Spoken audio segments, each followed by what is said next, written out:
Take a look at that. This is Flight 7, and the anticipation couldn't be higher. I hope you guys can hear me clearly. I've been busy preparing this stream, as always, for the past, I don't know, week or so. SpaceX has been pushing a little bit with weather. We're going to get into detail with that about that later with Erica from My Radar to get a weather report. Thank you guys so much for tuning in again. We already have over 5,000 people watching. Like the stream so that the algorithm gets a little signal that you like what we're doing here at What About It. And let's get ready for Flight 7. This one is packed. We have so many new things that SpaceX is testing on this flight. It starts with payload deployment that we've never had before. We're going to have dummy satellites. We have another engine relight. We have actively cooled tiles that are supposed to be tested. We have so many things coming up. And if Ship 33 does a good job this time, next time we might be in for the biggest thing ever, a booster and a ship catch at the same time. So this is crazy. I hope you're hyped as much as I am. I spent the last 2 hours talking to the team while a little bit chatting here as well. This is crazy. And SpaceX actually, I mean, look at 2025. What have we seen so far? We've seen New Glenn launch actually today.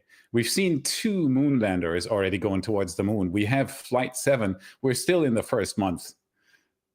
Can somebody pinch me, please? This is completely crazy. I have a little... I start a... There we go. This is a live view from our camera right next to the rocket. Keep your fingers crossed that it's actually going to survive, because it's pretty close. We have another view from our Arrakis camera for everybody who sometimes... There it is. Everybody who sometimes tunes into our 24/7 live stream knows that view. It's at Raptor Roost. Huge shout out to everybody at Raptor Roost right now. Sean is there, one of our photographers. Jordan, I think, is in South Padre Island on the roof of a hotel to get a shot. We have a 360 camera flying on one of Redline Helicopter Tour's helis while the launch is going on. So we'll get some extremely nice footage of that. This is crazy. Like every time we do a Starship launch, it gets crazier and crazier with our preparations, with the cameras we have on site, with the anticipation of what SpaceX is about to do. But back to my little tradition. Please spam the chat right now telling me where you are from. I always love seeing that the entire globe is watching this right now. So feel free to give us your country, maybe even the city that you're in, and I'll take a good look. We have the Netherlands here popping up. Dallas, Denmark, 2 people from Denmark. Holy cow, go slow. I can't read this. Czech Republic, Ohio, Bayern. We have Oklahoma City, California, New York City. Wow, Scotland, France. Look at this. See, this is the reason why I love this tradition so much is because it shows everybody who's tuned in right now that this isn't a localized phenomenon. This isn't just the United States watching or some special group. The interest for what SpaceX is doing at Starbase is getting broader and broader and broader. South Africa, Connecticut, Toronto.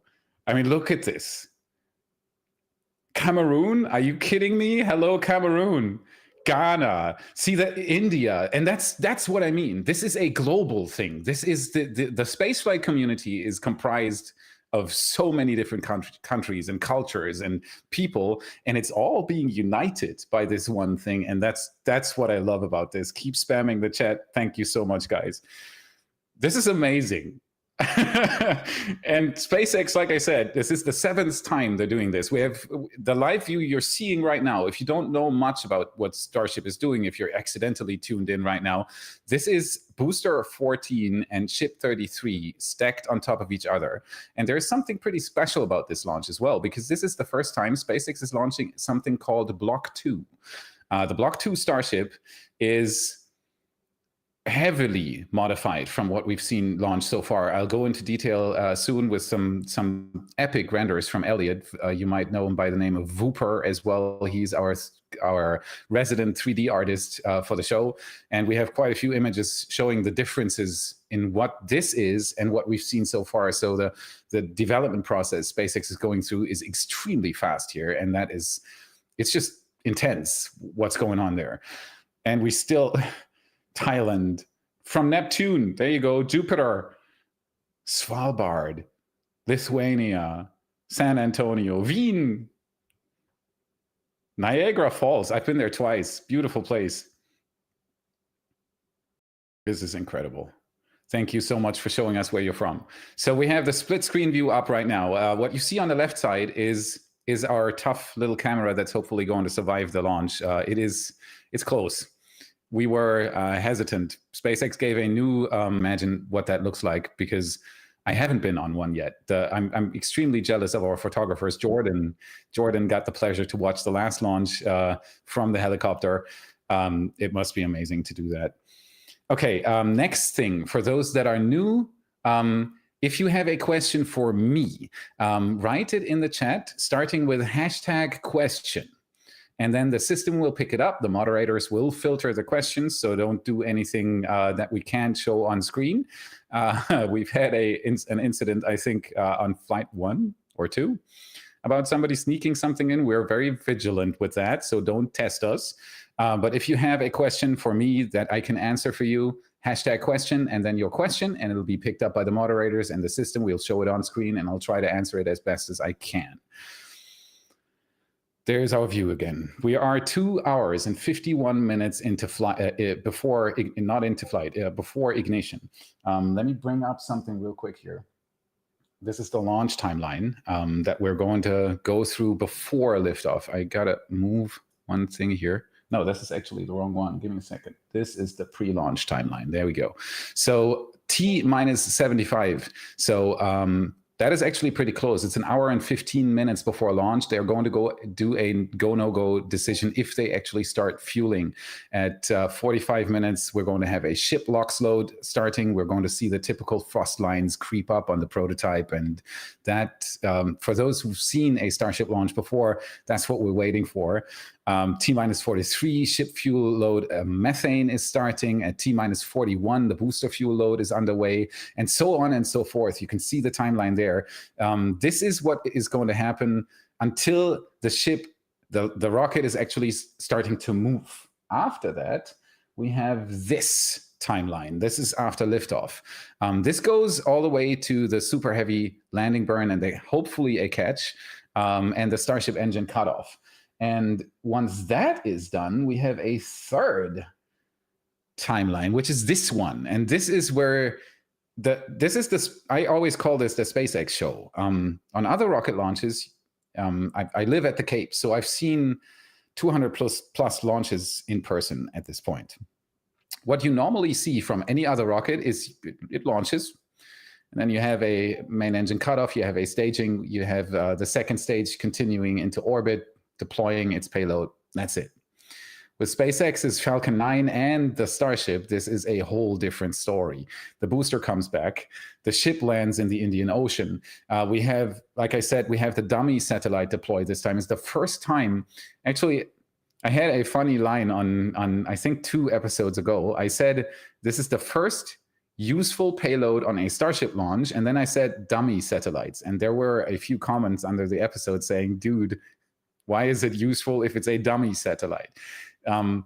It is very, very useful because SpaceX plans to use this Starship in the beginning for Starlink satellite deployment. They're going to have a Starlink satellite called V3, which is going to be way bigger than what flies on Falcon 9. It's going to have way more capacity.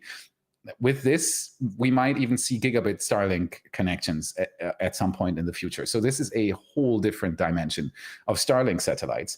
And the dummy satellite Starship is different in every way, and also in its payload deployment mechanism. They are using something called the PEZ dispenser, which stacks, I think, 54 Starlink satellites on top of each other. And then, or actually it's a stack of 2 times 22.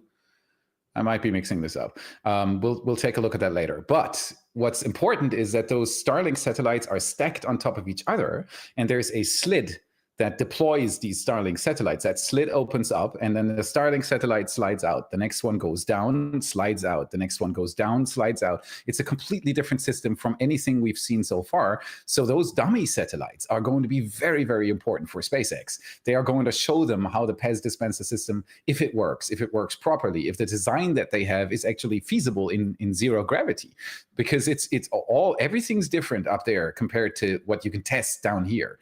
So those dummy satellites, even though they won't transmit anything, they won't be functional Starlink satellites, they will show SpaceX if it's possible. And that is very important. And that is a really good use case for a dummy satellite. And I heard yesterday that actually, I think 2 of those dummy satellites are going to have cameras on them. So we might even get a camera view of the Starlink satellite going in. You see the slit opening, and then the Starlink satellite sliding out, filming the Starship as it goes away from the rocket. Which would be, it's one of those, if like, besides building rockets, SpaceX is really good at one other thing, and that is presenting their launches. I have never seen anyone do such a good job with camera views for us. I mean, it's good for engineers as well, but it's just amazing that they are showing all of this. A very good example is New Glenn yesterday. I'm rooting for Blue Origin. I had a huge topic on the last episode about New Glenn, showing how it's actually a very competitive rocket once it flies, and now it does. But we didn't get to see much. We saw the rocket launch, and then we saw an animation, same as with ULA and many other launch providers. Rocket Lab does a really good job too, but SpaceX does the best job of all. So a Starlink satellite with a camera on it is going to be stellar. I can't even put it into words. I have this thing on every Starship launch. In the end, I'm thinking they can't do a better job next time of presenting this, and then they end up doing it. On every Starship launch, I've had moments where I thought, this is the craziest view I've ever seen of any spaceflight activity. And they top it every time. And this time, I hope that those Starlink satellite cameras are going to be one of those wow moments that we haven't seen yet, you know? So it is really, really good that you're tuned in. For anybody who doesn't know what about it yet, anybody who just slid in here by accident, we are watching SpaceX launch Starship Flight 7. You see 33, Ship 33 on top and Booster 14 on the bottom. We have an engine reuse. That's another thing I haven't even talked about yet. So this launch is completely packed with all sorts of firsts. Engine number 314 flew on Flight 5. It got caught by the tower, and now it's on Booster 14. So it's flying again. As you can see, SpaceX has packed this thing with exciting stuff for us. I'm really, really looking forward to it. Everybody cross your fingers that this is going to launch today. The weather looks really, really nice right now. I hope this is going to stay that way, because yesterday it was so miserable that our cameras couldn't even see the top of the rocket. It was completely fogged in. It was rainy, miserable conditions. If SpaceX would have actually chosen to launch yesterday, it would have been terrible for us fans, because we wouldn't have, like, the launch itself would have been covered in fog. And as you can see there, these are perfect conditions right now. What else? Let me bring something up here real quick for you to show you what the differences are between this Starship and the last one and all the ones before that we saw flying from SpaceX. So give me a second. I gotta arrange a few things here, and then I should be able to bring this up, and then I should be able to push this button. There we go. That worked. Okay, so what you're seeing here are differences of block 1 compared to block 2. This is my little mouse arrow here, and this is the most important difference. This is a block 1 fuel tank. So on the top you have the methane, on the bottom you have the liquid oxygen. This is what block 1 looked like. This is what block 2 looks like. So the tanks, the internal tanks, as you can see here, are way bigger compared to the block 1 ships that we've seen fly so far. This results, of course, in the payload bay being smaller on the block 2 ships, but it also gives Starship something that it is kind of missing right now, that is range.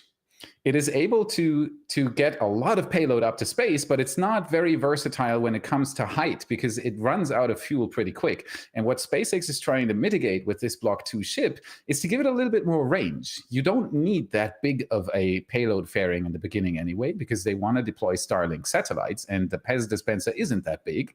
So it'll fit nicely, but it'll give it a lot more range after stage separation. So that's why SpaceX is doing this. And the picture you saw all the way in the beginning is a change in the domes that separate the tanks. You see on the left side, the Block 1 dome, and on the right side, you see something called the E-dome. That was something they had developed for a long time. And the reason for that, there are two reasons for that, actually. If you take a look at the dome on the left side, you'll see these fine lines in there. I can zoom this in as well a little bit. As you can see, those are weld lines. There are numerous weld lines on this, meaning it is a lot of work to manufacture the thing. You see the weld lines here, you see them here, you see them segmented down here. It works, but the way better version is the E-dome, which is comprised of way less segments. And if I zoom out again, you can see that it is less pointy on top. Let me see, I have a tool here with which I can mark things as well. This bow shape on the V1, on the Block 1 domes, is way higher than this bow shape here on the Block 2 domes, meaning it gives SpaceX more space on the inside in the payload bay. You can see that as well. If I turn off the stupid pen again, I can show you as well. This is the Block 1 propellant tank section, the main tanks.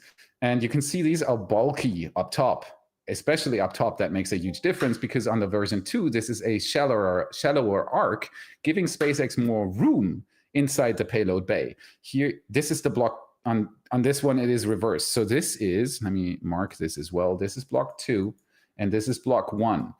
Here you can see that high arc of the dome, and here it is flatter. And what you want to have is a flat dome, because then you can use more of the space. You can start using the space here, and here you can start using the space here, because anything here in here is basically wasted. So that is the biggest construction difference on the Block 2 ships, but that's not where it ends either, because give me a second. I got to turn this to here again. Give me a second. I want to show you one particular image here.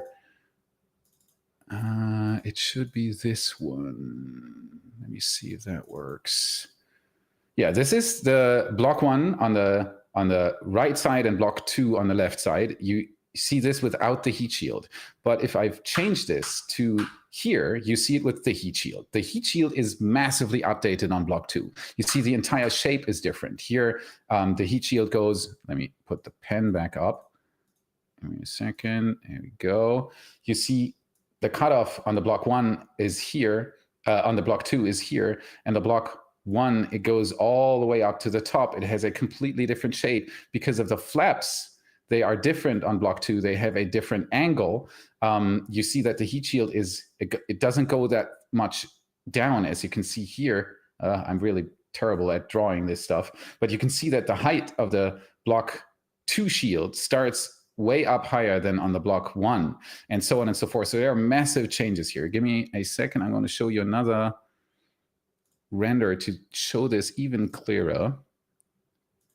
I am making this harder than it should be. There we go. Okay, so I want to show you this one. This is Block 2 as seen from the bottom.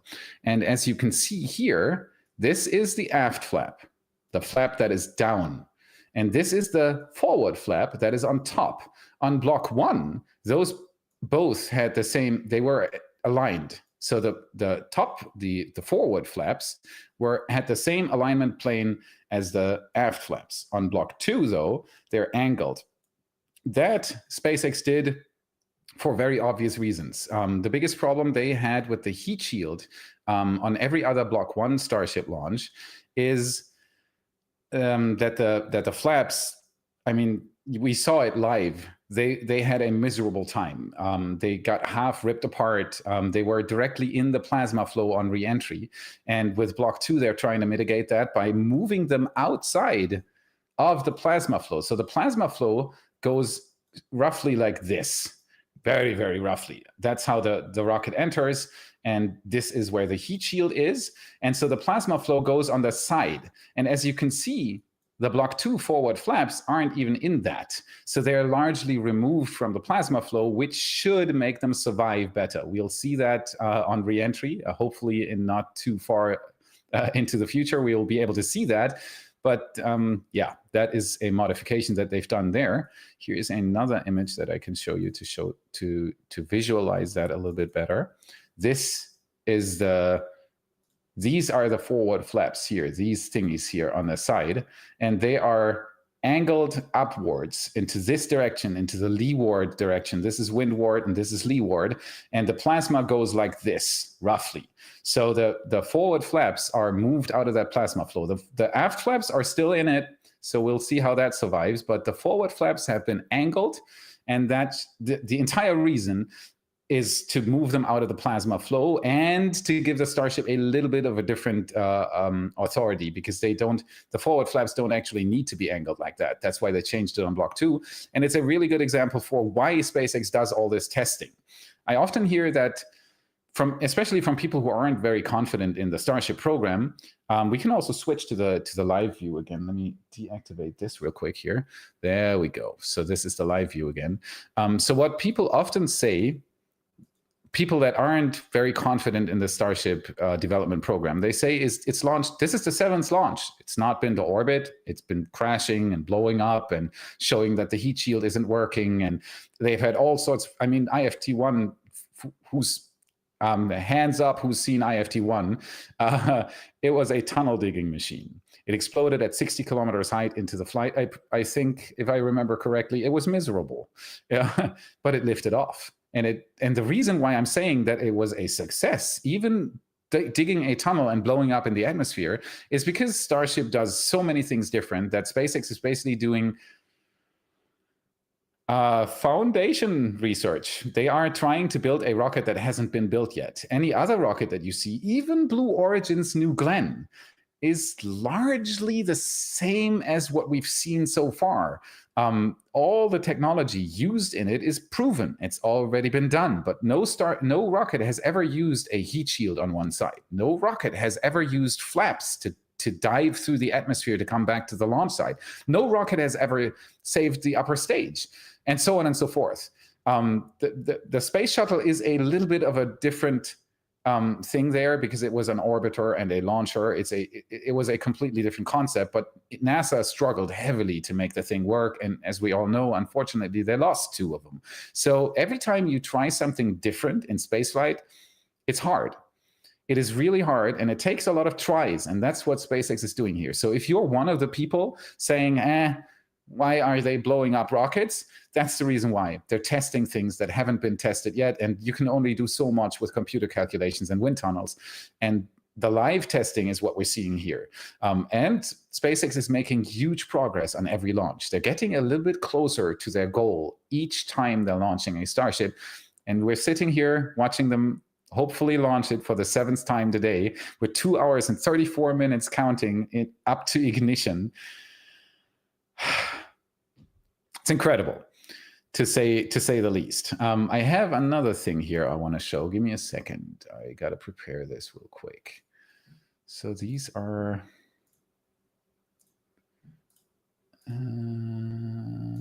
yes. Okay. So I want to show this real quick. This is a video that SpaceX released, I think, 2 weeks ago, roughly 2 weeks ago, and it is a recap of Flight 6.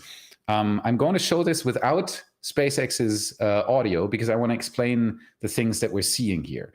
So give me a second.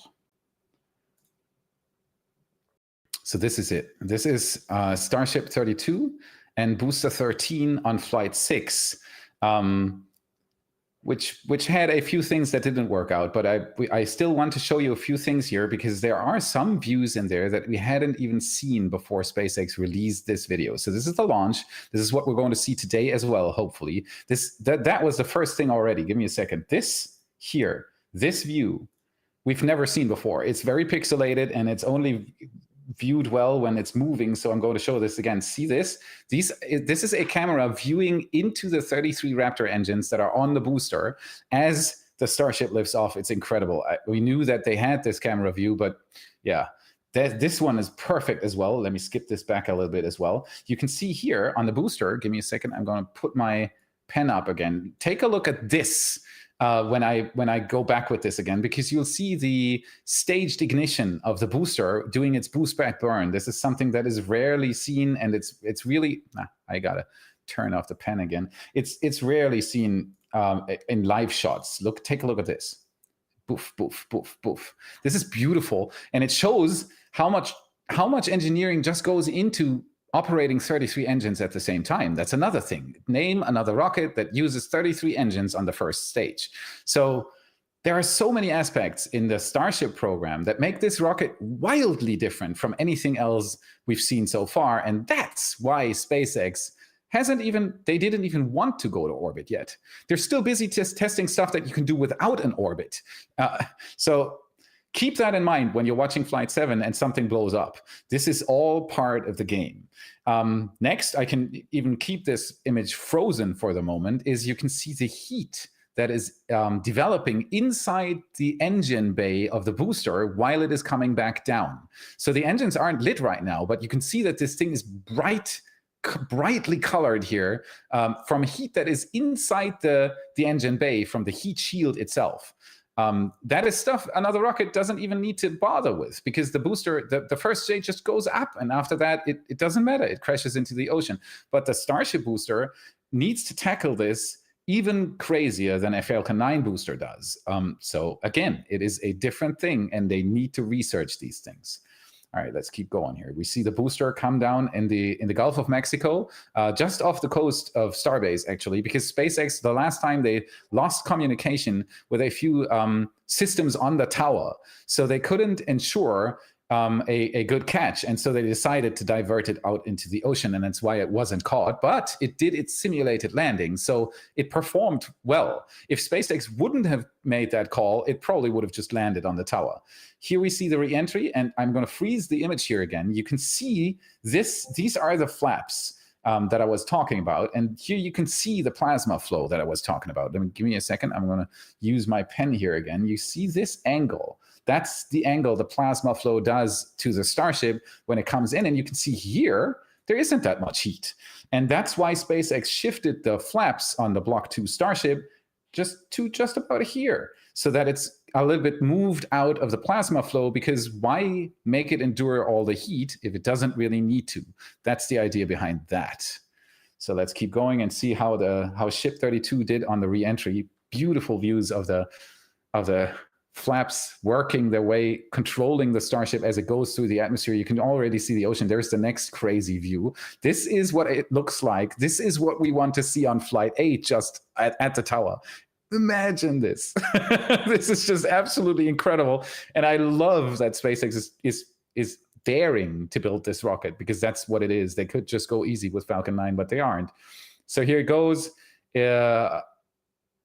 And that's it in the Indian Ocean. The little puff at the end is just water boiling and puffing up. So that's not from the rocket. That's actually the ocean. And these are the images of the new prototypes that we're going to see launch today. Ship 33, Booster 14. Ship 33 is Block 2. Booster 14 is actually Block 1 still. So the Block 2 boosters are going to come. It'll take a little longer, but thank you very much. You were even quicker than I was. That was Jonathan in the back end. Oh, by the way, huge shout out. Everybody give it up for the Y team. We have around 10 people right now working on bringing you this stream. So I say this a lot, but I want to emphasize it again. I'm the guy in front of the camera. That doesn't mean that I'm the only guy. So give it up in the chat for everybody working on the Y team, giving you all these views, doing all the work that I could not possibly do. This hasn't been a one-man show for a long time. So give it up for the Y team. Thank you guys so much. And let's hope that SpaceX is actually going to launch this rocket today. This is beautiful. So we're 2 hours and 28 minutes into flight. I wanted to say it again, until ignition. Let me see something. All right, we have a ton of people who have already brought in some questions. So that I don't get that much of a backlog. I will prioritize those that are combined with a super chat, because those people are what keep us running. So if you want your question to be prioritized, add $1 to it, give us some coffee money, and they'll be further up in the list. But other than that, I'll try to work as fast as I can. So we have Andreas R. So that's euros. So I guess the guy's from Germany. Yeah, from Vienna, from Austria. Block 2 hype train is departing from Vienna. Shout out to Vienna. Shout out to everybody who's watching from there. Thank you so much. I could have even shown it. Look at this. Now I can. Did it work? Yeah, there we go. Donated $20, 20 euros. Thank you so much for donating to the cause. And if I press this button, Jeff Sandrock is watching from Olympus Mons from Mars. So he's eagerly awaiting his taxi ride back home, I guess. Thank you so much for the super chat. We have Eli Cyrus, Northern Alaska. GM from the Arctic via Starlink. This is amazing. That's another direct result of what SpaceX is doing. Starlink is something incredible. And the ability to get global internet reception is something absolutely new. It's never been there before. And it's another testament for SpaceX not stopping. They always have the next crazy idea, and they have the guts to work on it, and that's what you got to give them. It's amazing. I've been to northern Alaska before, all the way up to Fairbanks. So if you're close to that, thank you so much for tuning in. We have Florian. So hyped for Flight 7, can't wait. Liebe Grüße aus dem sehr kalten Köln an dich und natürlich ans Team. So he said this in German.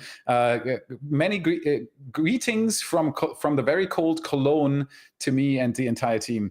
I lived in Bonn, which is a neighboring city to Cologne, for 15 years, so I know the place very well. Thank you so much for the greetings from home. We have Ian Jorgensen. Thank you so much. Shout out from Denmark, watching with my youngest son, Leon. Shout out to Leon. Thank you so much for tuning in.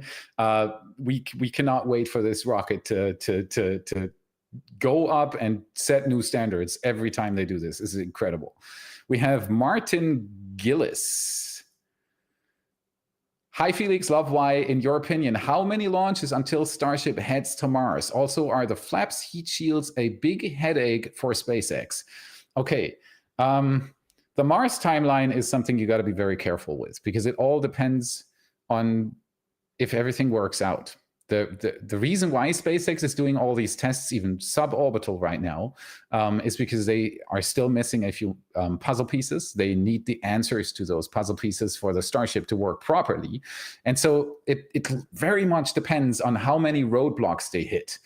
Right now, and you mentioned it yourself, the heat shield definitely is a question mark. It's kind of working. The last two Starships were able to do a soft landing in the Indian Ocean, but they would have very likely not been able to be reused. And that's where SpaceX wants to go. That's the entire reason why they have a heat shield on it. If you don't want to reuse it, you don't have to catch it or put a heat shield on it. So having this heat shield work is essential.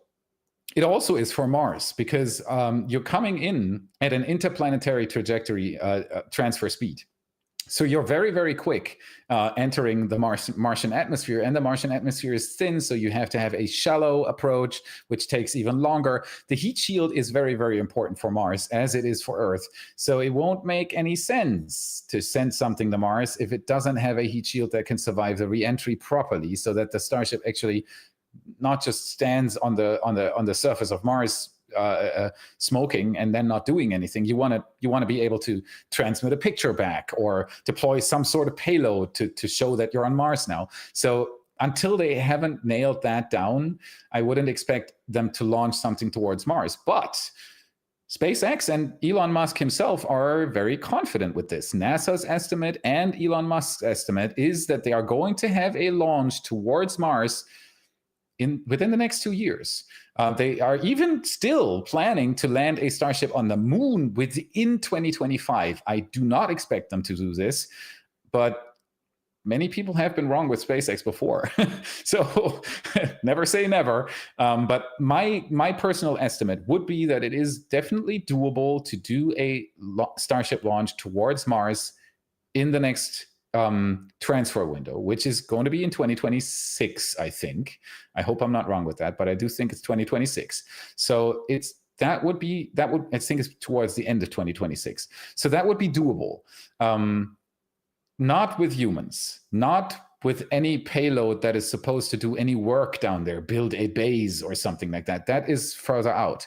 But the reason why SpaceX wants to launch them so quickly to Mars is not because they want to get an astronaut to Mars so quick or start building a base so quick or whatever. Again, it's about testing. Can it do the trip to Mars, and can it land there? And is it still operational when it's touched down on the surface of Mars? That's what this is about. And that's why SpaceX wants to do this so quickly. They have 25 launches lined up for this year. I do not expect them to launch 25 times this year, but I expect them to maybe do it 10 times, 15 times. I think that's doable, and it would be double of what we've seen in last year, and so on and so forth. So that would be really, really good. It would even be more than double. So if they can achieve that, that's already a check mark on that, and keep going.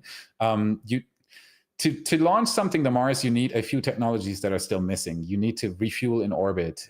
You need to send it on its transfer to Mars. You need to have it re-enter. You need to have it touch down with legs on Mars, because there isn't any Mechazilla. So you need to develop the legs that it can touch down with, and so on and so forth. So there are a few puzzle pieces missing, but I think it's doable in the next transfer window.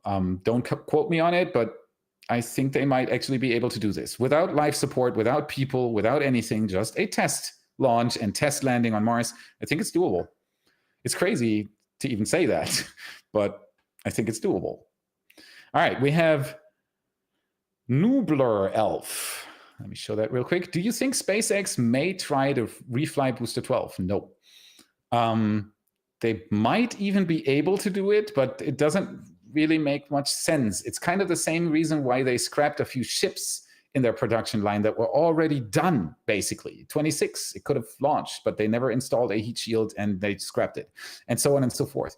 So SpaceX is so fast with its internal development process that sometimes prototypes basically get overtaken.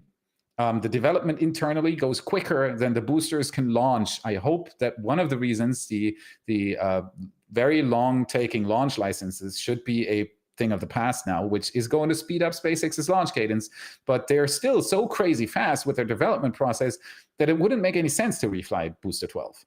The Block 2 boosters are about to enter production, maybe even have already entered production. We've seen the huge downcomer that we talked about on an episode. So they're actively developing parts for it. So why would you want to relaunch a Block 1 booster?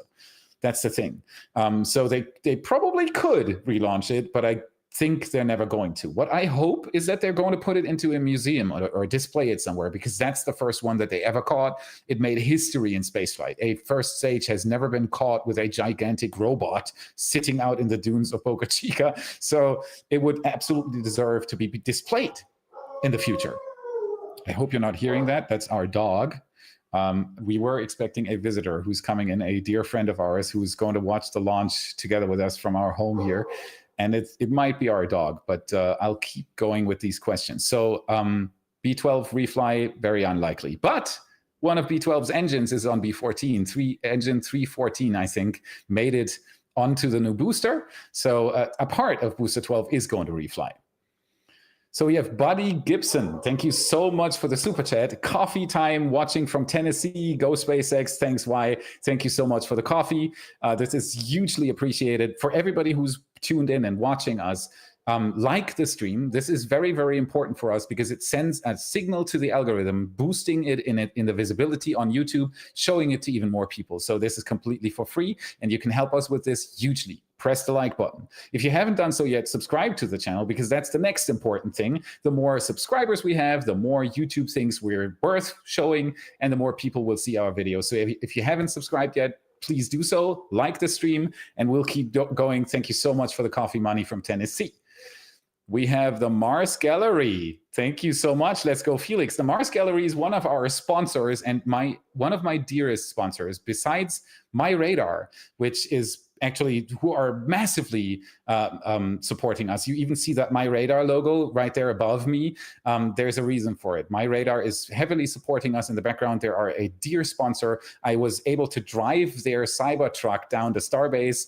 I think it was for Flight 5. It was completely crazy. These guys rock, and they have the best weather app out there, and it's completely for free, so you can just go and download it. My Radar. Thank you so much. And the second one would be Mars Gallery, because these guys did something crazy. They sent me a huge picture of a guy sitting on Mars looking at a flag, and it's a piece of art, and they just sent it to me and said, hey, could you shout out for us? And I did, and I'm super happy I did, and we had many conversations after that as well. They're pretty cool. So check them out, and thank you so much for the coffee money, and thank you for watching together with us. This is so much appreciated. Okay, let me keep going here. We have no other news right now from anything. Let me just real quick check if there's anything that came up. Give me a second. Yep, that's I got that one. All right, so we're still on track for the launch, and we'll just have to wait and see what happens. We have the live view up here. So for everybody who's just joined in, you're seeing Ship 33 stacked on top of Booster 14, sitting at Pad A at Starbase, Boca Chica, Texas, almost at the Mexican border. Shout out to the Mexicans watching.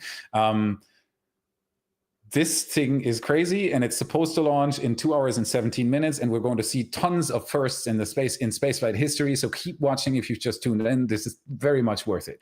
All right, let me go through a few more. Thank you so much for the super chats. This is so appreciated, seriously.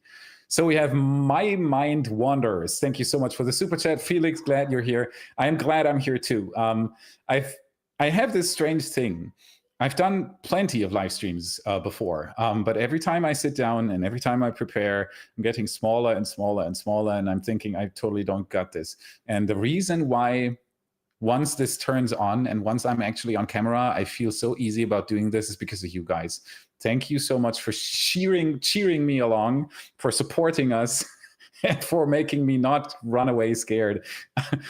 Talking to so many people isn't easy for me either, but I'm super happy that you're here. So thank you for watching. We have the next one. We have Flavio Santos. As someone who works with UAVs, SpaceX flights always get me excited. All the work behind making this happen is incredible. I am not an Elon fan, by the way. Okay, that's an important part there at the end. Elon Musk has had a lot of controversy. I hope I'm pronouncing that right. For those who don't know, I'm natively from Germany, and English is my second language. I'm trying to make the best of it. So there has been a lot of controversy surrounding him. What I am interested in is not that. It's not the politics. It's not any election anywhere or who he talks to or whatever. What I am interested in is space flight, is the rocket sitting on the pad, and he is a part of that. He's the chief engineer leading this team. He's inspired all of them. You got to give him that. Even if you're not a fan of the guy, he's the reason why it's being built. He's not the only one, though. There are some incredible people working at SpaceX. I could name like 10 of them from the top of my head. All of them deserve the same attention he does, and they're hardly getting it, which is a shame. Gwynne Shotwell, all the way on top. I mean, this woman is a powerhouse in spaceflight. Kathy Leaders, Hans Königsmann, Tom Mueller. I could keep going with this list for quite some time, and all these people work at SpaceX, and they, no matter what you think about Elon Musk, cheer for all of them, cheer for SpaceX, and cheer for us maybe going to Mars. That's what this is about. So thank you so much for the super chat, for the coffee money. I can't even imagine what it's like to work with UAVs. I hope you have a lot of fun with that. Thank you. So that's my political take. Please don't bring up questions about politics, because I will likely skip them, because I'm interested in the rocket behind it. I get why politics are a very important topic, but what about it is not about politics. So there we go.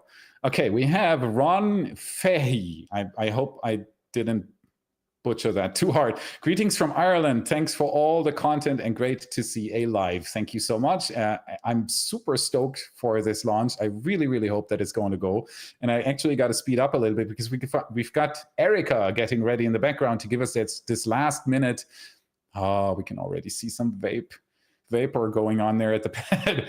I have a good feeling about this launch. I think it's going to launch today. So thank you so much, Ronan. Thank you so much.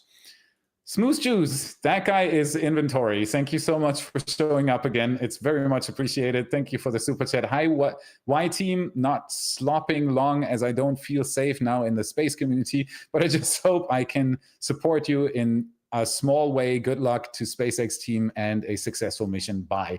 I hope you're still there. Thank you so much for the super chat, and we're all here for that same reason. So thank you so much.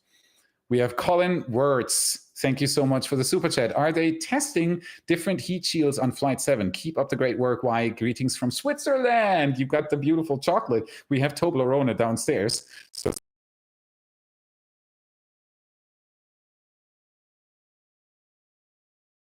shape, so a different amount of heat tiles, different placing of the heat tiles. They have actively cooled heat tiles tested on this flight. They have all sorts of sensor tiles that are even visible on the outside of the ship if you take a closer look. We've covered that on a few episodes. So that entire heat shield is a prototype, and it's heavily like there are sensors all over the thing. I've seen some pictures that I can't share here that show a bigger picture, a story. And SpaceX isn't there yet with the heat shield, but that's exactly why they're doing this. They're heavily modifying it basically on every flight. And so Flight 7 isn't a different thing there. And fingers crossed. I'm going to take, probably everybody here is going to take a very, very close look at the heat shield when the ship is starting its re-entry. That is going to be very, very interesting. Right after its engine relight and everything, it's going to be crazy. Okay, we have Martin Holt. Thank you so much for the super chat. Spent those billions on our Earth instead of flying to another to ruin it. Think about it. Okay. That is a very important one to bring up. Thank you so much for the question. I appreciate it.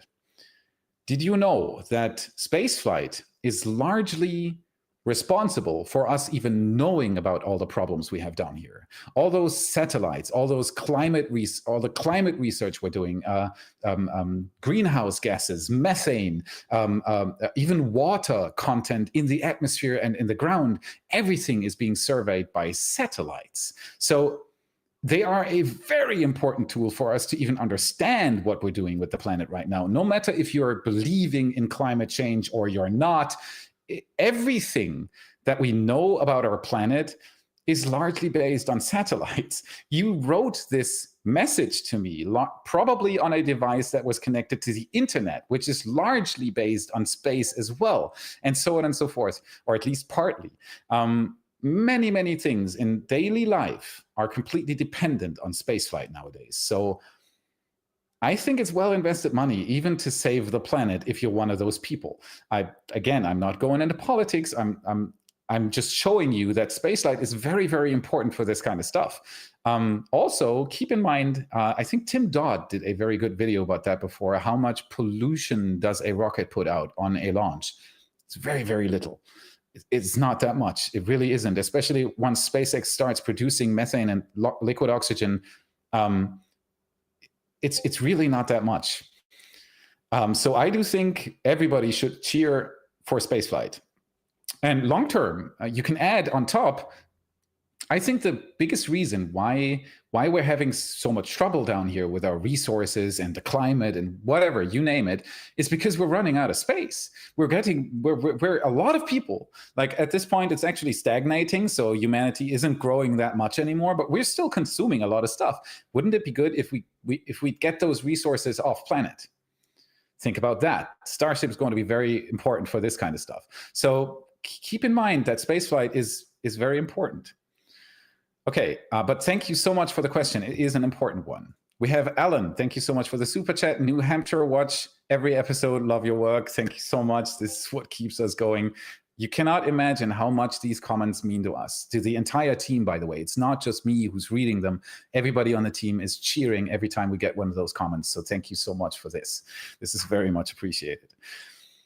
I gotta watch the clock. We have another 10 minutes until Erica comes in. Please do remind me if I'm trying to do all the, thank you so much for the super chats. Okay, and like the stream, subscribe to the channel. This is very important for us. I know I'm repeating myself, but for us as a team, it is extremely important to get this feedback for the algorithm. So thank you for that. and it's completely for free. TH Wait, thank you so much for the generous super chat. When are we planning on mining asteroids? Exactly, there you go. That's directly connected to the question we had before about saving the planet.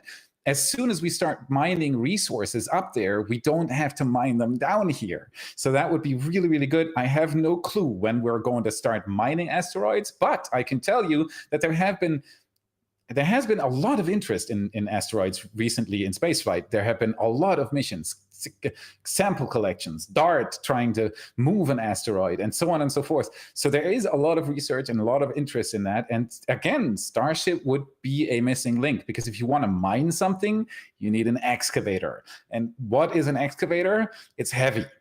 So you need to bring a lot of tons to space to do these kinds of projects. Anything that is meaningful and meant to last needs a lot of payload. So there we go. It largely depends on these kinds of projects. It largely depends on stuff like the Starship, on the thing that you can see there, right there on your screen. So fingers crossed for SpaceX.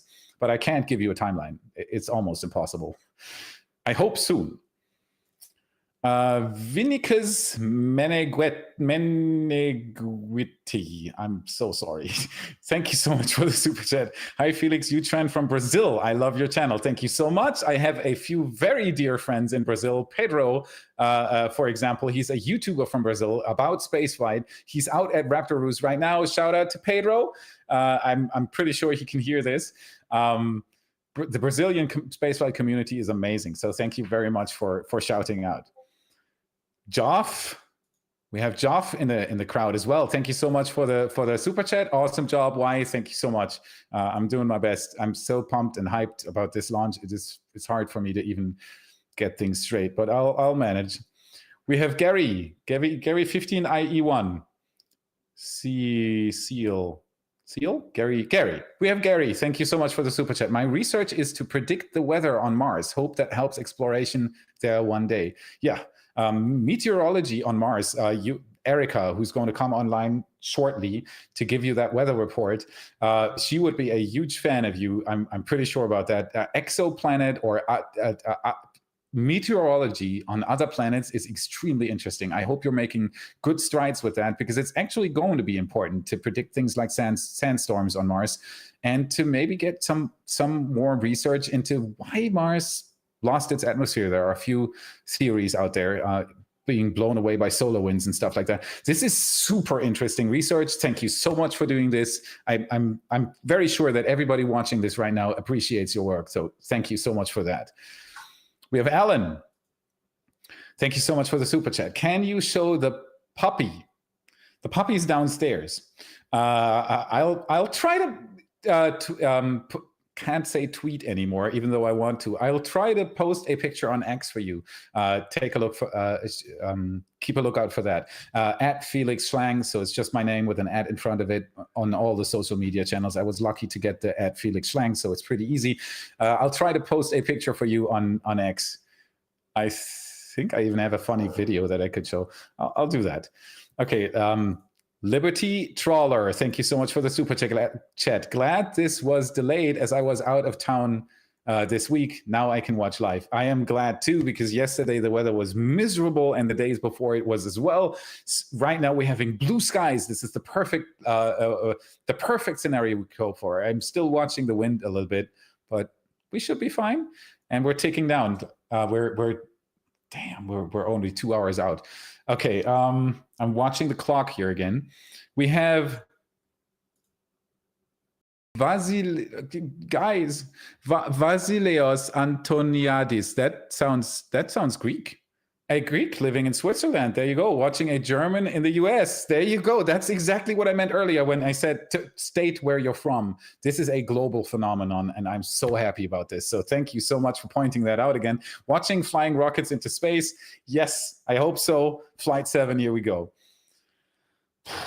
Flight 7 is incredible. And then to imagine that it might be, I mean, I don't think it's going to be 25 more launches this year, but they have plenty of potential and plenty of prototypes to go. This is a year for spaceflight. This is maybe the most pivotal year in spaceflight we've ever seen. This is amazing. Makes my heart jump. We have Stefan. Thank you so much for the super chat. Great job, Felix. Thank you from St. Lambert, Quebec, Canada. That is not too far away from where one of our editors is. Actually, he does a beautiful job on our show, and he's from Canada. So there you go. Shout out to Canada. Thank you.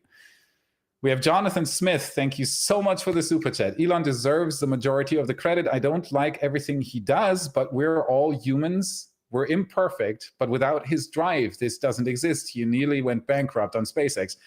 That's another good point. If somebody, after he sold PayPal, that's what he made his first big stack of money with. I think it was around $300 million or so, so not pocket change. But after he sold PayPal, if he would have approached somebody who advises him in how he should spend his money, a financial advisor, the last thing they would have told him is to produce electric cars and try to build a huge rocket that goes to Mars, or even enter spaceflight, the spaceflight industry. Insanely hard stuff to tackle. He didn't shy away. And that's the reason why we have those companies now. So that one thing you have to give them, even if you don't like him at all. He wouldn't be.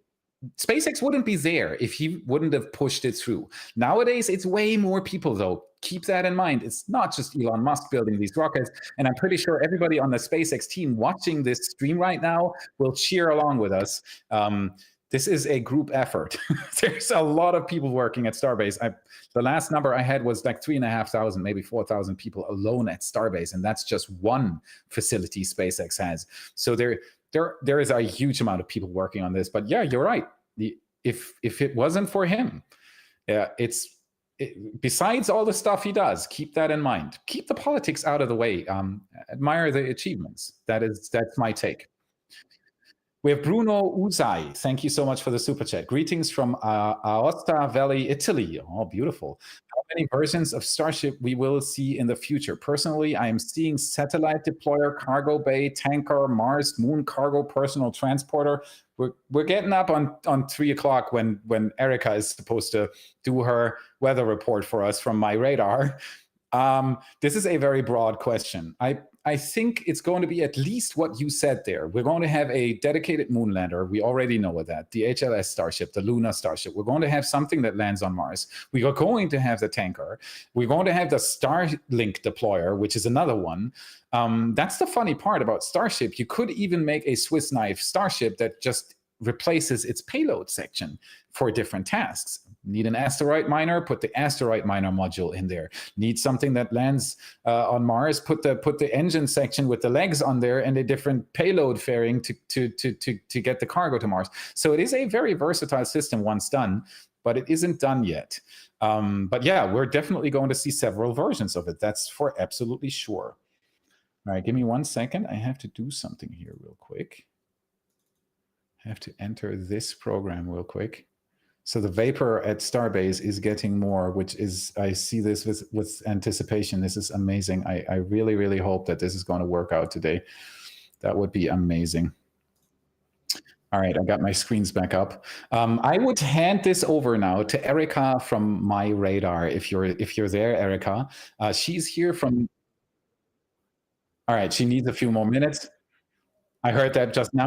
She needs a few minutes, so I'll keep answering some questions here that are coming in like crazy. Thank you, everyone, so much for watching this with us. This is so much appreciated. Okay, Bruno. At least 4, 5, 6 different variants in the near term future. That is for sure. We have Peter Krauspe. That sounds very German. Hi, Felix. Thank you for your great show again. Greetings from Germany. There we go. Thank you so much for the coffee money. It is much appreciated. We have Stephen Bowler. Thank you so much for the super chat. You may have already answered this with the, will the dummy satellites follow it back in on re-entry, and will we see them burn up? I can't. Well, they have cameras on them, so we might even get a view of them burning up. But yes, they are following exactly the same trajectory, or almost the same trajectory the Starship is going. So they're going to be deployed in a suborbital trajectory. So they would not be able to reach orbit, which is intended. SpaceX doesn't want the Starship to reach orbit right now. They could, They could absolutely easily already reach orbit. They do not want to do this because they can't ensure that it is going to re-enter properly. And you do not want a Starship to re-enter over a major city. Then you have a huge problem because it's got a heat shield. It'll survive. So you do not want that. That's why they keep it suborbital right now.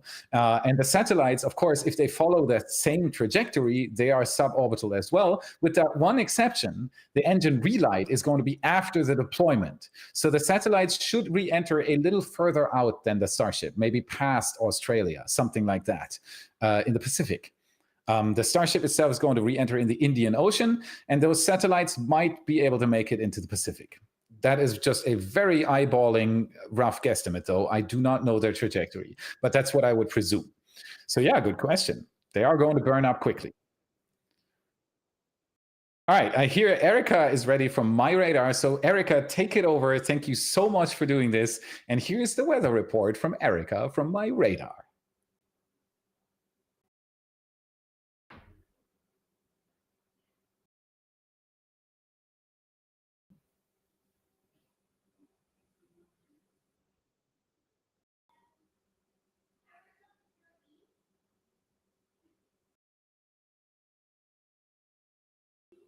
You're pointing it out already. We have no audio for Erica. We're working on it.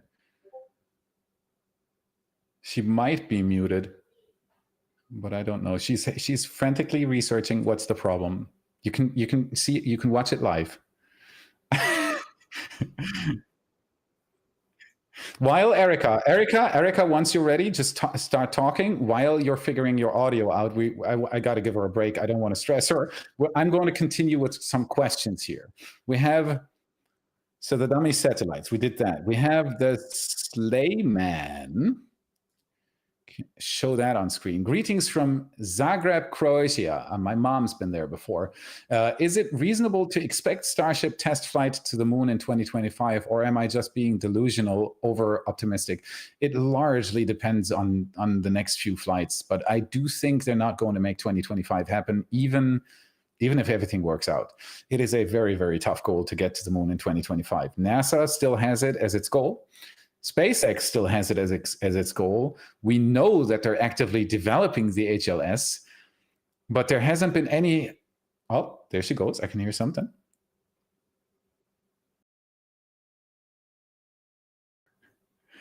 All right, bring her on screen. We get this is Erica from my radar, and she's going to give you the launch weather report 2 hours before the launch. Thank you, Erica.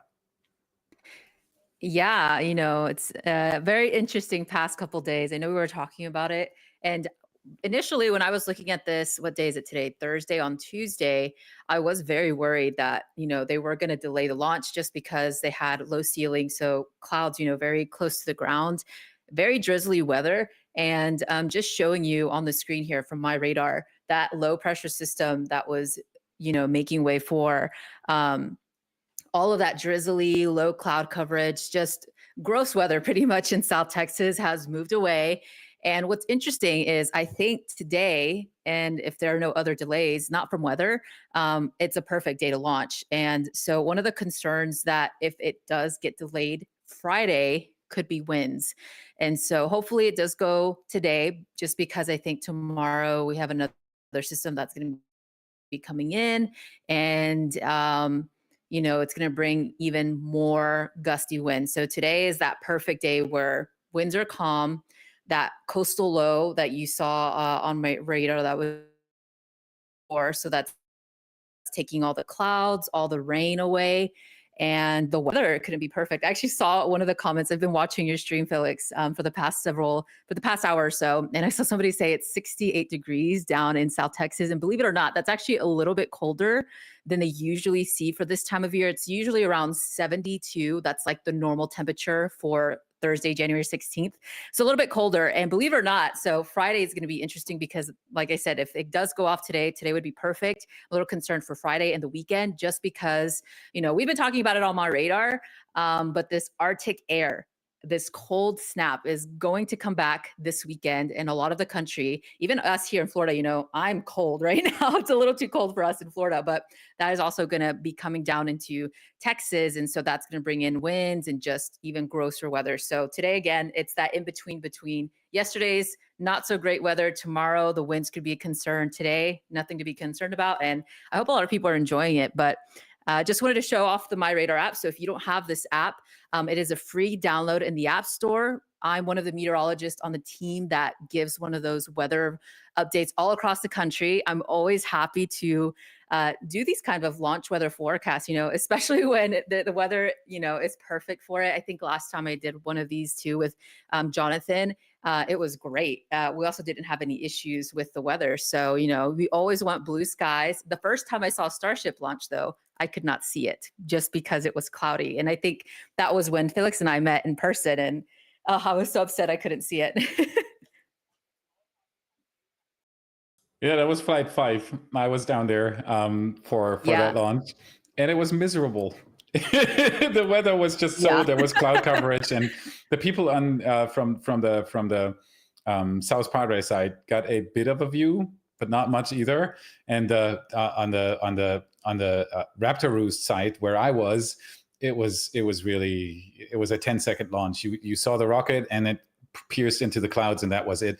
And I was so when yesterday was still on the table, I hoped that they would move this to today, because even if they could have launched it yesterday, the view for us would have been non-existent. Basically, it was fogged in, it was cloudy, it was raining, it was everything. It wasn't what you want to have on a launch day. And today it's beautiful. It's interesting that you pointed out that Friday, so tomorrow, wouldn't be that good again. So fingers crossed that they're going to launch it today.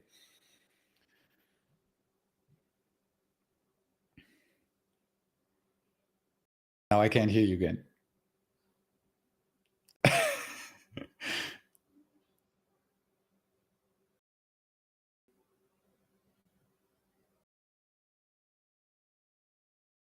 There it is again. The full stack we're waiting for to launch. There you go. I think I can hear you. Yep. Yeah, I know. I don't know what my microphone. It's all good. Switching it off and on this. I'm so bad at technology. Technology does not like me. It always does not work when I need it to. It's all good. Thank you so much for being here. Thank you so much for giving us this launch weather review, because that is not my expertise at all. And thanks for pointing out My Radar again. Again, it's completely for free. You can just go into the App Store and have the best weather app out there for free on your phone. It's a really good thing to have. We use it heavily on our team. So thank you very much, Erica. And on we go with the launch. Thank you.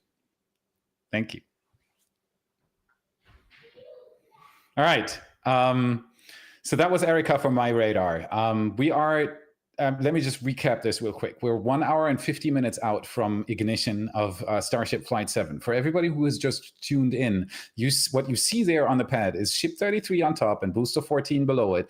Booster 14 is a Block 1 booster, so it's still the old design. It hasn't been updated yet. I mean, it's constantly being updated all over the place, but it's not a new block, a major change. It's just little changes all over the place. But the ship on top, Ship 33, is the first Block 2 ship ever to launch. It has way bigger fuel tanks. It has as a result, it has a little bit less payload capacity, or actually payload volume, because the capacity actually went up. But SpaceX doesn't need this church cathedral style payload bay that they had on Block 1 right now, because they just want to do Starlink satellites. And for that, it's not needed. So SpaceX chose to extend the propellant tanks on the Block 2 ship vastly. It's got a very large amount more fuel on it. So it has a different tanks, different heat shield. They're going to deploy payload. They're going to relight one engine. They're going to refly one engine from Booster 12, from Flight 5. It's attached to Booster 14 right now. It's engine 314, and it's going to fly on its second launch. They're, of course, trying to catch the booster again. We hope that it's going to happen this time. They managed to do it on Flight 5. They didn't manage to do it on Flight 6 because they had communication issues with the tower.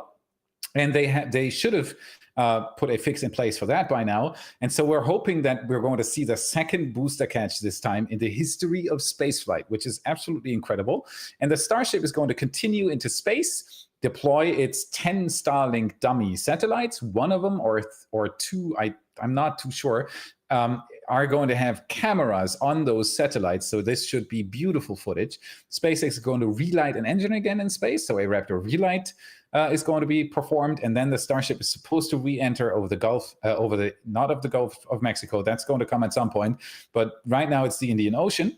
So downrange, it's not going to do a full orbit. It's just going to circle Earth for some time and then re-enter over the Indian Ocean. And then hopefully it's going to perform what SpaceX calls internally a virtual landing, meaning the ship thinks there is a pad. There is a Mechazilla with its arms, and the ship is trying to aim for those virtual chopsticks to be caught by nothing, but the ship still thinks it's being caught by arms. So it is basically exactly what is going to be happening during a real catch. And that's why SpaceX is so confident in saying, if this ship does it the same way the last ship did it, they feel confident to catch a ship on flight 8, because then they theoretically have caught 2 ships. It's just a virtual catch. So the ship thinks there is a tower where there isn't any. But the tower has already shown that it can catch a booster. So that's the confidence. That's the reason, because I had that question a few times before where people said, why are they so confident in catching the ship now? It's because technically they're doing it the second time today, just without a tower. So that's your little heads up there, excuse me, on what is going to happen today. We have the timeline that we can go through again as well. So let me push the right button here. I think this is the first one. Yes. So this starts at T-75, which is 1 hour and 15 minutes before the flight. That's roughly half an hour out, is when they do the go, no-go decision for the propellant load. Half an hour after that, at T-45 and 54 seconds, they're going to start fueling first the ship, then the booster. Both main tanks on the ship and the booster are going to follow in short succession, as you can see here. That the difference between the ship locks and the booster locks starting is just merely 10 minutes. It's just slightly over 10 minutes. So all the fueling is going to start within a very short window, and it's going to be done within a very short window as well. SpaceX must have done some really effective upgrades to their tank farm, to the fuel farm that you can see down there starting to work already, because they're preparing for fueling. They've done some upgrades to that system that enable space. Look at this beautiful view. Shout out to Sean and Jordan, our 2 photographers out there who made all this happen for us. They placed these cameras there yesterday and checked them again this morning. They're out at Raptor Roost right now. Shout out to Raptor Roost, one of the greatest locations to watch a launch from if you plan on going there in the future. Shout out to Redline Helicopter Tours, who heavily help us as well. We have a 360 camera in the air with them today to take some awesome footage of the launch, and so on and so forth. So what you can see with that is that this isn't just me. It's not a one-man show. I'm the guy who started this, and I'm very happy about it. But there is such a large team in the background that deserves a lot of credit as well. So if you want to give them some love, shout out for them in the chat. They are reading this right now. So there you go. That's your way to tell them that you appreciate the work. Okay, so let's continue with this. We have the booster locks load is underway. At T-19 and 40, the Raptors begin engine chill on the booster and the ship. That is done so that our environment that we live in here, which is roughly 15 degrees Celsius, roughly 65 Fahrenheit, even in most of the zones that humanity lives in, is pretty warm compared to almost freezing liquid oxygen and methane. And to give the engines less stress before a launch, they do something called engine chill. That means they are running a little bit of propellant through the engines to cool them down, to acclimatize them to the temperature shock that they're about to receive during ignition. All the fuel wants to go through these engines. And if they were at room temperature at that point, that would give them so much extra stress. It's not needed. So they chill the engine before they ignite them. That's what that is. And then the ship propellant load is done T-3 minutes and 20 seconds before liftoff, and the booster is done T-2 minutes and 50 seconds before liftoff. That is because you want to finish this loading as close to the ignition as feasible and as possible. Because any minute that the rocket just sits on the pad, not being fueled, but also not launching yet, is boil off. The rocket needs to vent out propellant and oxidizer that got warm, and that has lost capacity on the rocket. So you want this to be as close to ignition as feasible and possible. And that's why the fueling is done so close to the actual liftoff. T-minus 10 seconds, we have the flame deflector. That is this huge disc that is under the launch mount. It's basically a hot fix, and it's not even going to be there on pad B. They are going to have a normal flame diverter. They are going to have a water-cooled launch deck. But that's a different thing than no flame diverter and a deluge system just under the rocket, so close to this launch pad. I've not been a fan of it since they started building it. In the beginning, I even thought, and those that have watched What About It for a long time might even remember, I thought this was going to be a water tower.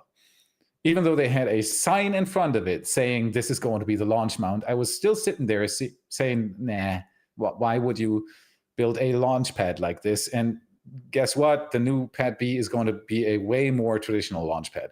So pad A is kind of a wonky design, and it's going to be fixed on pad B. And I'm very, very sure that as soon as pad B is operational, pad A is going to be torn down, and they're going to build a normal flame diverter there. I'm pretty sure about that.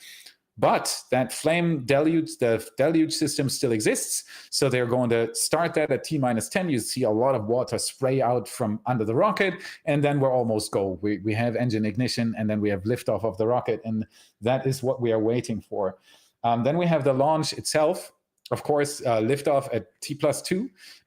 Max Q is reached a minute into flight, so this is nothing. The rocket accelerates really quick. That's another cool thing I could show.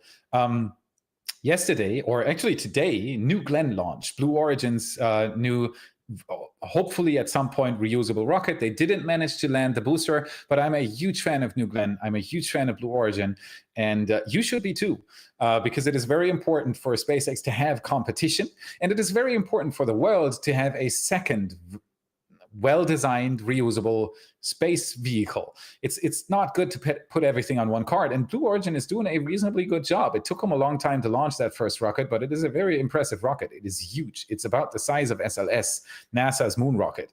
It has a huge payload fairing. It's a very capable rocket, and if that thing starts being reused, it's going to be amazing.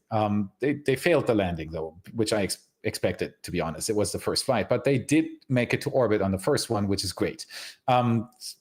Total sidetracking here. What I actually wanted to say is that New Glenn took a long time to clear the tower because its thrust to weight ratio in the beginning, or their throttle profile, I don't know yet, is extremely, or on that first launch was extremely soft. It took the rocket more than 15 seconds to clear the tower, which was insane. Let me see if I can bring this up real quick here. I have a video here about that somebody actually tweeted. So shout out to, what's his name? Francesco Space. He made this little thingy here. Let me just see if I can bring this up real quick. I should be able to by pressing this button here. It doesn't seem to work. I need a screen share here real quick, if that's possible. Let me second share. There we go. So my screen share is up, but I can. There we go. So take a look at this. This is from, oh, wait, I got to get this out of the screen. So this is from left to right. We have Saturn V. We have, that's the original moon rocket that brought the Apollo program to the moon. Then we have SLS. That's the current NASA moon rocket that lifted off in 2022. I stood right next to it. It was amazing, but it's not reusable and so on and so forth. So I don't think it's the future, and they're already debating whether to even continue the program. Then in the middle, we have Starship. That's, I think, Flight 6. Then next to that, we have Ariane 6. And next to that, so ESA's European rocket. And next to that, we have New Glenn. And let's take a look at how quickly they clear the tower. Take a look at this.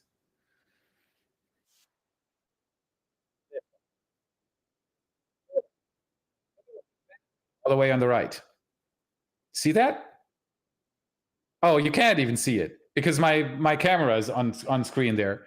But it's still not, it's not cleared the tower yet. This is incredible. Give me a second. I'm going to try to fix that real quick. Or can you just take, yeah, there you go. Or move it to the other side real quick so that they can see and take a look at Starship as well, how quickly that clears the tower, even though it is the largest rocket ever.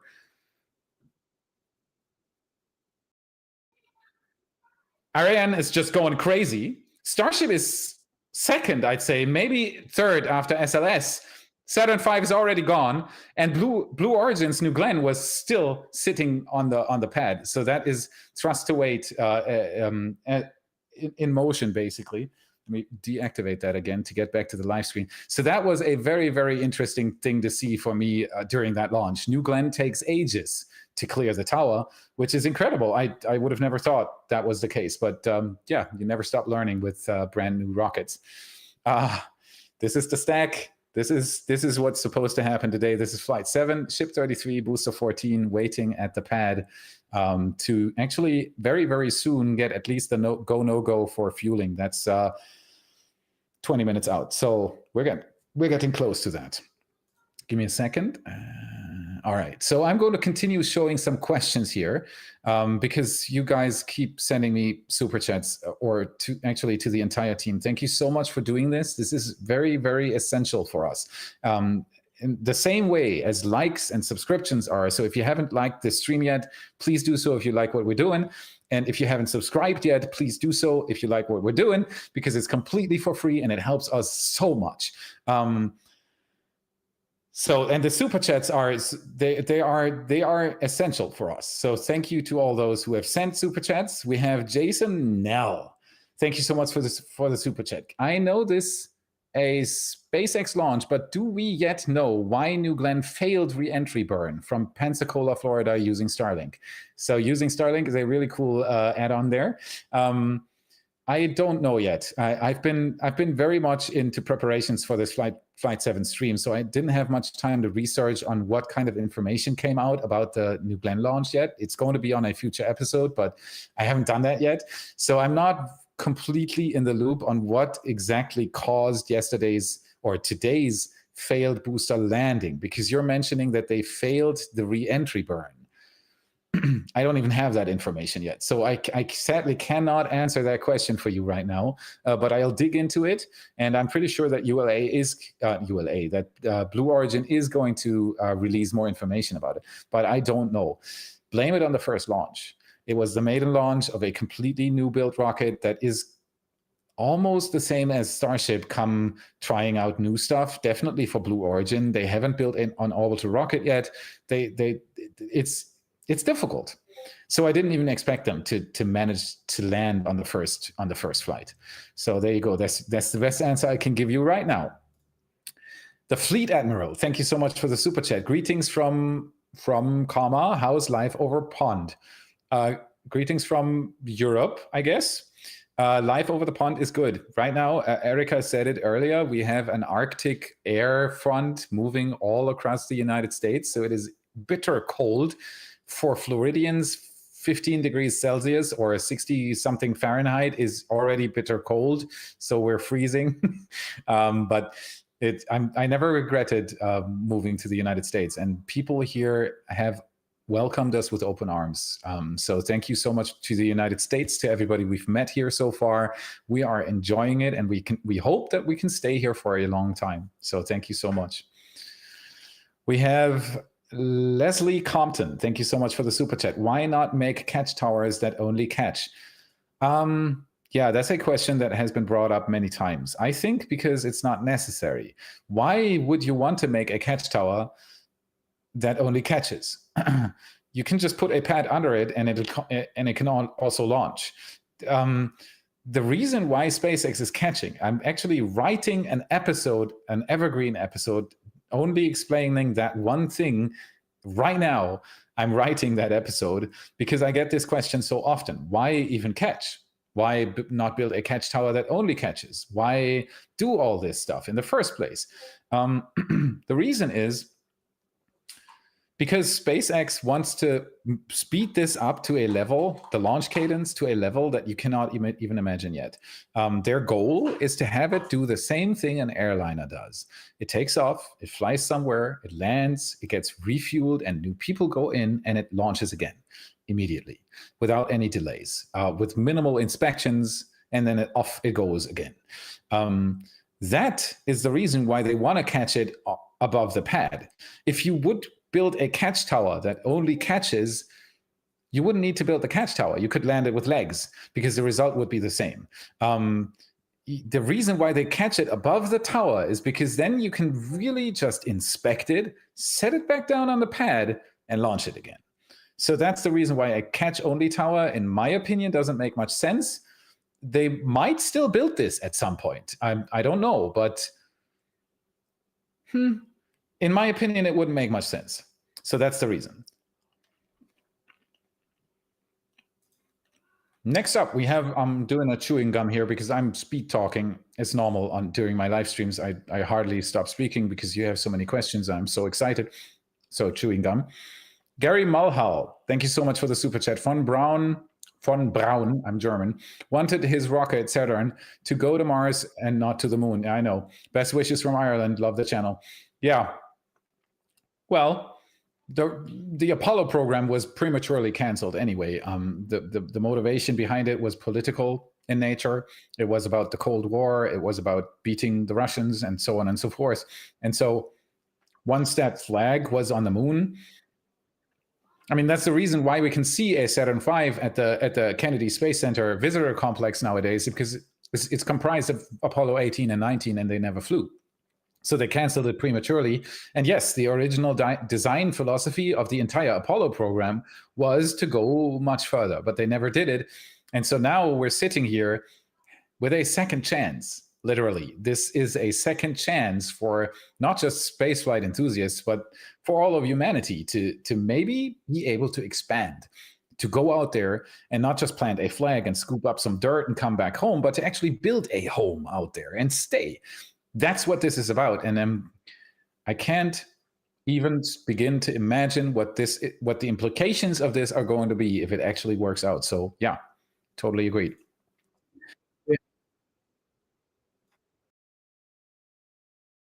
Yes, I just got the information. I have a new T-0.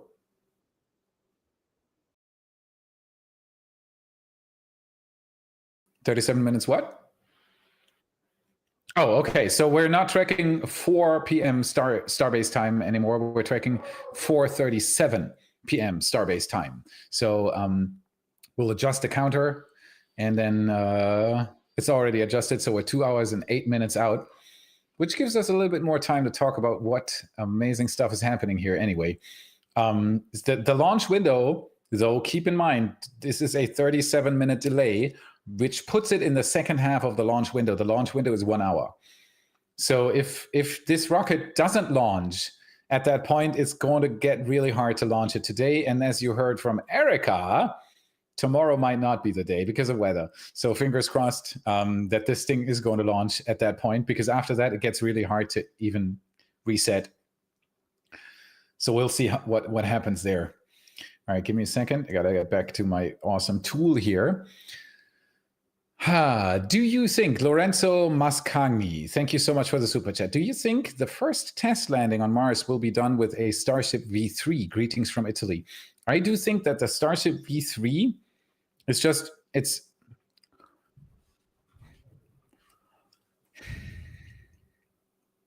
might.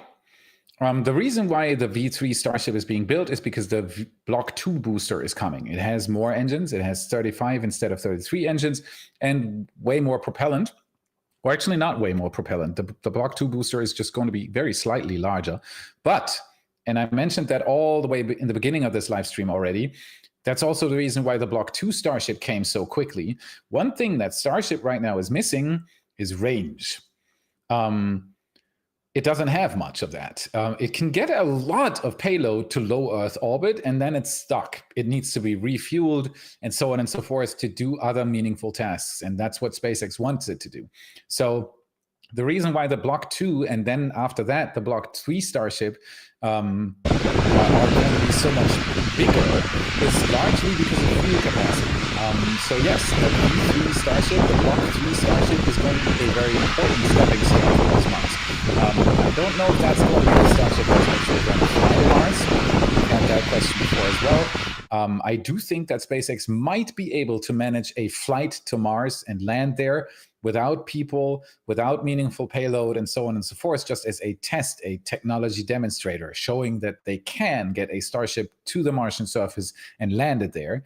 That, I think, can be done within the next 2 years. And the Block 3 Starship is going to be a major stepping stone towards that. Yes, I think it's going to be soon as well. I think the reason why they started with Block 1 and now are ramping up so quickly is because it's fairly easy to get to Block 2 and then to Block 3 when you're going through the design and development and testing process. It's just the other things that are changing are actually more important. What's the heat shield solution? How can you optimize the engines? How can you optimize propellant flow? They had problems with that on the Block 1 boosters in the beginning. They exploded because the Raptor engines couldn't properly light or relight or anything. Those things are more important than making it longer and bigger. That's actually pretty easy. It's rings. You can just put a few more on top and it's bigger. So that's not that hard to do, but yeah, the Block 3 Starship is going to be a very important stepping stone. If it's the one that's going to fly to Mars, your guess is as good as mine. I don't know, but I think that the Block 3 is going to come online reasonably soon. It's not going to take long. We have Alvin Dickens. Thank you so much for the super chat. I am hearing they are testing catch pins on Ship 33. Is this true? Yes, they are. I haven't even mentioned that yet. They have catch pins on the side. They are heat shield covered, which is a fun side thing. There were two main theories on what those pins could look like. One theory was that they could be retractable, and the other theory was that they would not be retractable because they wouldn't need to be, because they aren't in the plasma flow. That was the main theory for not making them retractable. And now we ended up with non-retractable pins that are heat shield covered. So that's a fun hybrid of the two ideas of why, well, so yeah, they have pins on Ship 33. They're on the side, right under the forward flaps, and they are heat shield covered. So they are heat tiles on them. So SpaceX at least expects them to be in the plasma flow, which is interesting. It's something else that we can look out for come the re-entry of the ship. Excellent. I didn't even point that out yet. We have Joe Blow. Thank you so much for the super chat. Greetings, Herr Felix from Space Camp, Alabama. Thumbs up for Go Launch. Thank you so much, Space Camp, Alabama. Shout out to Space Camp, Alabama, to anybody who might be watching from there. Thank you so much for the super chat. This is coffee money for the team. It's very much appreciated. Thank you very much. Okay, we have M1 Tanker. Thank you so much for the generous donation. Thanks for my Starlink, free speech, Elon Musk, Felix, and why I was stationed U.S. Army, Gelnhausen, Germany. Loved the German people. You are great. Thank you so much. Shout out to you. I actually, fun fact, grew up right next to a U.S. military base in Germany. It was Spang, or as we Germans say, Spangdahlem, which is the name of the village, of the small town right next to the base, U.S. Air Force Base. So I grew up with lots of American friends, even as I was living in Germany. It's a tough job, and we all do very much appreciate it. So thank you for the service, for the shout out, for the super chat, for everything. Thank you so much.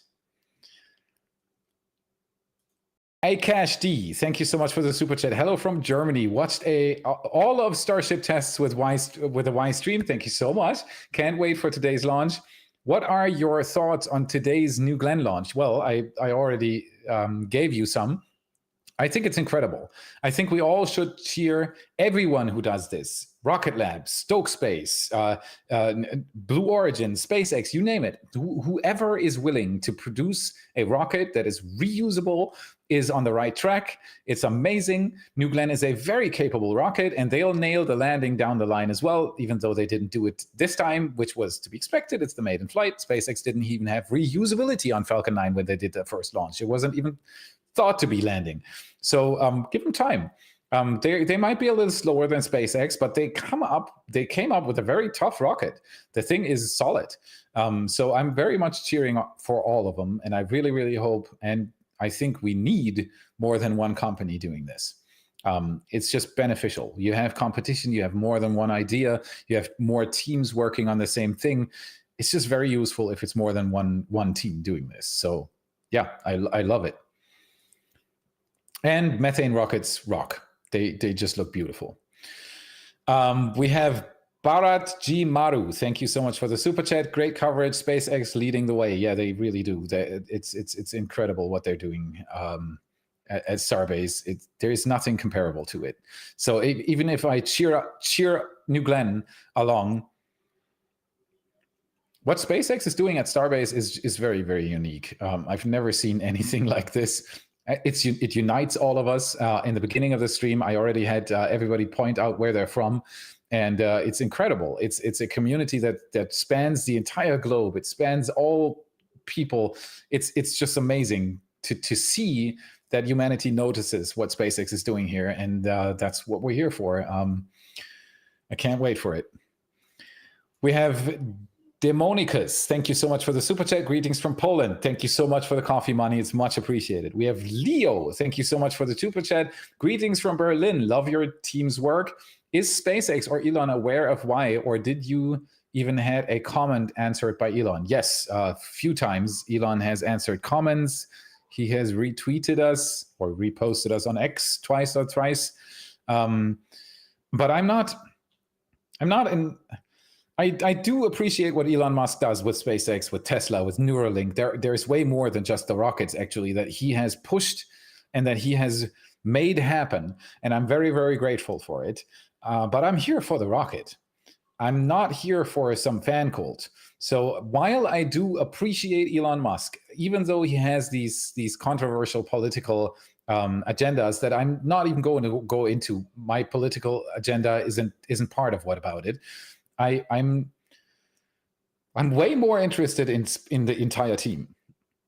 I wish I could go to Starbase. The reason why I can't, I've got actually, that's a very morbid fun fact, is that I got offers from everyone. I got offers from Blue Origin. I got offers from SpaceX. I got offers from Stoke. I got offers from Astrobotics from NASA to go to the Zero Buoyancy Lab and all those things. I can't because I'm here on a visa, which is a non-immigrant visa, and I'm not able to get a green card. So if there is any politician watching this right now, please make it happen. The process to legally get a green card needs to be way easier in the United States. I can't get it. My entire family can't get it.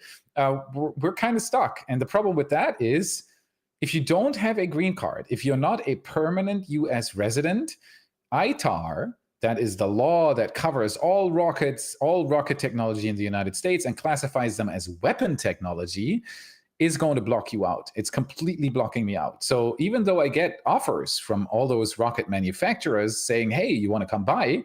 Every time I mention that I'm here on a visa, which is a non-immigrant visa, I'm stuck at the door.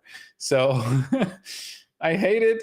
I hope it's going to change soon. And yes, I've been in contact with Elon a few times. I've been in contact with a lot of people at SpaceX all the time.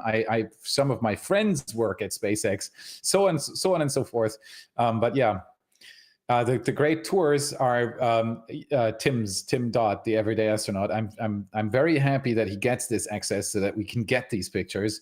And maybe at one point I'll do one too. But for that, dear politicians, I need a green card. Thank you very much. Okay, so we have Axel. Thank you so much for the super chat. Hello, I live in Brownsville, Texas. So Brownsville, Texas. Hey there. I'm pretty sure that it's been fascinating for me. I visited Brownsville and Boca Chica for the first time in 2020 when SpaceX had just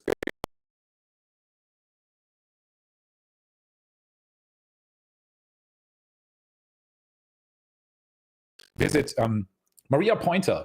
She was the host of Stumpy Camp for Lab Padres. So those are, for those who have been with this community for a long time, you know what I'm talking about right now. All the others will be like, who's that? What is this? Let's just say it was the very early beginnings of the Starship community that is following this project actively. And I was down there in 2020. And the fun part is, back then, nobody in Brownsville knew what SpaceX was doing out there. That has vastly changed in the past 5 years. Everybody in Brownsville knows. Everybody is happy that SpaceX is, or most are happy that SpaceX is there. And I do think that SpaceX is one of the greatest things that has happened to the larger Rio Grande Valley in the past, I don't know how many years. So yeah, shout out to Brownsville. Thank you so much for making this possible. Thierry Hartmann, thank you so much for the super chat. Question: Hey, tolle Arbeit, schaue jede Folge von euch. Sind alle sehr informativ. Liebe Grüße aus der Schweiz. Okay, so that is not a question. What he said is great work. I watch every episode. Very informative. Greetings from Switzerland. Thank you so much for the super chat. It's much appreciated. We have Papa P. Thank you so much for the super chat. Love the great space news. Thanks for the consistent.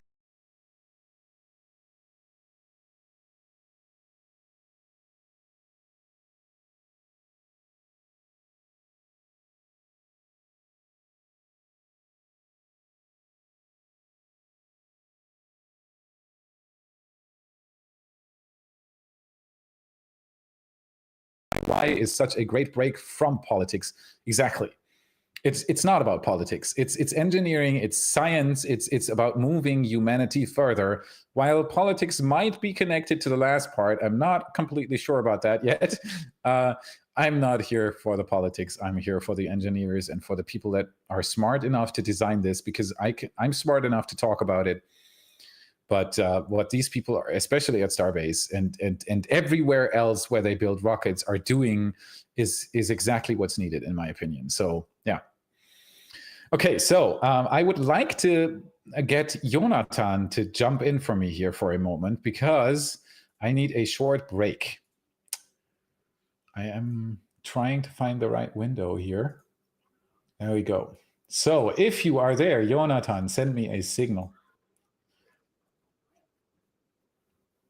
All right. Okay. So I just heard he's going to take his bathroom break first, and then it's my point. Exactly. Go potty. Somebody even says it in the.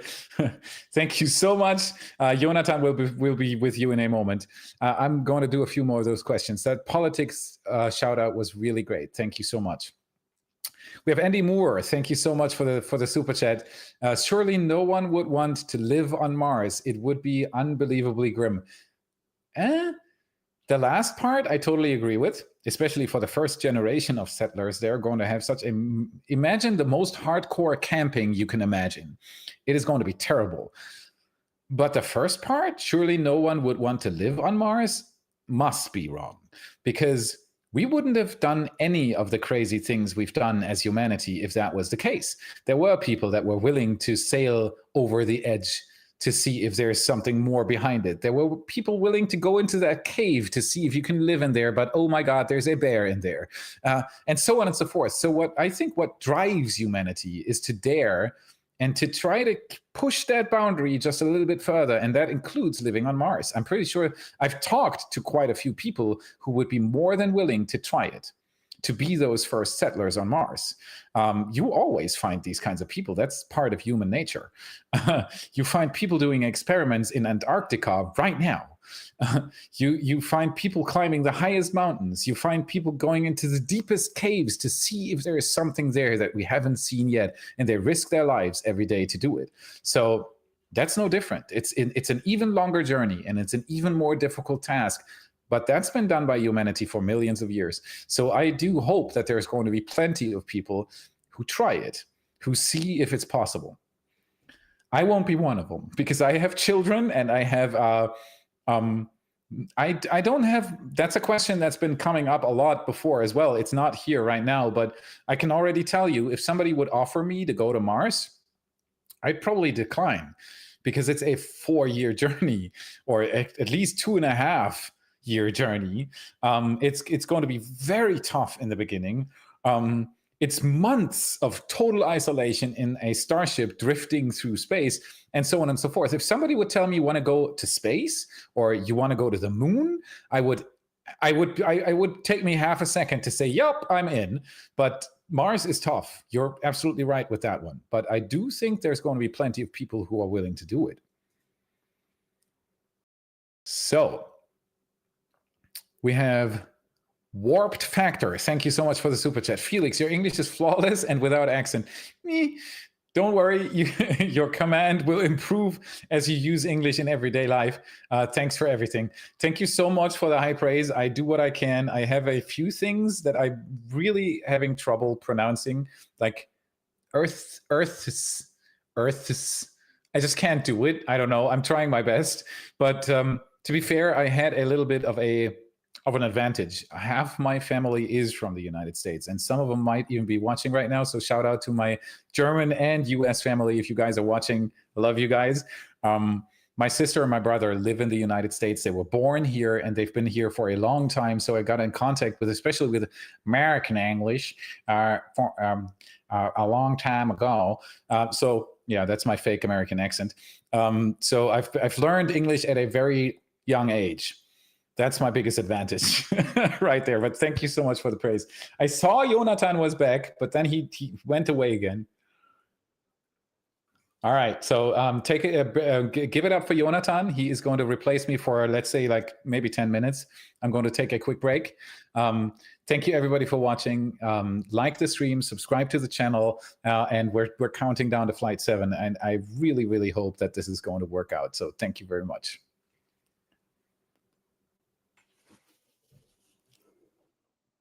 Okay, so I hope you can hear me and I'm not too loud.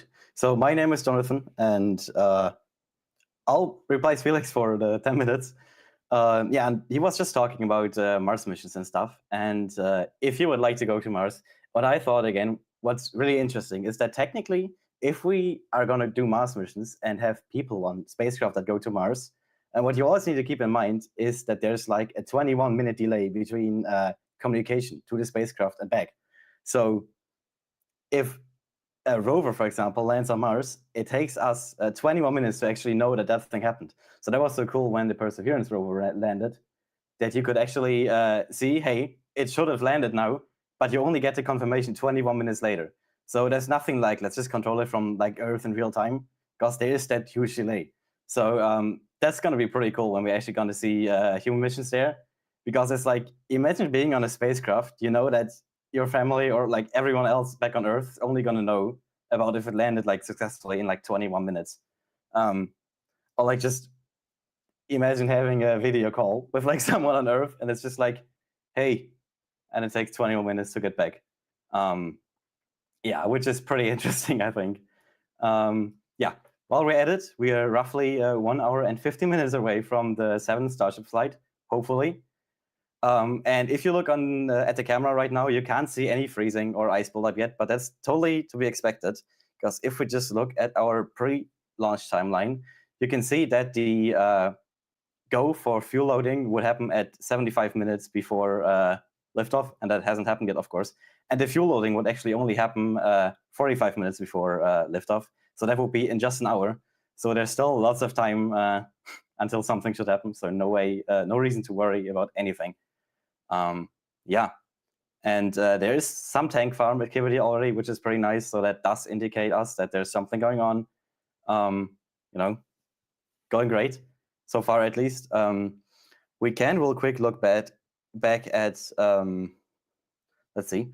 This no, that's wrong. Give me a second. Seems like that tweet might have gone away. I had open. Anyway, that tweet was basically just SpaceX saying that they moved the launch date by 37 minutes because we are now targeting 4:37 p.m. and not 4 p.m. anymore. So we are 37 minutes into our 1 hour window. And as Felix told, that's, of course, the second half of the 1 hour window. So in case there's some hold or some problem with the launch and they need a recycle, I'm not fully sure if they actually have the time to recycle, as it's only like 23 minutes left in that window, and that's not too much time. But usually, I think from the last flights, when you remember correctly, sorry, just read a message. Yeah, there weren't many holds in the last few flights, and they were pretty flawless. I think there were like a few here and there, but usually when they moved the window once, when we hit that final launch time, they actually launched. So fingers crossed we're going to see this. Because as we saw and heard from Erica like about an hour ago in the weather update, the weather isn't looking too good tomorrow, at least not as good as today, because when we look through our views here again, the weather is pretty nice. We have a few clouds on the sky, but besides that, it's just sunshine. So if they launch today, we're going to have a really, really great view. And I do hope that, yeah, that's going to happen. yeah, looking back at our pre-launch timeline, I think we stopped with the ship fuel load. So that's at 40 minutes before liftoff, 45. And then that's LOX and fuel for the ship. They right after each other with just 2 minutes between them.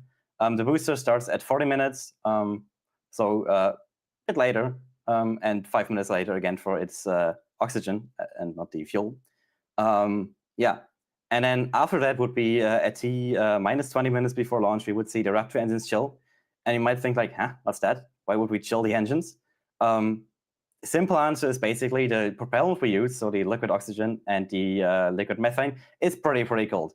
It's like below negative 180 degrees Celsius. I can't recall exactly what that would be in Fahrenheit. Should be quite low though. So basically, it's pretty cold.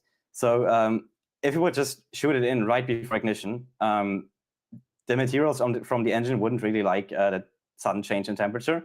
So that's how we just like slowly cool them down and prepare them for the ignition. And yeah, we do that, or SpaceX does that at 20 minutes before launch. Yeah, and then at just 3 minutes before launch, we would see the completion of the ship propellant load, and then just a few seconds later from the booster propellant. And basically, then there's not much left until we're going to see that launch, hopefully. And that would just be at 30 seconds before launch, we would see the flight director verify the final go for launch. And then at 10 seconds before, we would see the flame diverter. And after that, it's just crossing the fingers and hoping we see the thing launch. Yeah, and that's for all the events pre-launch. We can also take a quick look at the events after launch. And that's, of course, liftoff at just after T0. Max Q, that's basically just when the pressure, the aerodynamic stress on the rocket is the greatest. So basically, that's when the atmosphere is the densest and the rocket is going the fastest through that denser atmosphere. After that, the stress on the rocket is just getting less. So that's at 1 minute, 2 seconds. Then after that, we have when the super heavy shuts off most of its engine, so MECO. Then the hot staging ring is separated at 2 minutes, 40 seconds into the flight. We get the boost back burn a few seconds after that, and it's shut down about 30 seconds later. And then basically, it's just waiting until the booster comes back to the launch area. Then they're going to decide if we're going to see the catch attempt or a water landing right before the launch tower in the water, the Gulf of Mexico. Of course, we're going to hope for that catch attempt, because last time we saw that on Flight 5, that was just insane. So yeah, I think Felix talked about it already, that last time for Flight 6, they were planning on doing a catch attempt for a booster, of course, as well. But due to some communication problems between the tower, so Mechazilla, and the launch control, they couldn't verify if the tower is actually ready for a catch because they lost communications. So they needed to divert to the Gulf of Mexico. So sadly, but let's hope that doesn't happen today. Yeah, and then 6 minutes in, the Starship engines also would cut off, and then we would be in space. Quite cool, right? So let's get this off here again, and we can just look through our cameras again if we can see something interesting already. Yeah, as you can see on the bottom right there, there's definitely tank farm activity. Nothing on the ship or the booster yet, though, as we expect. What's also pretty cool there on the bottom left, you can see the production site. So that's actually where all the rockets, all the Starships and boosters are being made. And then they roll all the way from there to the launch site. And then they're being launched here or tested. Yeah, that's pretty cool. Go back to the other camera here. Yeah, there you can see the tank farm activity pretty well. And that's actually also the camera we are using mostly for our live stream, so our 24/7 live stream, because we do have a stream that runs basically night and day, 24/7, and you can see this camera feed all the time. So yeah, if you ever want to figure out what's going on in Starbase, check our stream, and we have awesome chat moderators there. Shout out to Captain Fish; he's doing an awesome job. yeah, and then you can find out what's going on in Starbase. You can also see all other rocket launches there. So if Starlink mission is going on, it's pretty sure it's in there. So you can also just watch it there. Yeah, and I think we could probably just answer some more questions. So I'll just look if I find something. That sounds interesting. Let's see. Yeah, lots of these are still about New Glenn, and I think Felix talked in quite extent about New Glenn already.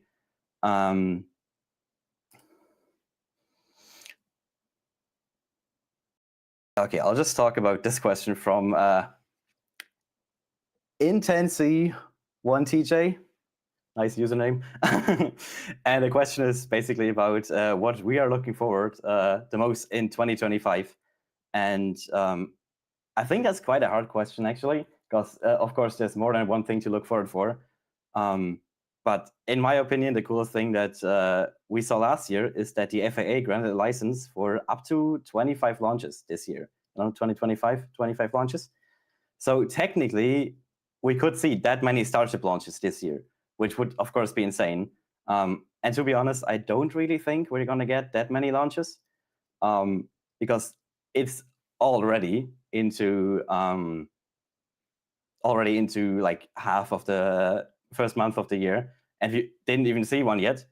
And it's been like more than 2 months, or like roughly 2 months since the last one, I think.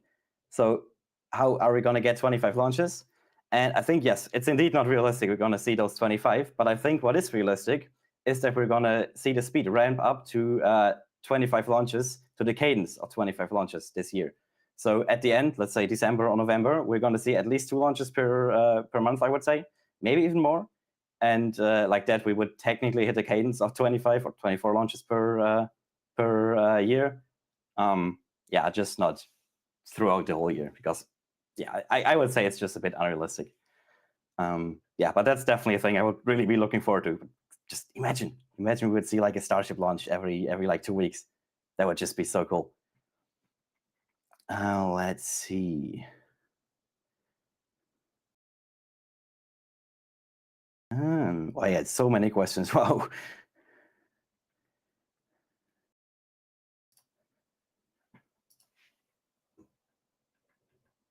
Oh, I just saw Felix is back as well. I'll just answer this question. It's not really a question, it's just a super chat. It's $5 from Fernando Pesa. Sorry, I butchered your name. And he just says, "Why rocks? Thank you so much." That's for the whole team, I think. And we're trying our best for the work. Thank you.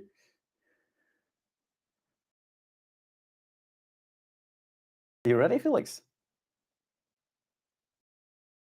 I think I will give him. Oh, he is. Okay. I was about to say I'm going to give him another second, but hey. No, I am.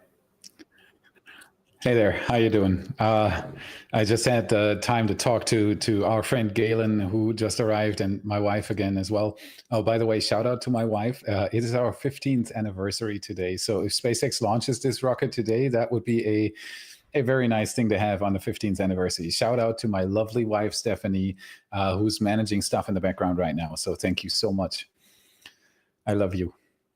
Okay. This is crazy. For all those who have just joined us, we are watching SpaceX hopefully launch Flight 7. That is the 7th Starship that does that goes to space. 5 of them made it to space, and they're trying for a 7th time today. We have Ship 33 on top of that stack that you can see there. Excuse me. We have Booster 14 on the bottom. Ship 33 is the first Block 2 Starship that is about to launch. I can show this again as well here. Give me just a second. I'm going to try to bring up my screen share again, if that works. Yes, it does. Give me a second. I got to go to this is a Block 2 Starship. So what you can see here, the main differences between everything we've seen launch so far. Give me a second. I got to bring up my pen. There it is, that I can draw with. So this is the Block 2 Starship. What you can see, the main differences are these forward flaps here. Those are at an angle now. They were aligned with the aft flaps on the Block 1 starships. So they are pointing at an angle now so that the flaps are moved out of the plasma flow during reentry, because they actually found out that they don't need to have them directly in that plasma flow so much. So they decided to move them a little bit forward into the leeward side, which is this. This is the side that faces the heat, and this is the side that is away from the heat, and the flaps moved a little bit into that direction. That's the first very apparent difference from the outside. The next one would be that the heat shield is different. So now it covers the entire nose. Before it went kind of like this. It is higher up here. Before it started around here. The heat shield line has decreased quite a bit on this side, so towards that direction. They took a lot of heat tiles out from this part here. I'm painting like crazy, but I hope you can see this. That's another major change. And the third major change is actually on the inside. Let me see if I can bring this up real quick. I got to switch here, and I got to go into here.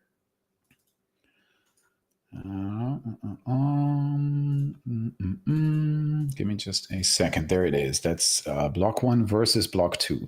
So the first big change that they've done on the internals that you can't see from the outside is they changed the shape of the domes.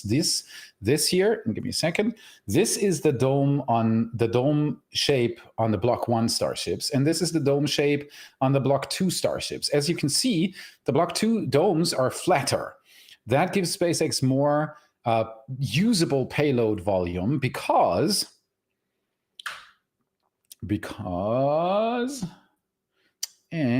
all right, give me a second. Because this is the internal tank structure of a Block 1 starship, and this is the internal tank structure of a Block 2 starship, meaning Block 2 has way more fuel capacity. As you can see, its main tanks are much larger, and on top you have this E-dome. It's called an E-dome. So here you have Block 2 on the left side. This is Block 2, and this is Block 1.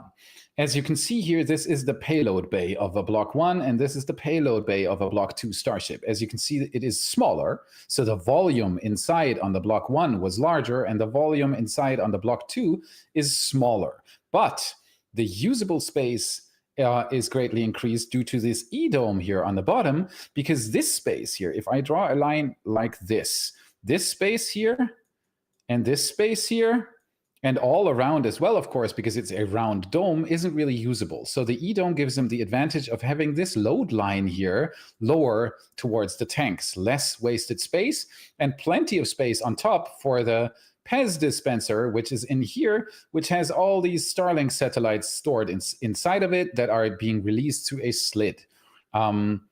This flight is also going to be the first one that utilizes this PEZ dispenser, because they have loaded 10 dummy Starlink satellites into it, which, even though it might sound strange, is the first useful payload on a Starship. It's a dummy satellite, but it'll demonstrate or test if that PEZ dispenser works, because that is a specialized system that is stored inside the payload bay. So again, it's roughly in this position here, and it has tons of Starlink satellites stacked on top of each other.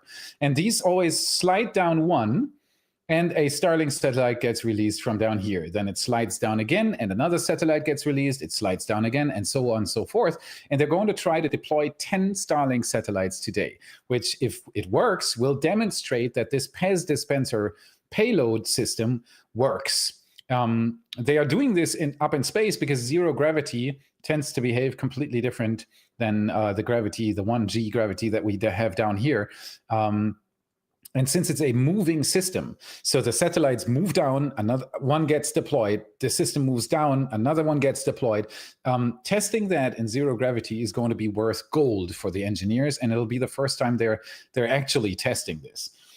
Let me turn this off again real quick for a moment so that we can see the Starship again.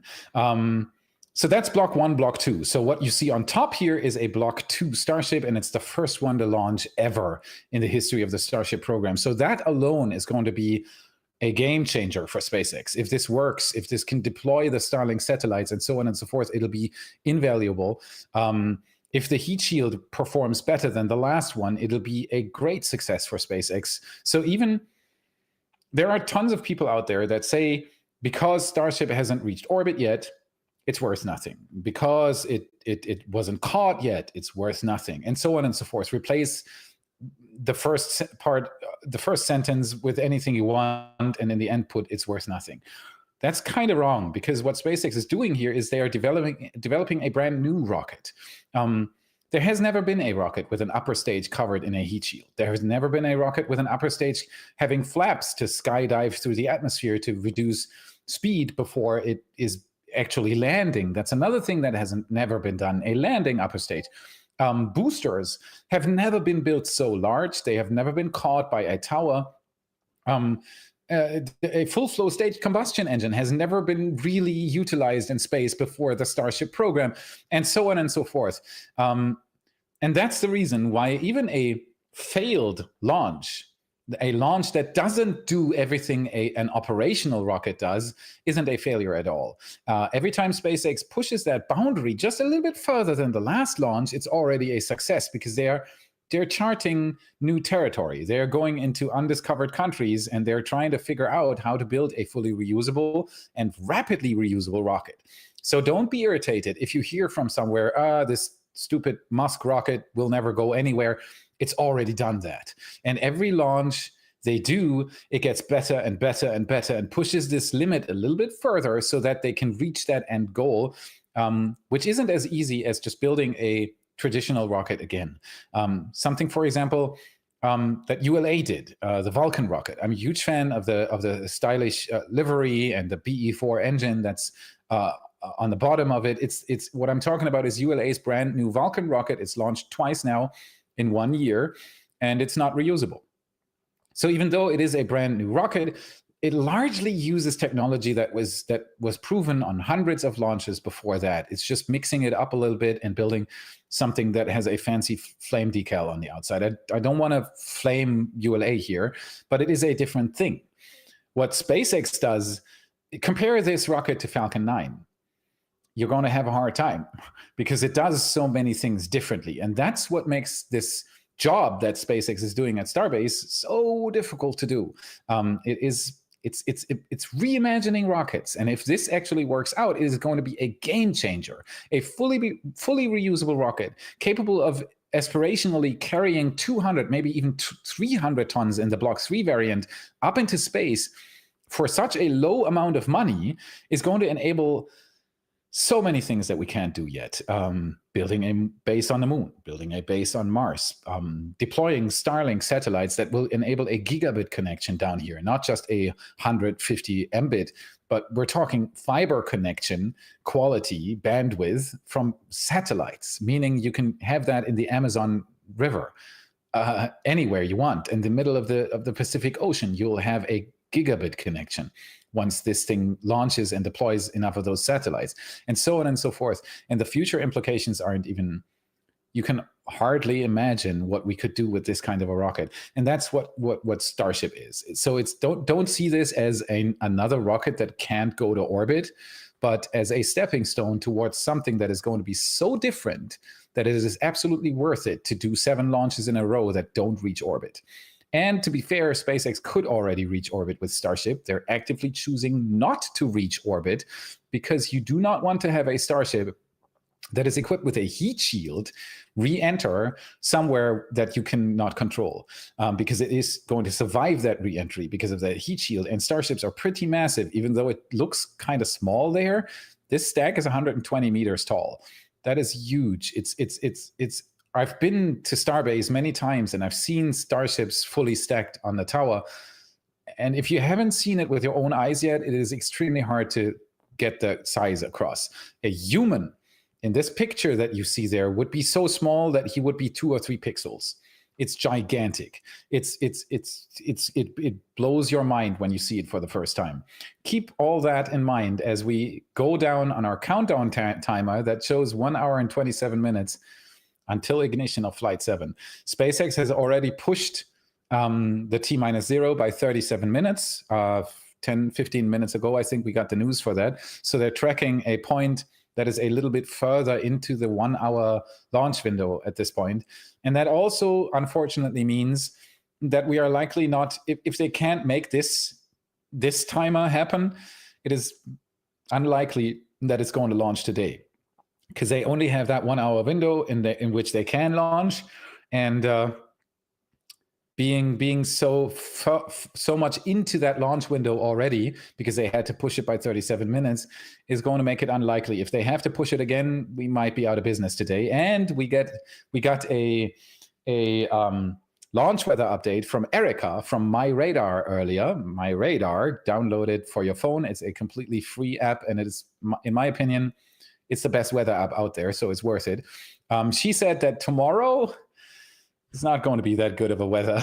So if it doesn't launch today, we might be in for a little bit of waiting there until Flight 7 actually takes off. But for now, we're crossing our fingers and we're waiting for Flight 7 to actually launch. All right, that's the recap there. There's one more thing that I want to show you. And give me, oh, I got my... You could call this a sales pitch, but I won't, because this is actually teamwork. So let me bring this up on the screen right now. This is shop.whataboutit.space. I can also get this full screen like this. This is our print store. This is where you can buy pictures from our photographers. And as you can see, there are already pictures of Flight 7 up. This is, and the nice thing about it is, I think this one is from Jordan. This one is from John Cargyle, our previous photographer, who had to stop working for us because his wife got the second child, which is the best reason to quit on the Y team ever. And this is, I think this one is from Sean. So you will even find pictures from different photographers on here. And the nice thing about this shop is, first of all, you get a museum quality print. I kid you not, the quality is really, really good. And secondly, I think 40% of the money that you pay goes directly to the photographers. So you heavily support our photographers if you buy a picture at shop.whataboutit.space. Please do so if you want to have a beautiful picture on your wall. Next up, we have the Y store, which is swag all over the place. I'm wearing one of the shirts right now. I wear them on every episode. This is the Raptor shirt that I'm wearing here. And you get tons of designs here. Most of them right now actually are by Alex. Huge shout out to Alex. He's probably watching this as well. He's also one of our editors, and he does most of the designs for our store. You have the Block 2 ship. You have our IKEA Raptor shirt, which is super funny. I love the thing. It's what I've been largely wearing recently on the show, because I love the shirt so much. We have our Flight 5 design, which is absolutely amazing with the Mechazilla. This is all our design. So we put a lot of work into this, and these are original shirts, and so on and so forth. Buy one of those if you want to. A link should be under the stream, or our moderators can also put, they've already done it. So thank you so much. If you want to support us, this is the best way you can do this. Like the stream, which is completely for free. It'll push all our content with the algorithm, with the YouTube algorithm. The more you like it, the more it'll advertise it to other people. Subscribe to the channel if you want to drive us further, even further than that. It costs no money, and you'll get all the updates. Become a patron or a channel member. That's another thing I can show you. Give me a second. I have that here as well, I think. Yeah, this is our Patreon. Channel members, YouTube channel members, get exactly the same content. And take a look at this. These are all our image galleries that our photographers take down at Starbase, and these shots are beautiful. Look at this. I'm such a huge fan of our photographers. You get all of these as download links, so you can get the 4K full resolution. You get all our episodes ad-free. You get all the animations that Wooper does. Beautiful stuff right there. This is our aspirational New Armstrong design. So this might look like New Glenn, but we have speculated what New Armstrong would look like. And you get all this for free at Patreon or as a channel member. That's enough of that. I needed to do this because our team loves what they're doing, and all of it is available here for everybody. And we post almost every day. So if you like what we're doing here, give us a little bit of support. Buy a shirt, buy a picture, whatever you want to do. You'll get something that is worth it. Okay, so that is my sales pitch. We're still sitting here waiting for SpaceX to launch Starship Flight 7. if you have a question for me, I've said this just once on this stream so far, and we got so many questions in that I'm still answering those. But if you want to send me a question that I answer to you live on this stream, write #question and then your question, and we'll pick it up and deliver it to me so that I can answer your question live on the stream. I'll do this probably until 10 minutes before liftoff or something. And some of the questions are really, really good. So thank you for sending them in. And if you want to get yourself a little bit higher up in that question queue, Super Chat goes a long way, because I'll prioritize those, because those are the people that make us go further than we can right now. So thank you so much for all the Super Chats. Okay.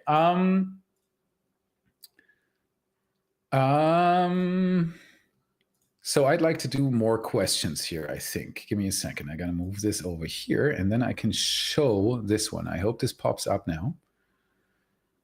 Does it? Can I have my questions on screen? There we go. Okay.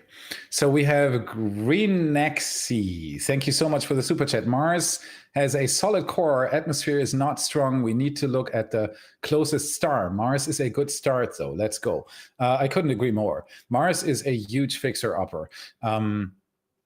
Theoretically, you can terraform Mars. There is a really cool shirt that says Nuke Mars. That is one of the options. You could detonate thermonuclear bombs at the poles and then have the CO2 ice that is there evaporate into the atmosphere to make it thicker and kickstart a greenhouse effect. There are all sorts of concepts, but all those involve hundreds of years to actually see a meaningful difference. Is going to be very, very hard. So yeah, bottom line, Mars is a fixer-upper, but it's a stepping stone, as you said. The moon was the first one. We showed to ourselves as a humankind that we can reach the moon, put a flag there, scoop up some dirt, and smile for the camera. That was worth a lot, because it showed us that it's within our capabilities to do it. Mars will be the same thing. I kid you not. As soon as the first astronaut opens up the door on Mars and steps out and smiles for the camera, it is going to show us as humanity that we can do it. We've reached the next planet. And if we can reach the next planet, how about we aim for the next star? How about we push it even further and try to bridge that distance? That's all it is about in spaceflight anyway. You need to bridge distances. The moon is pretty close to us. 300,000 kilometers really isn't that much. Mars is way more already. And the next star is right now so far away that we don't even have to think about it. But the only reason why we can right now think about getting to Mars is because we got to the moon. Is because Yuri Gagarin went to space, and after him John Glenn, and so on and so forth. It's because the first guy stepped out of his cave at some point and came up with an invention. And that's the same thing for Mars. So even if you say that Mars is a fixer-upper and that it's never really going to be replacing Earth, it still is a stepping stone to something that might replace Earth at some point, or actually be a second option.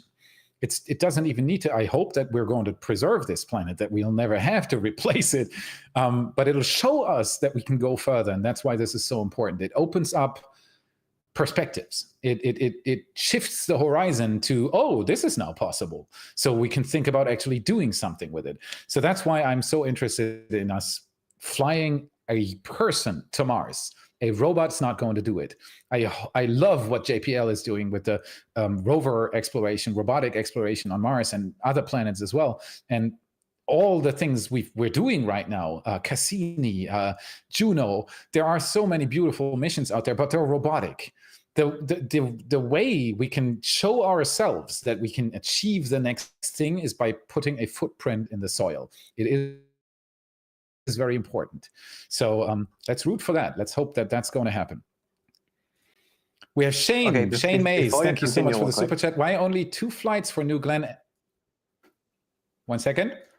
Before you continue, if you check your right, you can see that the OM just started venting. So we're probably in pipe chilling, everyone, which is a great sign for Nice. getting ready for launch. Yes, at T-minus 1 hour and 15 minutes, we are going to get the go, no go for fueling. That is the first very important step. Let me bring this up. That should be this one. Exactly. No, this is the wrong one. Let me pre-launch. There you go. So as you can see here, at T-minus 75, which is very, very close now. It's like we're a minute and 48 seconds away from that. SpaceX is going to do the first very important decision. Are we going to fuel the rocket today? Are we going to open up those valves and let the propellant go in? Not even at that moment, but this is the decision. Then they are committed, and they're going to continue working towards starting to fuel the rocket. So thank you so much for pointing this out, Jonathan. Me being busy answering questions, I wouldn't have even noticed. Thank you so much. We're on track. We're at T-minus 1 hour and 16 minutes. I want to do a hype train. Give me a second. I got to write something in the chat, and the people that know what about it know exactly what I'm doing now. So this is the time. We're going in for Flight 7. We're anticipating SpaceX to do even more crazy stuff today, and I really, really hope that this is going to work out. So shout out to SpaceX, to everybody from SpaceX who's watching right now. We've got our fingers crossed. We're waiting for this thing to launch and do the next crazy thing. Thank you so much for the hype train, everybody. Thank you so much. There we go. Okay, so I'm going to try to answer a few more questions here. Shane, why only 2 flights for New Glenn NSSL cert? Because they don't need more than that. The certification flights are normally 1 to 3. It depends on numerous things in the background, and they decided that they need only 2 flights to certify New Glenn. The reasonings behind it are in the documents. I couldn't tell you. But 2 is a reasonable number, in my opinion. If it can show twice that it can reliably go to space and deploy something, there you go. You've proven that the technology works. Hype train is still going. Thank you so much, everybody. This is the 7th time that SpaceX is doing this, and still they have so many new things to show. It's just incredible what happens at Starbase. So thanks for watching this together with me. For everybody who's just joined in, we're waiting for SpaceX to start to do their go no go fueling decision. Then they're going to fuel the vehicles, and then they're going to launch. You can see the counter on the top. That is the new T-minus 0. They've already shifted it by 37 minutes. So we're getting to the end of the launch window right now. And so that basically means if they cannot launch it now on that timer, it's probably not going to happen today. But if they can, you're in for a ride, and you should stick with us, because this is, if you haven't seen this yet, it's incredible. Even if you've never seen a rocket launch before, this is science fiction broadcasted live to your home. It doesn't get better than that. So keep watching with us, and I'll answer a few more questions, because you guys had a lot of questions. Thank you so much for all those super chats as well. So we have Scott R. Thank you so much for the super chat. I live in Austin, Texas area. I would love to go down to Boca Chica to observe a launch. Where is the best place to view for free? Shout out to Raptor Roost. RaptorRoost.com is the place you should. That's one of 2 really good locations. Raptor Roost is great because of community. The people that go there and put up their tents and wait for hours for a launch and enjoy a barbecue before the launch day, and so on and so forth. So if anybody from Raptor Roost right now is watching this, you guys rock, and I miss you, and I wish I was down there, because it is amazing. Raptor Roost is a really good place to watch. You get a toilet, you get some food normally, you get all the basics that you need to hold out for a few hours to watch a launch, and it is right outside of the exclusion zone. You literally walk a meter or a yard, if you're from the United States, out of Raptor Roost, and you're inside the exclusion zone. So this is as close as it gets, basically. It's lovely. The second one would be South Padre Island. The southern tip of South Padre Island has an RV park. Isla Blanca Park, I think is what it's called. And there's probably plenty of people from there watching the stream right now as well. So shout out to Isla Blanca. That's the second best spot. It's on the other side. So it's not on, there's sea between you and the launch pad, but that doesn't matter much. It's about the same thing. And the crowd down there is great as well. So those 2 locations are what I would aim for. But the biggest difference between both is that Raptor Roost is 10 minutes away from the launch site by car, and South Padre Island is an hour and a half away from the launch site. So it is before the launch, it's actually nicer to be on the Raptor Roost side, because you can just go out there. You can drive for 10 minutes and then take a walk, take a look at the rocket. Be mindful, don't cross SpaceX's property lines, because that is the reason why we can get so close to it. If there are stupid people who don't obey the property lines, we're going to lose that at some point. We don't want to do that. So be mindful, don't dump your trash in the dunes, park your car on the side, be nice to everybody. That's what enables us to do all this, to get so close to the rockets. Trust me, NASA doesn't let you so close to a rocket. SpaceX does. We want to keep it that way. But that's it. That's all you should need. I am planning to do a travel guide video, an updated one, about how to reach Starbase, what to do there, where to go, and all that kind of stuff, hopefully for Flight 8. Because I'll hopefully travel down for Flight 8, and then I'll be able to be on site again and record this actually on site, because that's the best you can do. So yeah, that's your travel guide to Starbase. Do the trip. It is very much worth it. Anthony Robinson, thank you. Yeah. Yeah. Yes, it very much looks like it. We have a small vent visible on the tower, as you can see there. So this definitely looks like we're going for fueling.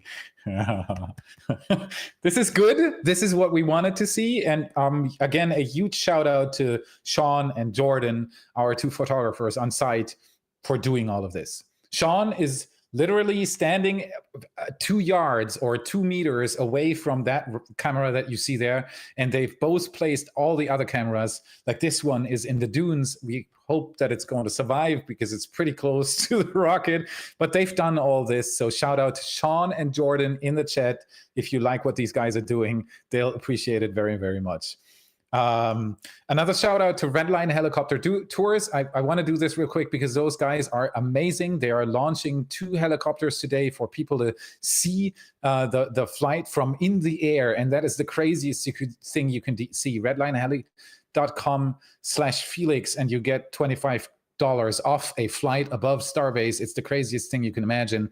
It's definitely worth checking it out. And the guys, Jax, your team is amazing. It's an honor to work with you guys. So there you go. That's the next one. Then we have Anthony Robinson. Greetings from Washington State. Maybe you're already answered, but when do you guess they will catch a Starship? So that depends on today. If the Flight 7 ship, Ship 33, which is the first Block 2 ship as well, so it has quite a few changes, if it performs like the last ship and does everything all the way down to a soft touchdown in the Indian Ocean, we might be in for the even crazier thing during Flight 8, because then they want to catch a booster and a Starship. So it largely depends on today. If the ship behaves and does everything it's supposed to do, this is going to be even crazier on Flight 8 and even crazier on Flight 9 and even crazier on Flight 10. You get the idea. SpaceX is doing something absolutely crazy out there. Expect it to get crazier. At some point, we'll be sitting here watching a live stream of them trying to land a Starship on the moon. This is the ride you're in for if you stick with us. This is crazy. I still can't come talking about it. And that's why I like to shout out to SpaceX so much, because they have the guts to do it. Even though failure is a very real option for all this, they're still doing it. And that's exactly what's needed. So there we go. Nay, thank you so much for the super chat. Please give a shout out to Sean from Australia. Will make his day. So Sean from Australia, you have the same name as one of our photographers. I love the name Sean. I love Australia. Here's your shout out. Party hard. We're about to see Flight 7. Thank you. We have Jonathan Smith. Thank you so much for the super chat. It would be really cool if each tower could service multiple pads. Can you imagine what would look like? Yes, with the Starship surrounding the tower. Exactly. I've been thinking about this. I called it the revolver pad.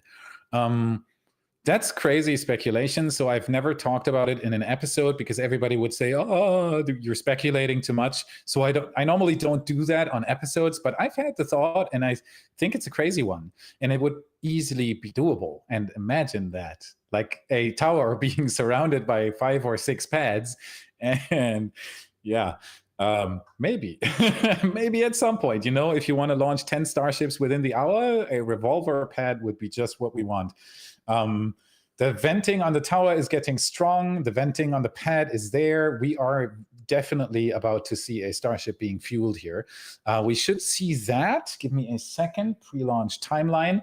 We should see that at T-minus 45 and 54 seconds. So 20 minutes out from now. They're chilling the lines right now. That's why you see this vapor. This is not actually them fueling the Starship yet. This is them cooling those lines down so that the temperature shock is not that crazy on the equipment, because you want to reuse the equipment. So you care about your propellant lines, you care about your engines, you care about everything that touches extremely cold liquids, i.e. the propellant and the oxidizer. So that's why you pre-chill all this stuff, and that's what you're seeing here right now, and I can't see enough of it. 1 hour and 6 minutes, everybody. Oh, this is good. Okay, so the revolver pad, I've had the idea. Excellent question. I presume it would be possible. There's, of course, no data towards it, but we can hope. So we have Bra Button. Thank you so much for the super chat. How far is a launch like Starship visible in person? States away or much less? Yeah, states away. It depends largely on the angle that the rocket is taking. If it would just go straight up, it would be visible for a wide, from a large distance. There we go. But because it does something called gravity turn, it goes sideways pretty quickly, actually. Rockets don't go straight up to space. They try to reach an orbit, so they fly a curve. And depending on where that curve goes, if it goes over the ocean, you can, there's a curvature, at least if you believe in it. And so it disappears on the horizon. But rocket launches are surprisingly far away visible, and especially Starships, because they're so large, so their flame trail is large. At night, that'll be even more visible. Then you can actually see it from 100 miles, 200 miles, maybe even 300 miles away. There has been footage from Los Angeles when a launch from Vandenberg was going of a Falcon 9, and the upper stage was going across the sky, making something called the jellyfish. It's when they launch in the twilight. When it's down where the rocket is, it's already reasonably dark, but up in space it's still bright, because the sun shines, the shadow of the sun moves at an angle, of course, because we're on a globe, let's face it. And so sometimes you get something called a jellyfish effect, where the upper stage exhaust creates this crazy display in the sky, and that kind of stuff can be seen for hundreds and hundreds and hundreds of miles. So yeah, rocket launches can sometimes, in the right conditions, with the right trajectory, be seen from very far away. We have Phil Busardo. Thank you so much for the super chat. Hello from Florida. Local homie. Appreciate the information you provide to keep us up to date on all things space flight.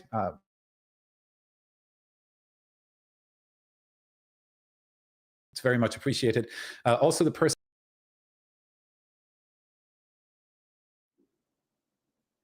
Okay, it looks like we did just lose Felix there for a second. Let's just see once he comes back. Yeah, while we're at that, we just got a tweet from SpaceX confirming that Starship is in prop load. So let me just share that with you guys here as well. Let's see. So, and there we go. Yes, exactly. So we go for prop load right now. Which means they're not actually fueling right now, they just go for it. So we should see that fuel load in, let me just get that timeline, it's still on. So yeah, we should see that prop load in about the next 15 minutes, it should start then. And yeah, I did see Felix is also back, so we'll just get him right back in here. There you are. All right, I don't know what happened there. I was still talking, and then I heard you say, hey, we'll wait until he's back, so I didn't even notice. I don't know what that was. What I was just, the Starship team is go for prop load. Yes. Okay, so we are progressing. We've got the confirmation that the prop load go, no-go decision was a yes. We are go. And the next thing we should see in about 17 minutes is actual frost lines appearing on the vehicle. So we'll go. This is amazing. So what I was just saying when I was rudely interrupted by our backend video processing is that I started this 6 years ago, and I did not imagine it to turn into what it is now. So thank you everyone for tuning into this. Before I started this channel, I was the same you guys are. I sifted through YouTube to find a new video about spaceflight and the latest information. And at some point, SpaceX started doing its thing at Starbase, and there weren't that many people back then to actually report about it or in a good quality. And so I was frustrated. I thought, man, this is so amazing. Why is nobody talking about this? And so I started my first video and the second and the third. And if you actually take the time to scroll all the way down to the first episode, you'll see that I did not have much knowledge about YouTube videos back then, but I still did it. And I'm sitting here almost 6 years later with all of you, with like 20,000 people at the same time watching this as I talk to the microphone. It's still very surreal to me. So thank you for that super chat, Phil. That is much appreciated. So by the way, we have 19,722 people watching right now. I think at least. Let me refresh this real quick. If you guys have the time, press the like button. We have 8,556 likes on the channel, on this stream. The more people like this, the more the YouTube algorithm is poked to share it to other people. So it is being ramped up on YouTube's home so that more people can see what happens at Starbase. Many people don't even know what we're talking about here, that SpaceX is actually developing a rocket that is supposed to get us to Mars in the end. I think this is very important. If you do think so too, like the stream, subscribe to the channel. This is very, very important to us. It's completely for free, and it helps us more than you can imagine. So thank you so much for that. Okay, let me bring up that view again here real quick. It's here. There we go. So we're right now. Do we have that SpaceX stream still up? The SpaceX post? Or what am I looking here? What's the live view? Because in video I only see a tweet.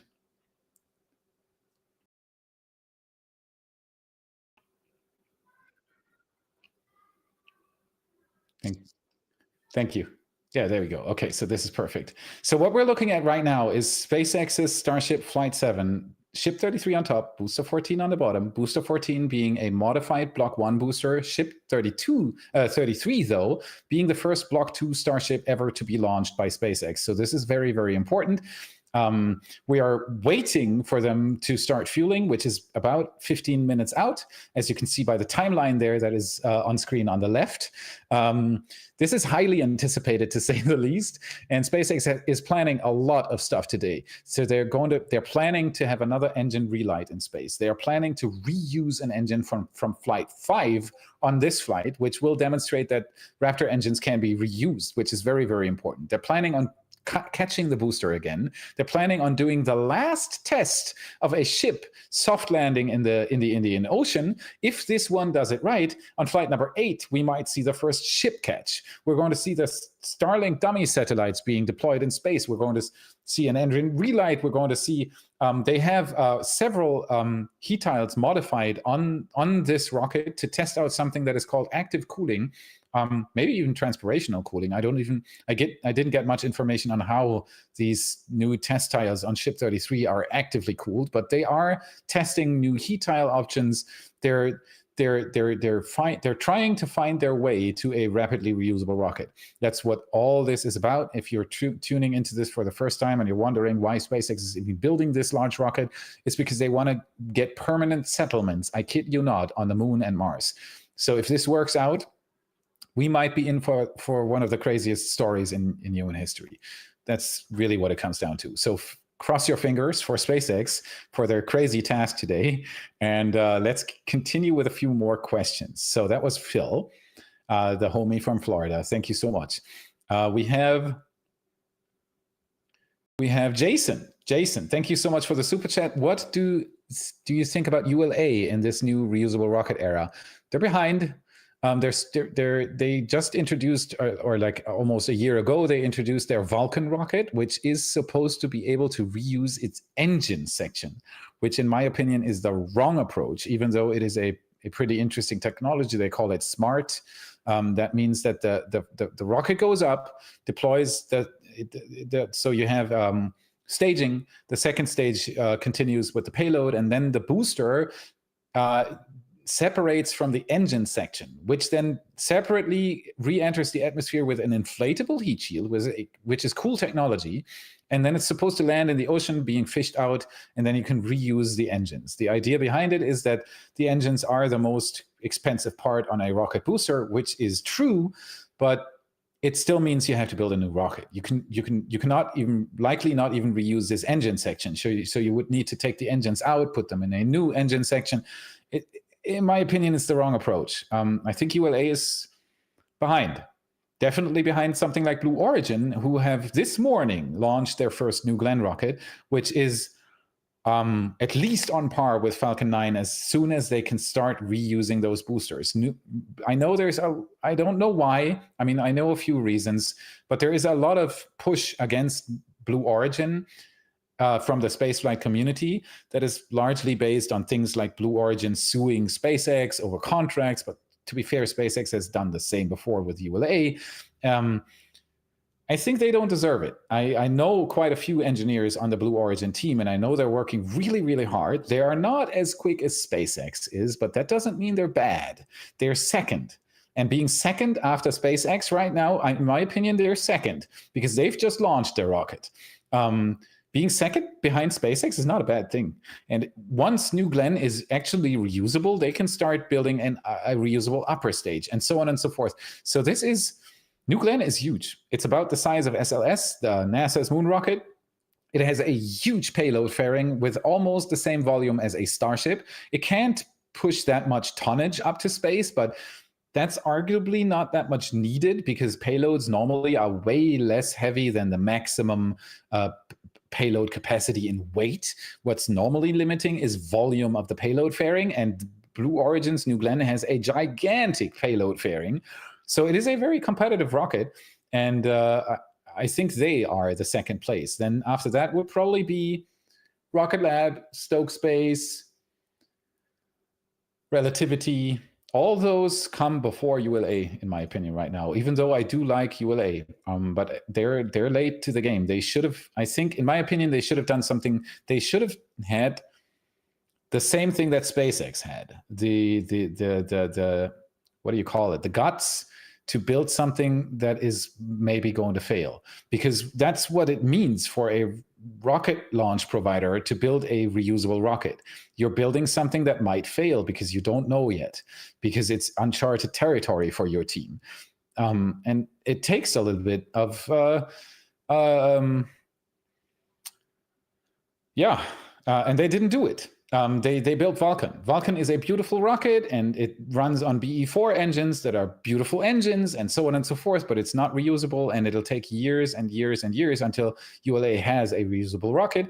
And in my opinion, the only way to compete in this new space race is by having reusable technology, largely reusable technology, not just engines. So that would be my verdict on ULA right now, which is a shame because I like ULA. Good question, hard to answer. We have Grady E. Brown. Thank you so much for the generous donation. This goes directly into our coffee fund. Thank you, Felix, for such great detailed broadcasts. You're very, very welcome.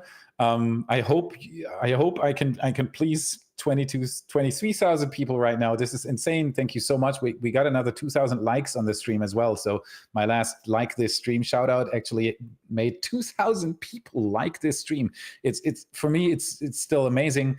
Thank you all so much for watching. This is a very humble feeling for me. We have Steve Grody. Thank you so much for the super chat. Can SpaceX catch not over the pad at point used for transporter? I can't decipher the question. Can SpaceX catch not over the pad at point used for transporter? Okay, so what you probably mean is if they really have to catch directly over the pad. No. They could also catch on the side because the sticks can be moved to the side and there's a little bit of headroom there, but it's really not what you want. I had a similar question earlier with somebody asking if you couldn't just build a catch-only tower. Yes, Absolutely, it would even be easier because you don't need a launch mount under it. But that's not what SpaceX wants to do. What they want to do is basically build a gate. The same thing an airliner, like it lands and then it drives to the gate, right? And then you get out and your luggage goes out, and then they clean the plane and put new questionable food in it. And then new travelers come in with their luggage and it takes off again. It goes on its next journey. And that's what SpaceX wants to do with the Starship. That's why they catch over a pad. It's because you can catch it and then just set it down, inspect it, refuel it, and fly it again an hour later. That's the aspirational goal. Now, it's going to take them some time to reach that point, but if that works out, it would be so different than rockets are today. Even Falcon 9 takes days at best to fly again. I think the current turnaround record is like 12 days or something. I could be wrong on that, and we probably have experts in the chat who are going to rapidly correct me on this. But it's measured in days and not in hours, and that's why SpaceX does this catch maneuver. It's mainly. There are some other reasons too. For example, you have less weight. Why send up legs if you don't need them, and so on and so forth. But the main reason is that rapid reusability. They don't want to just reuse the entire rocket. They want to speed up the process as much as possible as well. And they have that in mind from the beginning on. And that's why it looks so strange having a rocket that doesn't even reach orbit yet, but it's already being caught. It's because they are developing all of that at the same time. And that's why it's so hard as well to master this new system. It's because it has so many unknowns that are being made possible, hopefully, at the same time. So it's a good question. Thank you. We have Eddie Marici. Thank you so much for the super chat. Hi, Felix. Live in Italy, born in Romania. Hello. I have an aunt living in Italy. I love the place. I've never been to Romania, but I want to go there as well. Shout out to both countries, and thank you for watching. Anything new? There's a heavily venting pattern.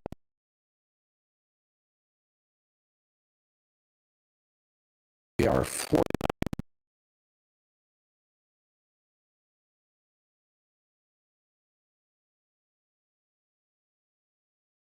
See, there's heavy venting there. There we go. That's the other one. This is the end phase of chilling, or they might even be fueling already. I can maybe see a slight little bit of frost line there on the booster. Not sure about it. No, I don't think so. It might be. It's hard to tell because this is our camera that is at Raptor Roost. Shout out to Raptor Roost, which is right outside the exclusion zone. And this one, it's putting out frames again, is right next to the rocket, but it's a bit blurry. So fueling should theoretically start at 45 minutes and 54 seconds to ignition. So we should be 4 minutes out until they actually start fueling it.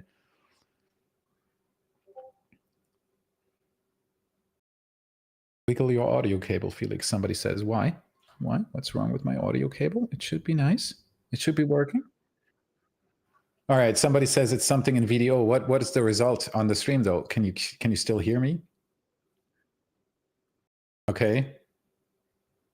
I could restart our backend, but I already did.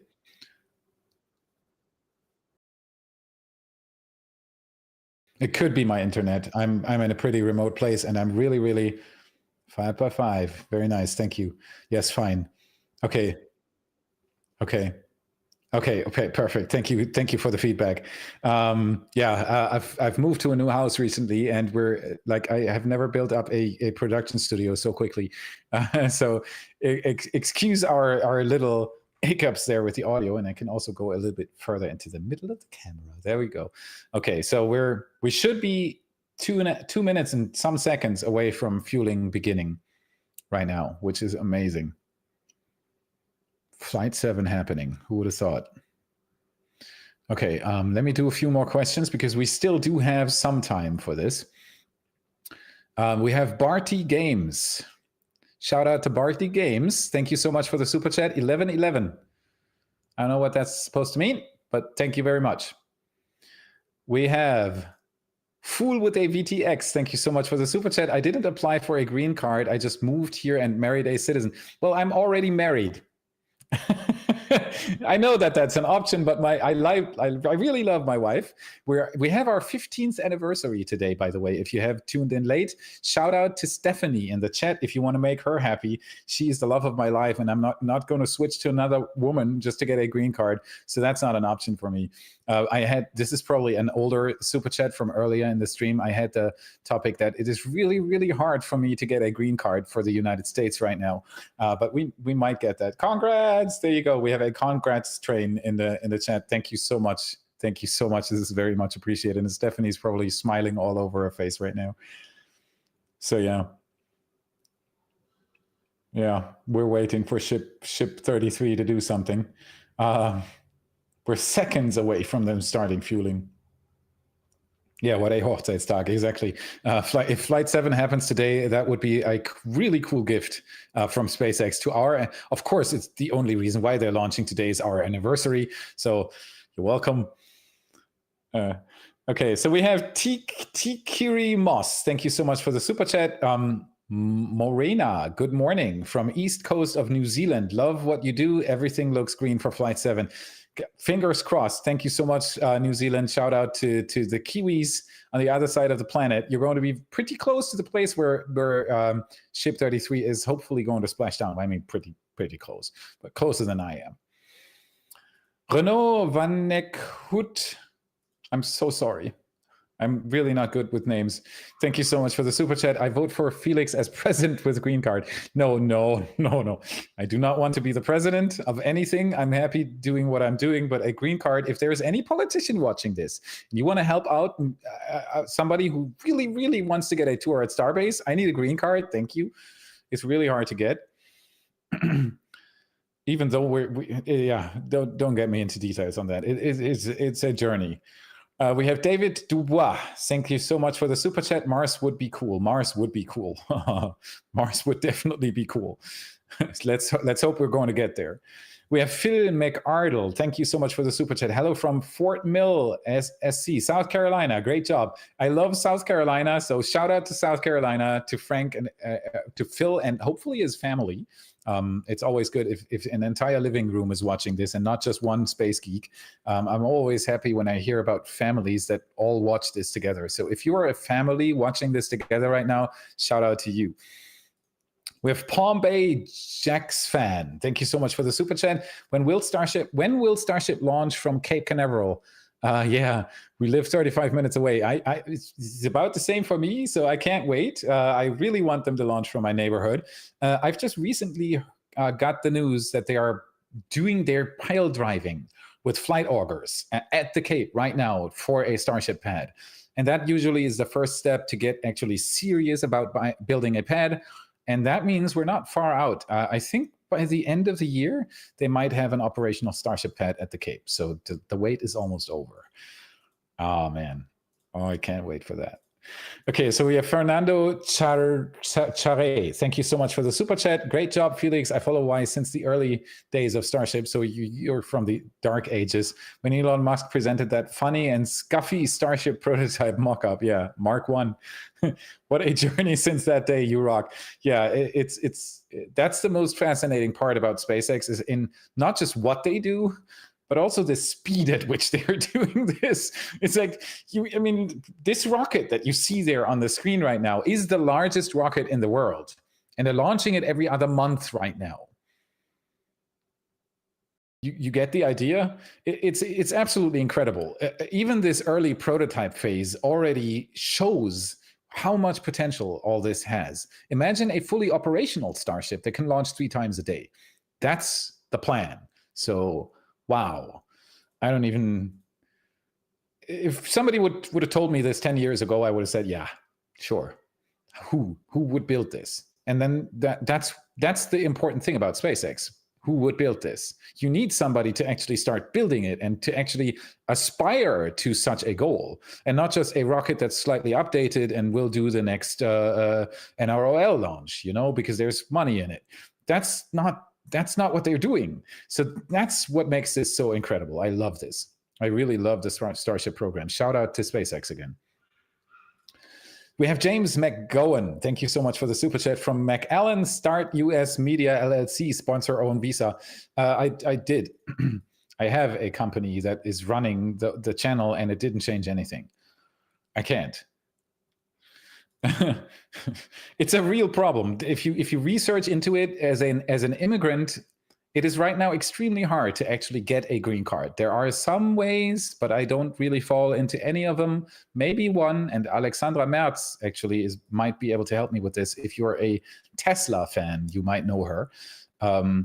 I've had a talk with her, and I'm going to get back to that. I was very quiet for the past few weeks because we moved into a new house, which made me really busy. But that might be one way we can actually get that green card. And I would be very interested in it. Trust me, I want to stay here. I really do like the United States. So we have Nay. Thank you so much for the super chat. I say yay, happy anniversary from Australia. Thank you so much. We have Tuesday. Thank you so much for the super chat. Didn't the space shuttle have an upper stage covers and heat shield? Yeah, but it wasn't technically an upper stage. It was an orbiter. It was a completely different system. And it was also not quickly reusable. It took them a long time. I think that the quickest turnaround of a space shuttle ever was about a month. That's not what SpaceX is aiming for. They're aiming for hours. So yes, I love the space shuttle. Every time I'm standing in front of the Atlantis shuttle here at Kennedy Space Center, I like it so much that I choke up every time I see that orbiter. It is majestic. Even though they lost 2 and it was the most terrible astronaut killer in all of spaceflight history, it still was an extremely amazing achievement that we were able to do this. And it showed us something. I said this earlier. These moments when you realize that something is possible are very important for people. It shows them that it can be done and that it can be put on the side of this is possible. And the space shuttle was one of those. It showed us that it was possible to have a plane in space and do all these amazing things. It was incredible.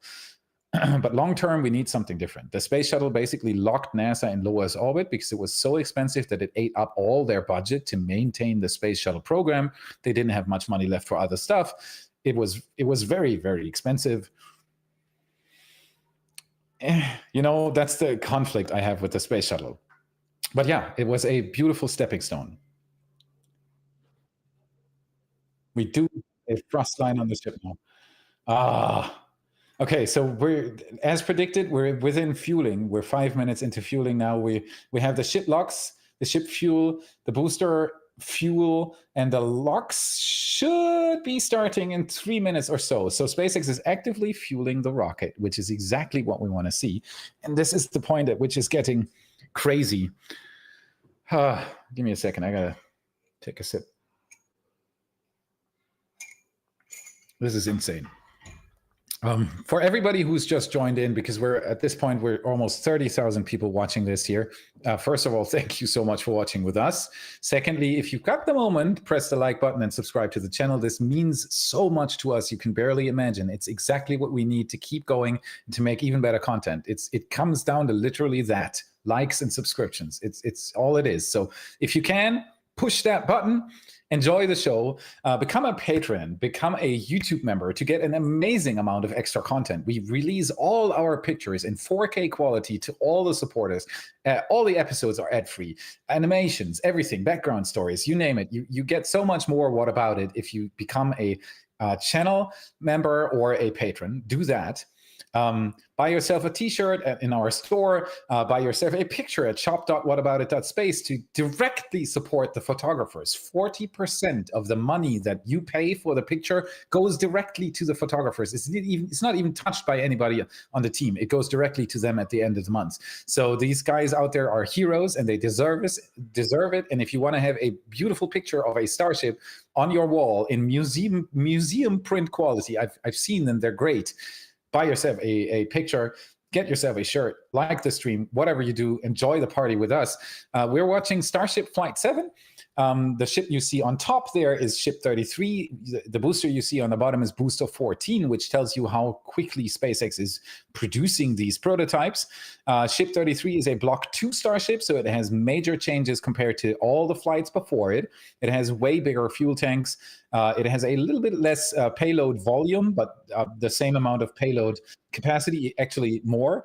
It'll try to deploy 10 Starlink dummy satellites today, even though those are dummy satellites, so they only have the same shape, but they're not operational. It'll show SpaceX, it'll demonstrate to SpaceX that their PES dispenser, which is a very novel way of dispensing satellites into space, actually works. If Starship 33 on this flight actually performs the way Starship 32 did on the last flight, this will be the green light for a ship catch. So they won't even be catching just the booster, as we've seen on Flight 5. They'll also try to catch the ship, which is crazy. It's never been done before. An upper stage has never been caught again, and you couldn't analyze it, with the exception of the space shuttle, but it is an orbiter. Again, we just had the topic. It's a slightly different thing, and it takes a lot more weight to realize the space shuttle concept. A plane. Starship isn't a plane. It flies through the sky. It falls through the sky like a skydiver, balancing itself out with these flaps. We have an updated heat shield. We have a reused Raptor engine from Flight 5 that is on the Flight 7 booster right now. Engine number 314 is our silent hero here, and it'll today demonstrate that Raptor engines can be reflown on another flight, which is very, very important. So this flight is full of stuff, of new things, and that's what it comes down to with SpaceX right now as well. If you've seen a few Starship launches, that does not mean you've seen this Starship launch, because every time they're doing different things. For example, they have a camera installed on one of the dummy satellites, or I think maybe even two, that might give us a view of a deploying satellite filming the Starship as it drifts away. These are things that you've never seen this before. And that's what makes a Starship launch so unique. So stay tuned. You are almost guaranteed, if this thing launches, to see something that has never been done in space flight before, even though this is flight number 7. So I don't know how many shout outs I've done to the SpaceX team. If anybody from the SpaceX team is watching this right now, you are our heroes for even trying this. Thank you. Fingers crossed. Okay, so that was... All right, I've just heard from Jonathan. SpaceX is live with their stream, but they still have that SpaceX animation going. As soon as they switch to a picture, we're going to show that on screen. There we go. There we go.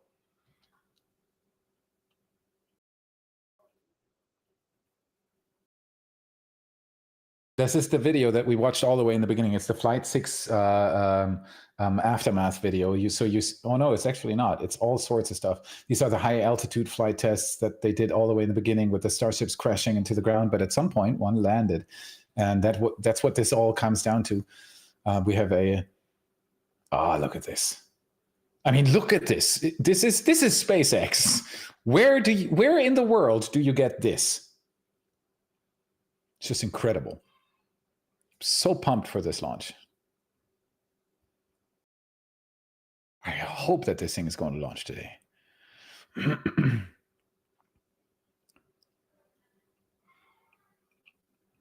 Oh. Yeah, these are images from, I think, Flight 6.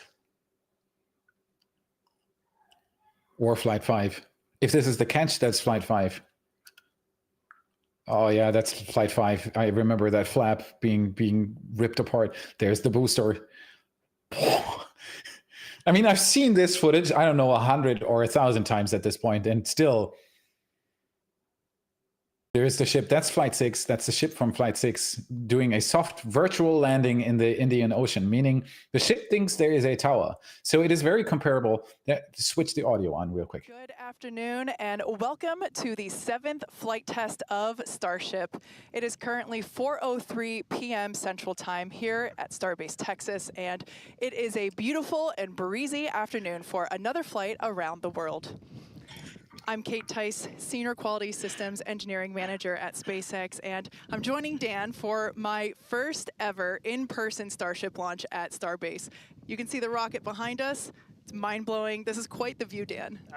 No better seat in the house, no better thing to talk about a rocket as you watch it launch. Hi, everybody. Welcome back to Starbase for another Starship launch. I'm Dan Hewitt from SpaceX Communications. We are at T-minus under 33 minutes and counting. Our T0 time coming a little after the bottom of the hour. Now, Starship program has brought us nonstop excitement back in 2024. This year shaping up to be even bigger. Absolutely.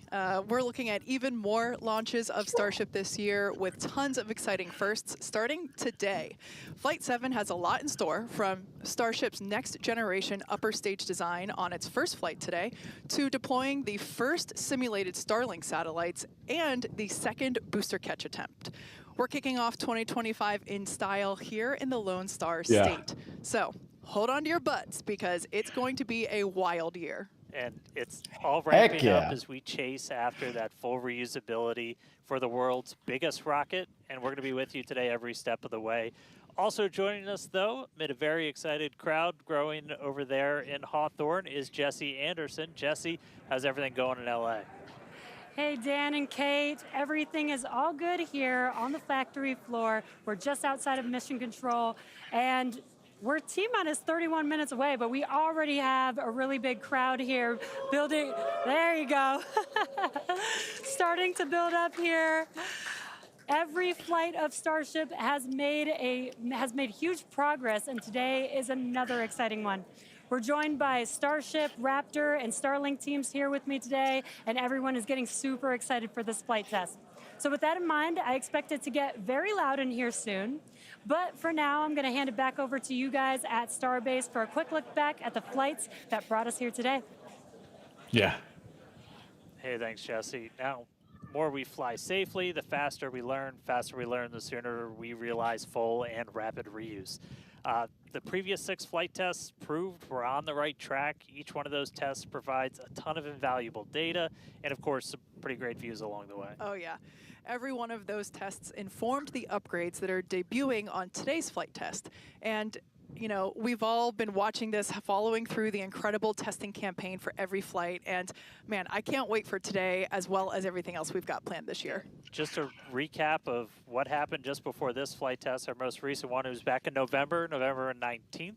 That was Flight 6. It lifted off at 4 p.m. Central from Starbase, Texas, just a couple miles over our shoulder. It was a gorgeous sunset ascent. Let's take a look. Oh yeah, it was beautiful. Attention all flight crew members, flight is go for launch. Wow. It's been just over a month since Flight 5. Goal is to get that turnaround time down to hours. We have liftoff. There it goes. Stage separation. 30 seconds, no catch decision. Booster. I mean, look at that.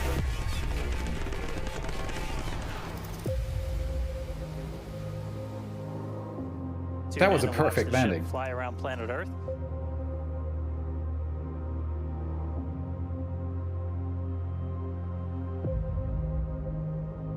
Relight demo startup. And shutdown. Starship is at 100 kilometers altitude. Flaps now have control of the vehicle.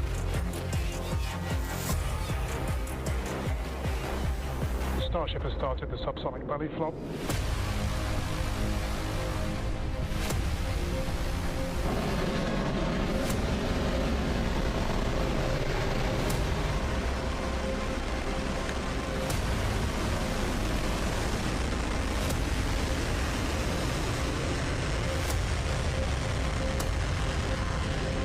This is just amazing. Starship has landed. And there All it right, was. now today's flight test is going to look pretty similar profile-wise to that last one and honestly the last couple.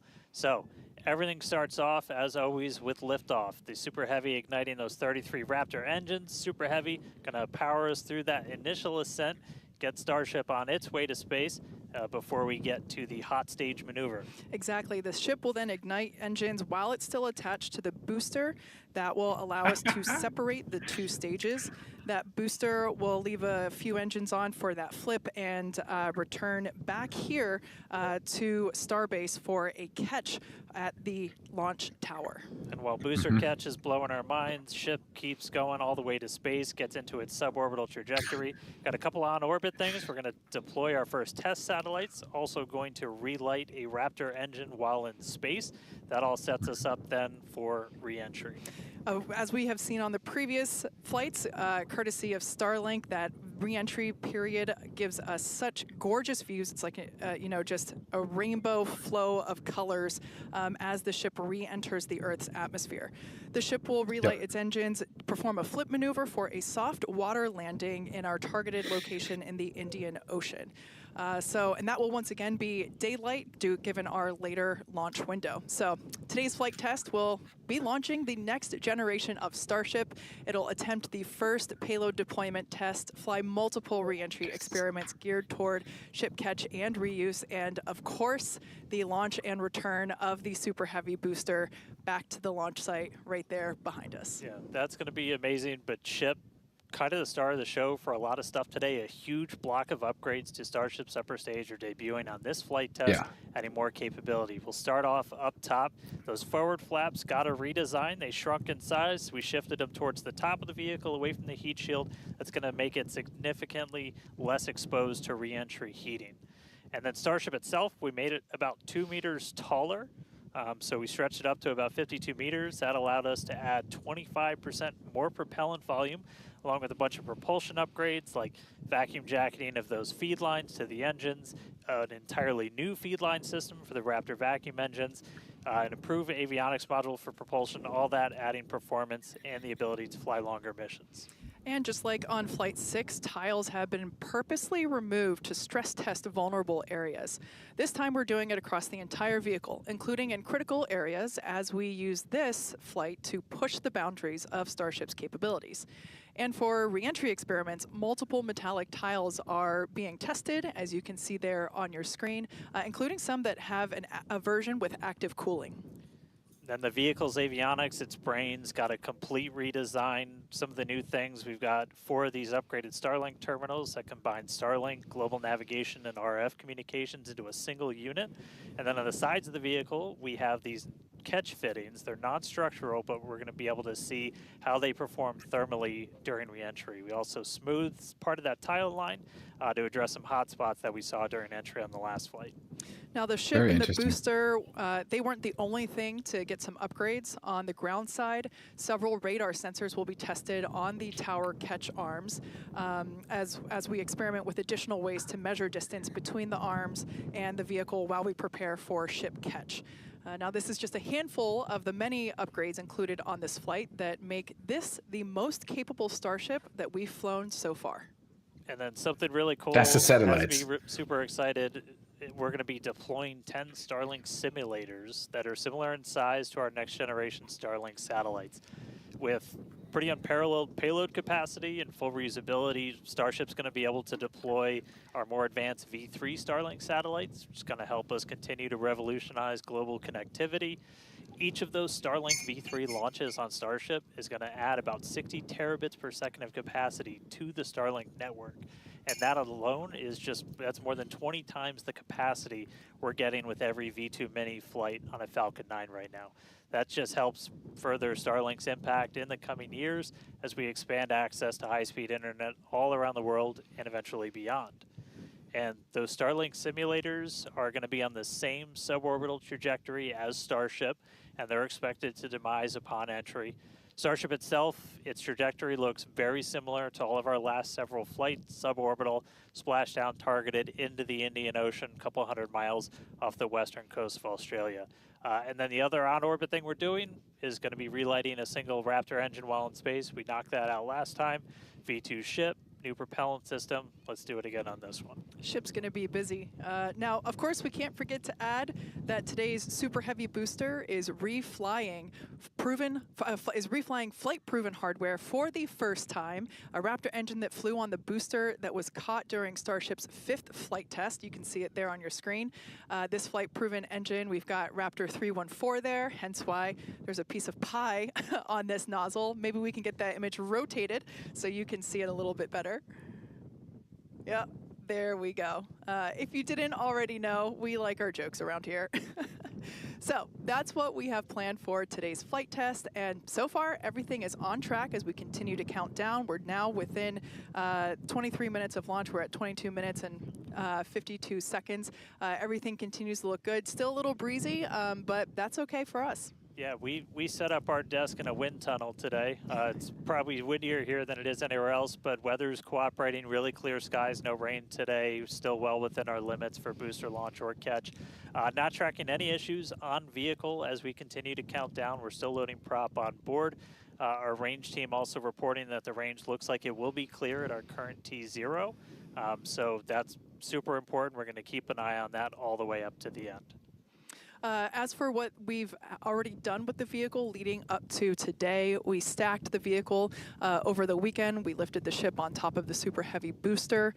Hours ago, we cleared the site of all personnel, and of course, our flight controllers came on console, some of them sitting in the building behind Dan and I. And as Dan mentioned, the range team was deployed. They are standing by in the Gulf to make sure that the booster has a clear to return back to here at the launch tower, but also they're located in the Indian Ocean, standing by to make sure that the targeted landing zone for the ship is also clear as well. And then we knock out a whole bunch of things in the hours before launch. We do an alignment on all the guidance, navigation, and control. We did tank purges, pressure checkouts, make sure we were ready for prop load, check the booster, quick disconnects, and the ship one. We demate the chopsticks. We actually do a little wiggle check on them, make sure we have control, as we're going to be using those for catch. Load up all of the hydraulics that are on the tower, and then we did the initial locks and methane chills, getting them ready for prop load. Now, speaking of prop load, we conducted the go, no-go poll for prop load at 3:30, so a little bit less than an hour ago. All was good there. Prop load is underway. The LOX load on the booster started at T-minus 45 minutes, and fuel started at T-minus 43 minutes.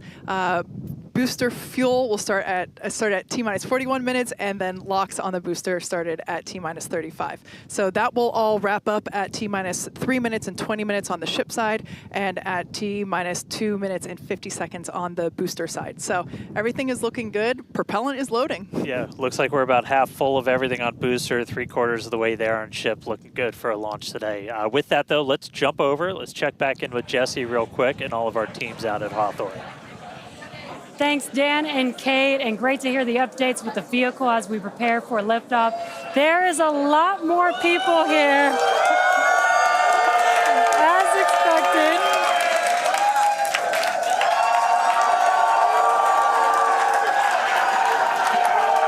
That's the people. That's the people I meant. Those are the people that dare. Love it.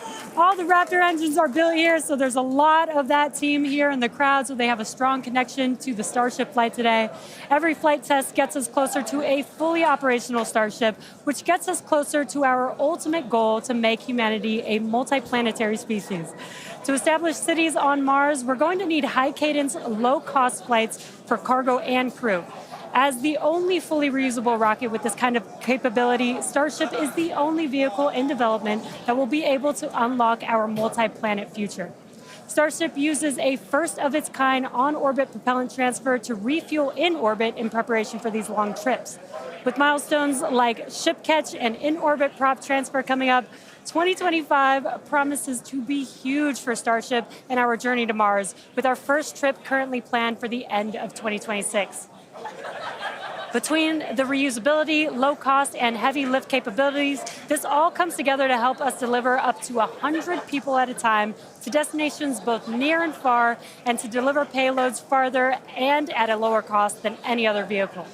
We'll be able to launch more massive payloads than anything else flying or in development today, capable of sending things like giant space telescopes or the next generations of space stations into orbit on a single launch.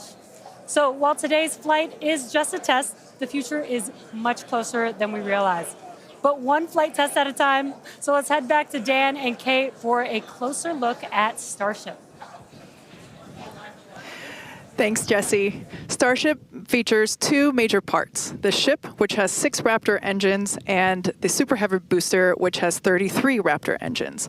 The Raptor engine is a reusable methane-oxygen staged combustion engine that powers the Starship system and has twice the thrust of the Falcon 9 Merlin engine. Now, just like we saw flights 1 through 6, the current iteration of Starship is an experimental vehicle flying for development. As we mentioned earlier, today's flight is debuting a ton of upgrades that we've had in the works in order to increase Starship's reliability and performance. Several of these upgrades will also unlock our ability to fly longer missions, something that we'll want to do as we start doing orbital flights around Earth. And then to get an even better sense of just how big Starship is, we can start here. Let's take a person about 2 meters tall. Towering over that, you got your Millennium Falcon clocking in at 35. Just above that, we've got a Falcon 9 rocket, payload variant attached. Double that height, you're up at 70 meters. And then topping it all off, nearly twice the size, it's a fully stacked Starship up to 123, got 2 meters taller. Altogether, the ship, 52 meters, Super Heavy boosters, 71. And what's super fun is we're going to make ship and booster even taller in the future. Which is crazy, because turning around and looking at it and thinking that it's going to be bigger, that's mind-blowing. Make the ship as tall as the booster. Now, moving up the rocket, the ship features 6 Raptor engines. 3 optimized for sea level performance and 3 optimized for vacuum performance. Raptor Vacuum, or RVAC, is a similar design to the Raptor engine, but features a larger exhaust section and a larger expansion nozzle to maximize the engine's efficiency in space. Our upgraded ship that we're debuting today carries about 300 more tons of propellant than the last flight's ship, bumping it up from 1,200 metric tons to about 1,500 metric tons. It's a lot. The ship is designed for vertical takeoff and landing on any hard surface. Now, the ship is also outfitted with newly redesigned forward flaps that are used to aerodynamically control the vehicle's attitude during atmospheric flight and enable a precision landing. The new flaps are lighter and positioned more leeward or away from the heat shield. Now, to reach full reusability, the ship has to be able to survive reentry not just one time, but multiple times. The ship's heat shield is essentially what does the job for that. We've been iterating on that every single flight, building towards that heat shield that requires no refurbishment between flights. Now, the heat shield is composed of thousands of hexagonal ceramic tiles. They're designed to insulate the vehicle during that atmospheric entry where temperatures ramp up to as high as about 2,600 degrees Fahrenheit. A rapidly reusable heat shield has never been flown in history, so continuously improving this, flying new experiments, those are all key focuses of all of our flight tests right now. And in between the first and second stages is our hot stage, which we saw in actions on flights 2 through 6. The hot staging maneuver is when the upper stage engines are ignited before the booster engines, before those booster engines are completely cut off.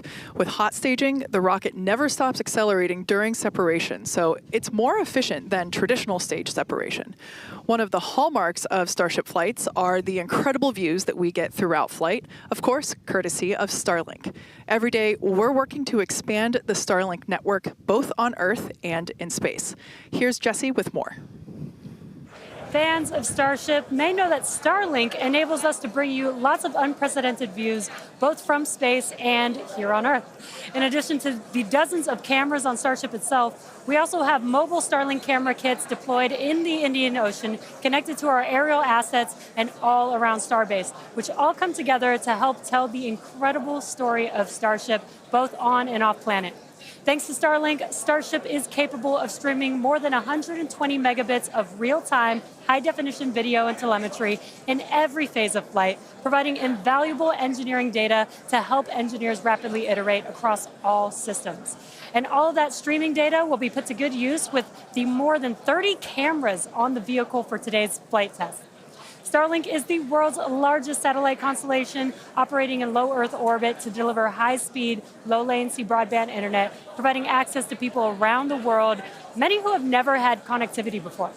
Starlink now serves more than 119 countries, territories, and other markets. And here at SpaceX, we've been developing Starlink's communication capabilities not just for humans on Earth, but for astronauts in space. Our recent Polaris Dawn mission, we deployed a high-speed internet connection in Dragon for the very first time. Here's a quick look at how that went. Starlink is an amazing confluence of programs at SpaceX. So we have a whole corner of the company that owns and operates a multiple thousand satellite constellation to provide internet to people on Earth. So Dragon was modified for Polaris Dawn to have a laser and a Star Trekker inside of the trunk. And then it will obtain internet, both uplink and downlink, through that laser link. And it's connected to a Wi-Fi router, just like you would have in your house. Getting online with Starlink was super easy. It was just like getting online at home, and even easier, perhaps. It just connected automatically and then worked seamlessly. And then it was just internet in space. The Starlink performance on orbit blew us away. It enabled us to talk directly with Mission Control team, and it also enabled us two-way video connection with our families back at home. So it just was an incredible resource. One of my favorite memories is, all four of us in different parts of the spacecraft on phones with our earpieces talking to our families. Get to show them the perspective that we have of Earth. It was very cool to bring them into the mission that way. I was able to show my kids and my husband, what it looked like to be floating in space. I got to show them out the window. Well, my husband even exclaimed that at one point we hung up the call and he called back and I answered and he was like, I called space. Starlink on Dragon is something that we want to include because we have this company within SpaceX that has space-based internet. So what not a better way to test space-based internet in space? From connecting astronauts in space to providing high-speed internet to more than 4.6 million active customers here on Earth, the Starlink team is laser-focused on expanding coverage, increasing speeds, and lowering latency so that we can connect as many as possible around the world and beyond. Last year, we activated Starlink in 27 new markets and are now covering a global area home to 2.8 billion people, including those who live in some of the most remote places on Earth. To meet the growing global demand... I've turned the volume here down for a second. I said this earlier. Starlink is heavily underrated. Having the possibility of getting a high bandwidth internet connection across the globe is such an invaluable ability to have. So the V3 satellites that are going to be deployed by the Block 2 starships are going to be even more disruptive. Connecting even more people in underserved and hardest to reach areas of the globe. Now, while our mission to connect the unconnected is far from complete, you can check out some of the Starlink team's highlights from 2024 and learn more about how our customers are furthering Starlink's impact around the world at starlink.com/stories. And a little bit closer to home, we do have a few updates for those impacted by the fires here in Southern California. So far, the Starlink team has provided about 1,350 free kits to fire departments and other disaster response organizations from down in Orange County all the way up to Malibu. That is in addition to applying free Starlink service for thousands of customers impacted by the fires all across the Los Angeles area.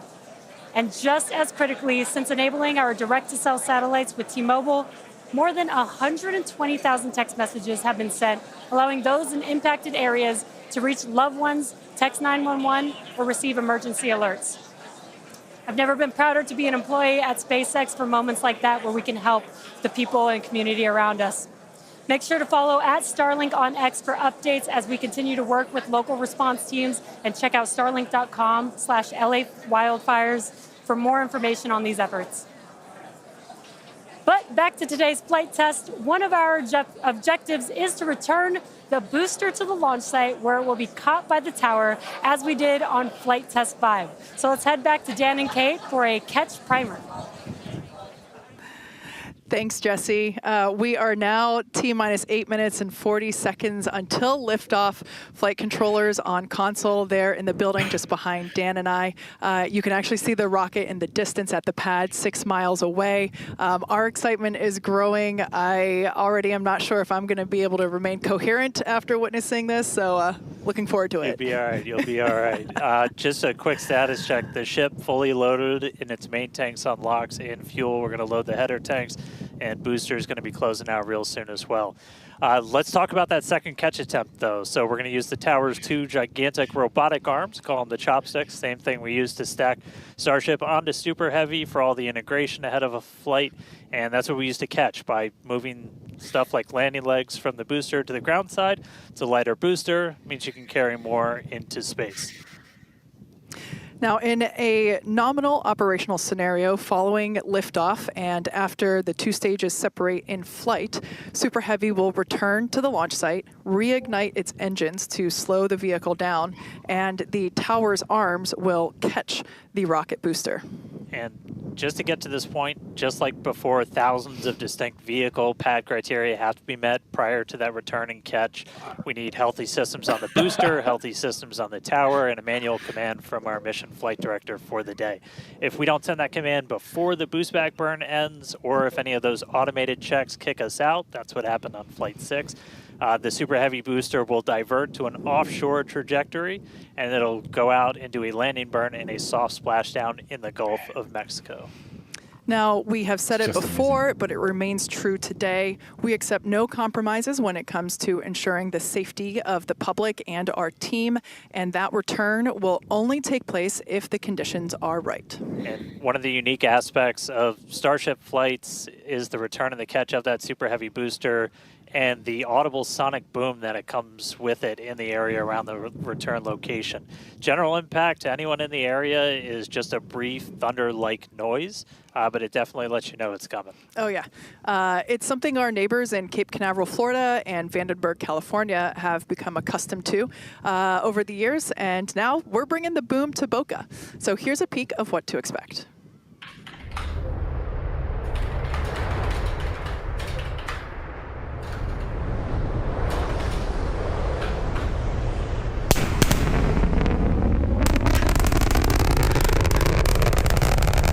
Oh, this is good.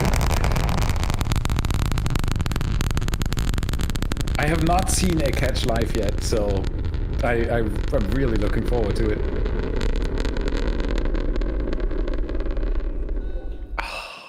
As I mentioned earlier, we have Starship, Raptor, and Starlink employees here fully invested in this flight test. And of course, many other SpaceX employees also here across our sites supporting their teams.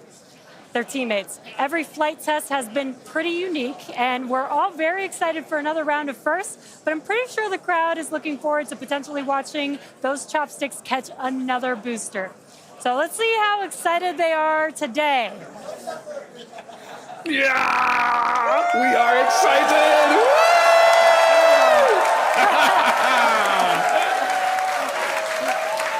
Oh, this is good. It is so good. 5 minutes, everybody. 5 minutes. 5 minutes! Just under 5 minutes to go. We are all very excited here. We're going to send it back to you at Starbase for the final minutes of the countdown. Kate and Dan. All right, thank you, Jesse. Nice. So if you just tuned in under 5 minutes ago, you picked the right time to do it. Just a quick status check. So we're almost fully loaded on the booster. We'll be fully loaded on the ship, fully loaded on the booster coming up soon. Our range team just reported that we're looking go in the range. That's super important. Great Our news. security guys, Mike, Kyle, Nick, the whole team out there in the elements, making sure everything's clear, doing a fantastic job. And we are coming up on 4 minutes and looking good for launch. Yeah, certainly exciting. Now, we do have an opportunity to hold at T-minus 40 seconds if necessary. This is a chance for us to perform additional checks if necessary. If we, need to repressurize some tanks, or if there's a wayward vessel in the range last minute, opportunity to clear it out. But everything currently looking good. Now, once we pass T-minus 40 seconds, a number of events will occur in rapid succession. The ground spin and ignition systems come up to flight pressure. The ship will go to internal power. After that, the quick disconnect, or QD arm lockout, is removed in preparation for retraction, which will happen shortly after T0.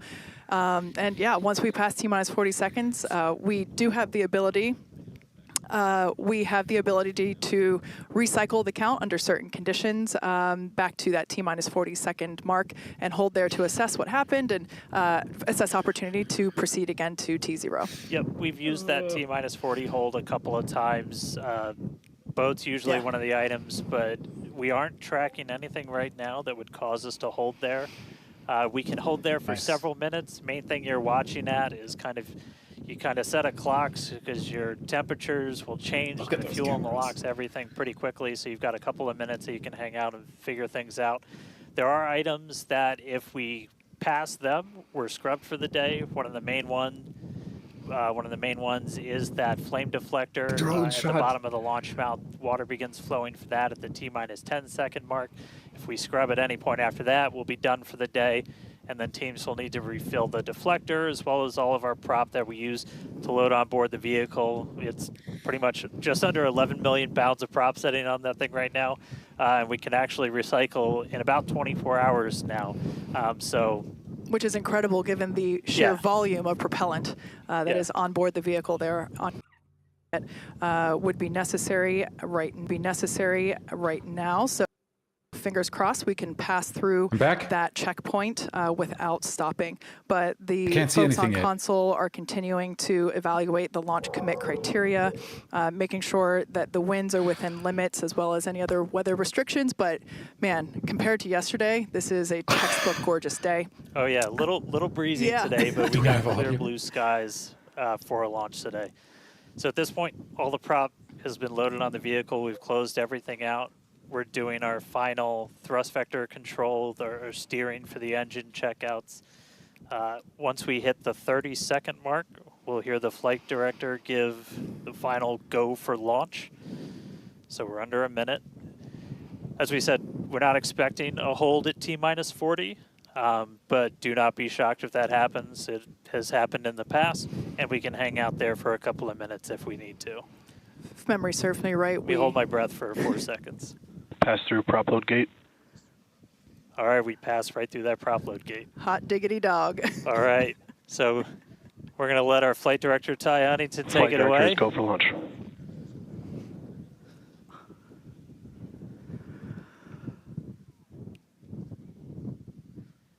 And 20 seconds. Come on.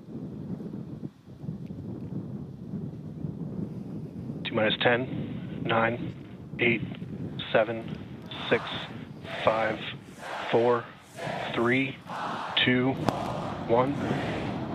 Come on! We have Yes! Yes! Yeah!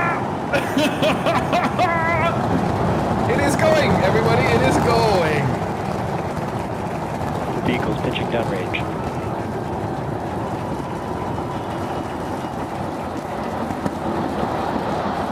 Booster chapter pressure is nominal.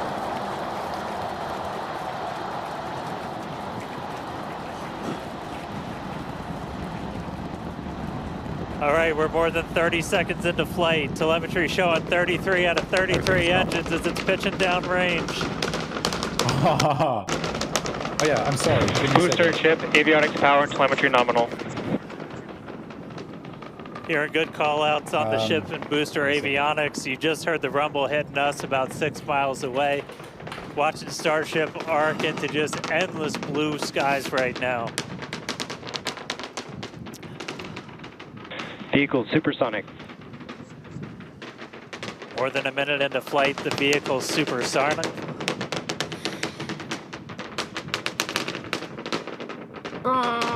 Max Q. So we just passed through max Q. That's the greatest stress the vehicle is going to experience on the way uphill. Reminder that all of our teams down here on the ground are now looking at systems on the tower. They just did a manual check through. That's going to inform that manual flight director's decision. Next moment coming up, though, is going to be hot staging. Don't take your eyes off it. It's one heck of a light show. What a gorgeous ascent. Wow. 6 ship engines getting ready to ignite. That's going to happen while we're still attached. Look at them. We can still see the ship's engines from the ground.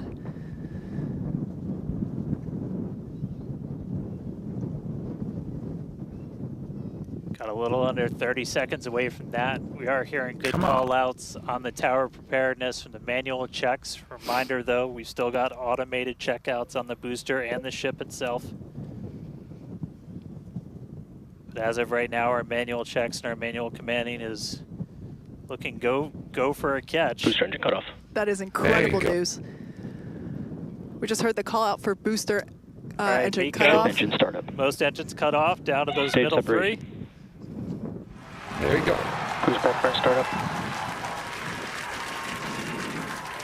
All right.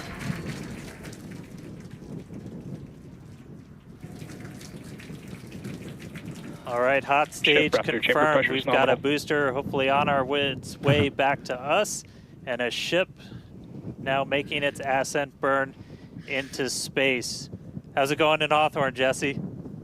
It's great over here. You can hear the crowd screaming for every milestone. One engine out. The booster is now making its way But it back should be down enough. to Earth. Looks like we have 12 of those 13 engines ignited. Yep. We're using the engines that actually gimbal. We are go for booster return. An excellent call out there. We are go for booster Ship return. avionics, power and telemetry nominal. There's a lot of criteria booster, that needed to engine line up 314 to was on ensure the that outer we ring, could so have it wasn't safe, Burn shutdown. a safe booster catch, and it sounds like we got the go for that. And there you can see on your screen, Look at that. we had we just jettisoned the hot stage. Look at And that. there's a great, excellent view there of the hot stage floating away from the super heavy booster. Oh no, it's speeding up again. Down for that booster catch. Now, reminder, objectives are to have a controlled ascent, stage separation, as well as a controlled boost back burn and hot stage as well. So we're looking good for that so far. Some great views there from the ship of Earth. That looks incredible.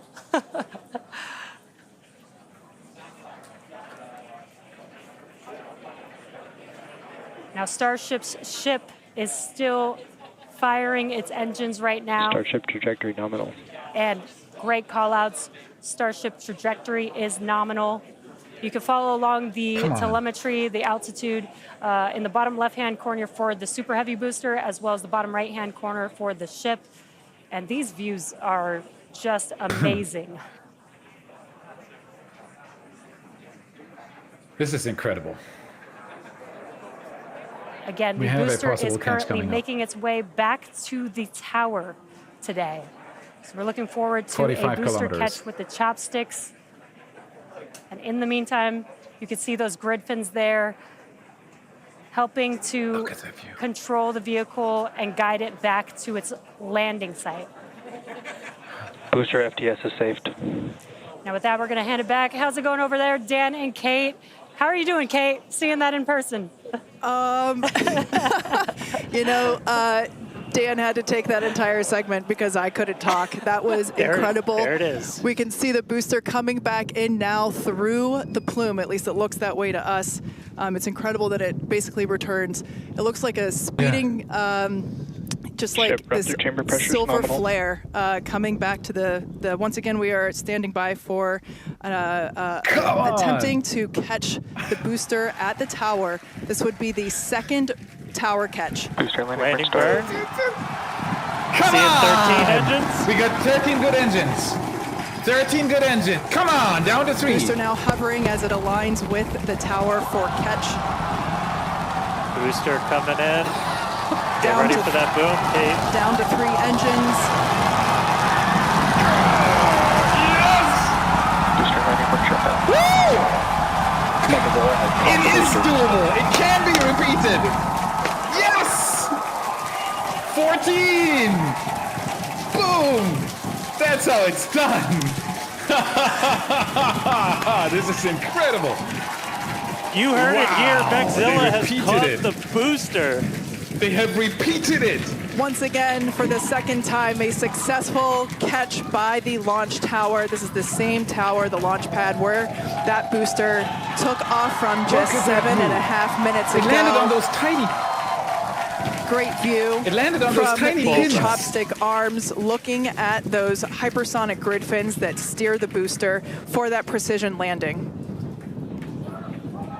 It almost looks like it's flapping its wings. Yeah, you can see just how small that catch fitting is too on something that's just so massive.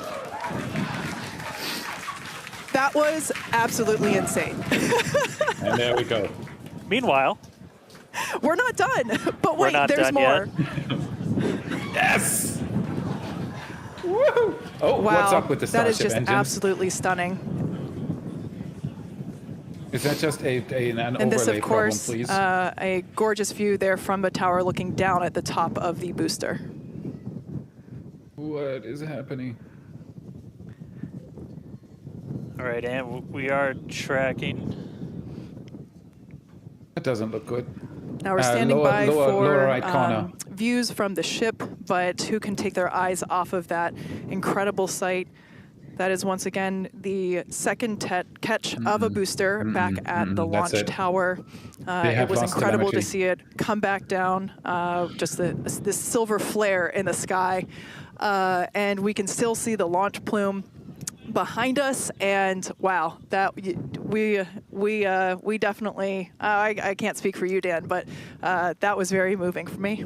Yeah, and right now you can see some of the telemetry on those ship engines has gone out, and we're waiting for an update on what our ship status is. We were approaching that ship engine cutoff time, so and it was just waiting to hear. So looked obviously like an we've incomplete got cutoff. booster back, booster on the launch tower in the chopstick arms, but we are waiting to get an update now on the ship. As we were expecting ship engine cutoff about 40 seconds ago. We saw some of those engines start to go out prior to that point. And so right now we are just standing by to try and get the latest word on where we are with ship. So stick with us for just a couple of minutes as we wait to hear some updates. Yeah. Now, if you just recently joined us, you might want to hit rewind and go back about 9-10 minutes ago to when Starship lifted off from the launch tower that you see there.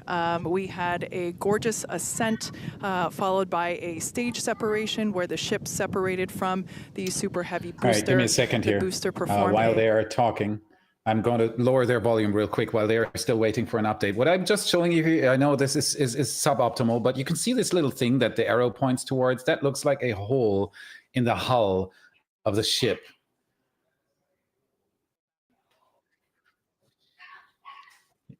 As Dan said, we are standing by for an update on the ship that had ignited its engines and started making its way up to space. So standing by for more info on that. Yeah. But this wow, looked like an asymmetric cutoff as well. See that take off and for that booster to come back, you can see it there up close on your screen to the place that it launched from. Once again, there were thousands of catch commit criteria, which is basically just all the things that we have to assess and evaluate and basically make sure that they are make sure that everything is clear and acceptable conditions, both on the vehicle side as well as the tower side, in order to enable that catch. So obviously from the last two flights that we have done where Just real quick, we're working on a replay there. Give us a Did second. have the first ever successful catch of the booster. We used the learnings of those 2 flights to hone in that catch commit criteria, and we saw success today, which is pretty awesome. And just a quick status check. So we currently do not have comms with the ship. So trying to figure out exactly when that happened and exactly what happened. So obviously the flight controllers right now going through their data, looking to make sure it's not anything instrumentation on the ship, but actually try and get us a status. So again, we're gonna keep listening in on this. We'll give you an update as soon as we have a little bit more. So for now, stage 1 back in the tower, waiting to find out a little bit more about stage 2. Yeah, thank you, SpaceX.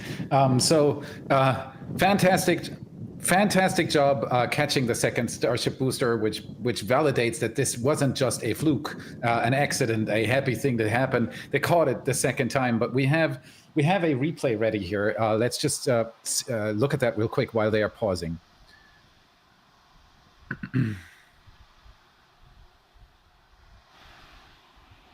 If we can. Because we have a feeling we've already found what might have been the problem, but we're still investigating ourselves. So give us a second. So this is the very crude replay. Bear with us here.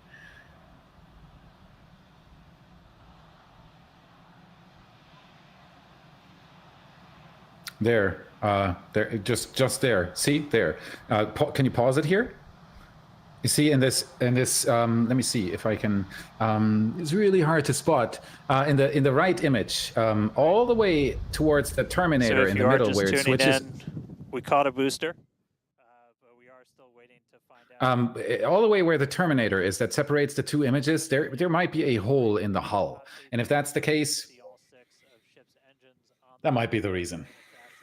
But as we were getting to the end of that ascent burn, we saw Yes. engines dropping out on telemetry, and we have since lost contact with the ship. So again, we're still listening in on the loops, trying to figure out how much we can get right now. But again, stick with us. We'll bring you updates as soon as we hear them. Yeah. Really exciting. We were able to catch the booster today. Obviously, we want to get the ship all the way over to the Indian Ocean.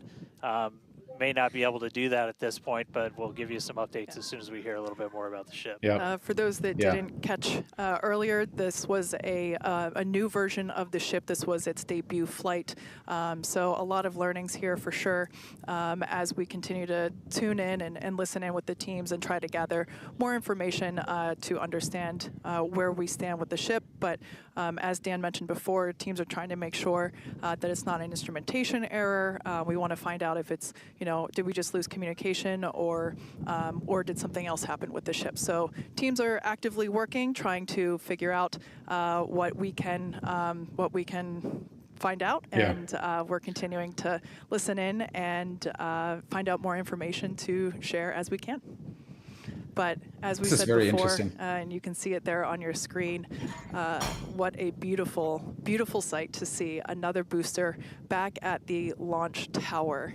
That was successfully caught just minutes ago after sending the ship off into space, and having seen it for the first time with my own eyeballs in person, it was pretty awesome. And yeah, the thunder-like sonic boom was really fun to experience. Yeah. All right. So here you can see it. I'm going to, SpaceX is muted for a second. So if you look all the way in the left of this image, you see this little black thingy there on the side. That is not supposed to be there. It even wobbles when you roll the footage. This is a piece of Starship hull that is not properly attached. And if that's actually the case, that is very, very likely the reason why they lost connection to the ship. It was supposed to cut off its engines. It was a diagonal. See that flappy thingy there? That is hull. Right behind that, or this is right on top. Actually, right on top of the fuel tanks. So this is the payload bay. But this can already be enough. This is really bad. This is not what you want to have. So this might be the reason. This is not confirmed yet, and we'll take a look at this. Look at the flap. There was definitely something off with this ship, yep. Sad. That would have been like, I mean, it's great that they caught the second booster. This confirms that this wasn't just a fluke, that this wasn't just a happy accident. But man, the ship failing so shortly after.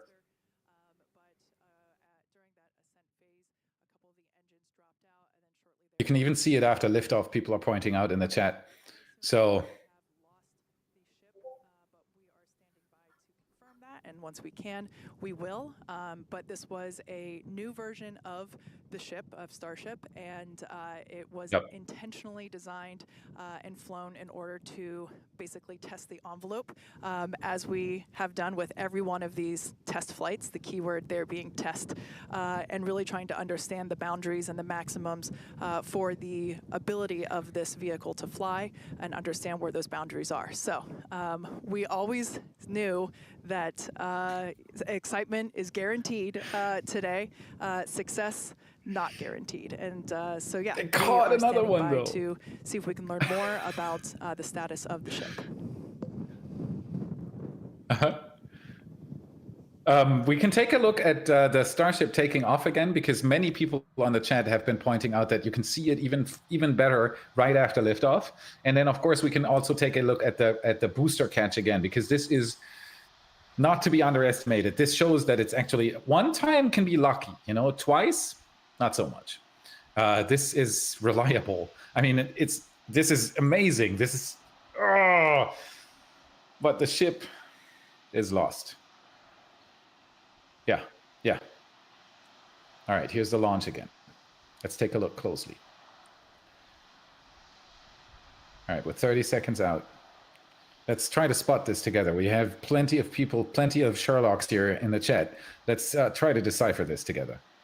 But this was something. This was the shortest climax on a Starship launch ever. It's like, yeah! Oh.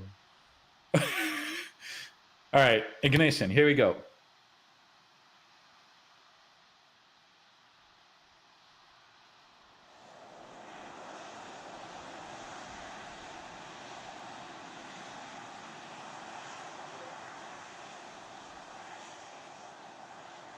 Look at this view, though.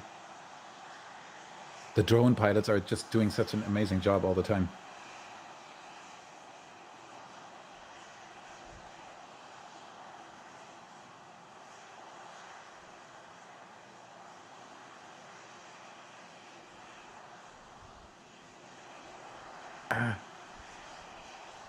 Yeah, that's where it is. It could be duct tape. It is so hard to say. It could be duct tape. It doesn't look like it's metal flapping around. Yeah, it doesn't. This looks like a sealing tape or something. This does not look like hull on second glance.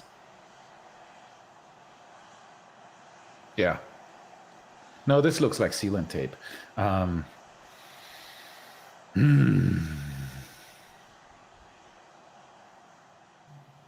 What happened to Ship 33? That's going to be the next big mystery. What happened to it? We had one engine failing on the booster, which is not related to that. We had great telemetry all the way up to a diagonal cutoff. Maybe the cutoff didn't work and two engines on the side kept firing. That would send the Starship into a spin, which would rip it up into pieces. That might be it. Maybe the engine cutoff didn't work.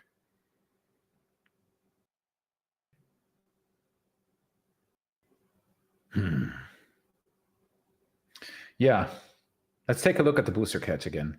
That is definitely the coolest part. And this is a very good example for what we do at What About It. We'll try to decipher what actually happened to Ship 33 when looking at the footage again. I do not think that that was a hull fragment. It very much looks like duct tape, as a few people had already pointed out in the chat. This doesn't look like metal. It is flapping way too quick for it to be metal. That's duct tape, sealing tape, something like that. Here comes the booster. 68 kilometers height. It's just amazing to see. Some of those views of the booster were just surreal, especially when this view goes full screen in a second or so. I remember that it went through the plume, through the launch plume. It goes down so quickly again that it goes through the launch plume. That's because of the Starship architecture is built so that the booster is extremely quickly back at the launch site. On a Falcon 9 launch, that initial condensate plume from the launch is normally gone by the time the booster comes back down, or at least very much dissipated. And here, look at it. There's the cloud. That cloud is launch cloud. It goes straight through it again when coming down. This is just amazing. This is very, very nominal. It's just exactly the way it should be. I'm sad that we can't see, like, can we move give me a second. This is Talent 1, right? Can you move me a little bit up? There you go, so that we can see the flap, the grid fin work, not the flap. Because on launch number 5, look at this. It looks like a cigarette butt or something when it comes back down. There's so much heat in the engine shield. Mm-hmm. And then we have 13 engines cleanly igniting, so that one engine relight that didn't work, the second time it worked, it switches back down to 3 engines because those are the ones that can gimbal. That with those it can change its trajectory. Look at this maneuver. It's incredible. It looks like I don't know what is suicide approach towards the tower. That's it. Mm-hmm. All right, and we might have another thing that one of the flap hinges was burning. Give us a second here. This is incredible. This is absolutely incredible that they were able to repeat this booster catch, and then the ship is fine at this point. And then you can see the booster swing because it is really just resting on these 2 pins that you see, one of in the foreground right next to the grid fin, between those 2 grid fins. That is one of the catch pins. So the booster is dangling between them. This is so surreal. This huge 200-ton steel monster is just sitting on these 2 pins on the arms, and it works. All right, give us a second here. Yeah, it looks like... Yeah. It looks like something's burning down there. Can you roll that part again? Look at the hinge. See that hinge? That looks like flames, or at least something going on down there that shouldn't be there yet because it isn't re-entering. There shouldn't be anything at that point.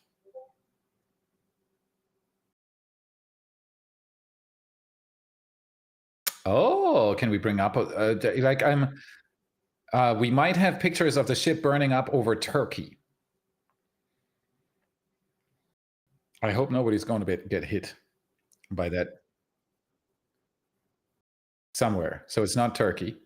I'm listening to the off here for everybody. Don't be surprised. Can people actually hear you on the stream? No, they can't. No, they can't. So I'm listening. I'm listening to my people in the background. You can, if you want to, just feel free. Jonathan, you know him from earlier. Yeah, and this is what I meant. The cutoff, there he is. That's the guy I was talking to. And the cutoff, the engine cutoff was asymmetrical. I instantly looked down there when I saw one engine go out. I was like, because... Getting the tweet ready. So we're trying to get the pictures. Give us a second here. Yeah, that is something bigger. And where is that? Wow, if that would go over my house, I would be entering over Turks and Caicos. Okay, apparently above the Caribbean. Caribbean. I'm not a geographical talent. It could be because the ship didn't go too far. The ship did not go too far. Yeah. So if that would fly over my house, I would seriously be concerned. Mm-hmm. I agree. I mean, I think and that's the reason. That is the very reason why SpaceX doesn't want to catch the ship yet. This is, whoa, look at this footage though. Yeah. This looks amazing. So yeah, it looks beautiful. I have to agree with a few people here on the chat. Big shout out to LXD for capturing this and putting it on X. Yes. Thank you very much. Yeah. Thank you so much, Alex. This is much appreciated, and it's beautiful footage. It looks beautiful. It's the most impressive fireworks he's probably ever going to see in his life. But it is not a nominal Starship trajectory, so this shouldn't have happened. My guess is that diagram that we saw in the lower right corner, when that started cutting off engines, it was asymmetrical. First one engine, then two engines, and they are on one side. And so what happens to a rocket, let me just grab my water bottle here, as a crude rocket there, maybe we can go to the point where, exactly, when you see the engine cutoff appearing, it happens on one side. See, there's one middle engine going. But they still have good telemetry, meaning that is probably accurate. One engine is out. So the ship gets more thrust on one side. And what that does, if I'm holding this bottle and I'm pushing it on one side, see what it does? And if that gets crazier, and it does in a short second, I was already like, oh, what's up with that one engine? Second one. Third one, and they're all on one side. These engines are all on one side, meaning the ones on the other side are, if this telemetry is correct, the other engines are full pushing right now. That makes the Starship go into a spin, and that spin, it doesn't last long. It's still lasting. As you can see, there's still telemetry.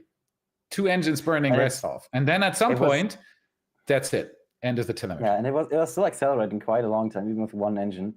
But the outer engines don't gimbal, so even if they would try, there would be no chance of steering the ship. Couldn't. On the outer engines. Could not adjust for that. So if this telemetry is correct, and there was a one-sided engine out, yup. I mean, you cannot recover from that. All the other engines followed pretty quick. So it might have not been just the engine that failed, but it might be some other thing that made all the engines fail. Oh yeah, that might have been exactly. That might not. I mean, that would indicate. But if the engines on one side fail and the other engines are still pushing, that is absolutely the end of the rocket. Yeah, and I mean, we saw it only got up to like 21,000 kilometers per hour, and I think it would have needed like 27. It's a lot of speed, but it would have needed like roughly 27. I mean, it's T plus 8 minutes and 43. If we put the in-flight timeline back on screen, you can. Oh no, that's the wrong one. We have to actually use this one. You can see at T plus 8 and 43, Starship engine cutoff is T plus 8 53. So the telemetry, this is a minute away from cutoff. So it was almost there. It was almost there. We lost the first engine about a minute before they should have shut off. It was almost there. All right, that's the first Block 2 Starship. They had some hiccups with it anyway, pre-flight. They had some stuff they had. Oh, bye. They had some stuff that they still had to fix anyway. They worked on that. That delayed the flight a little bit, which shows a few maybe even problems that occurred even before the launch. That's Block 2 for you. We'll have to wait and see for Flight 8. The unfortunate thing is that SpaceX wasn't able to deploy the satellites, and that SpaceX definitely did not get a promising signal from this first Block 2 Starship, meaning we're not ever going to see a catch on Flight 8, a ship catch. The booster catch, as you can see, that works. But the ship catch on Flight 8 is kind of off the table with this. So we're back to the board, back to the investigations for SpaceX to find out what actually happened, to improve on that, and then send another ship out there that improves on this very mistake. That's how it goes in rocketry, and we've seen it just live. And I for myself can say I enjoyed this very much, even though we lost a ship, because that's kind of what makes it exciting, to be honest. It's oh man, what a journey. Yeah. What do you say, We do Jonathan? also have the replay ready for from our other camera that was from our camera. Go ahead. Go ahead. So we can figure out if it survived. I'll just jump a bit through to find the exact moment. There we go. No, did it survive though? We'll see. I haven't checked it yet. No.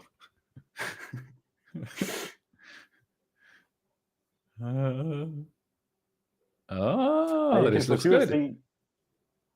You can for It's sure a see little lot bit of engulfed. things.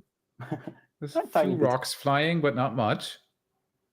Yep, this looks good. I mean, if you compare this to like the first It's flight, still, where like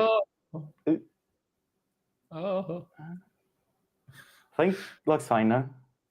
Yeah, it's still recording. yeah, it's pretty windy though, so the dust clears pretty quickly. Maybe a which is few cool. scratches on the lens, you know, Yeah, minor should be fine. stuff. No, but I Alright, mean, if you it's compare cool. this to the first flight, where like bus sizes of concrete flew around, this is like nothing. The tunnel digging machine of that was IFT1 was a completely different experience. We lost quite a few cameras back then, but this is great. And then you can see the chopsticks getting ready for the catch. Do we have the catch as well? Of course, we have the catch as well. Just give me a We second. have I'll the find it. catch. Let's see how clean the lens was. Yeah, I mean, you can definitely see that the lens is a bit dirty. Yeah, but this initial plume is already gone. Oh, there it is. That was too quick. Starts rumbling again. There it goes. The arms are already working, closing in on the booster. This is amazing tech. This is just incredible. And again, the size of this does not come across on the screen. It is. I've been there. Jonathan's been there too. It is crazy. These things are so big. If you've not seen it in person yet, you can put so many statues of liberty or school buses or whatever next to it. It like we've all tried to show you the true size of this. It's incredibly large. Just imagine something incredibly large, really big. It's really large. It's really, so really big large. that the first time you see it, you think, wow, this is way bigger than I thought. Even though you think it's really big before you see it the first time. It's huge. So yeah, there we go. There's our booster. Fun comparison I usually do is we have like a big cathedral in Cologne, and that's 156 meters high. And then I just like imagine it would be Starship. It would just be like 20 meters, 30 meters shorter. You know, yeah, but like V3 is going to be that size. Exactly. So it's just like, it's huge.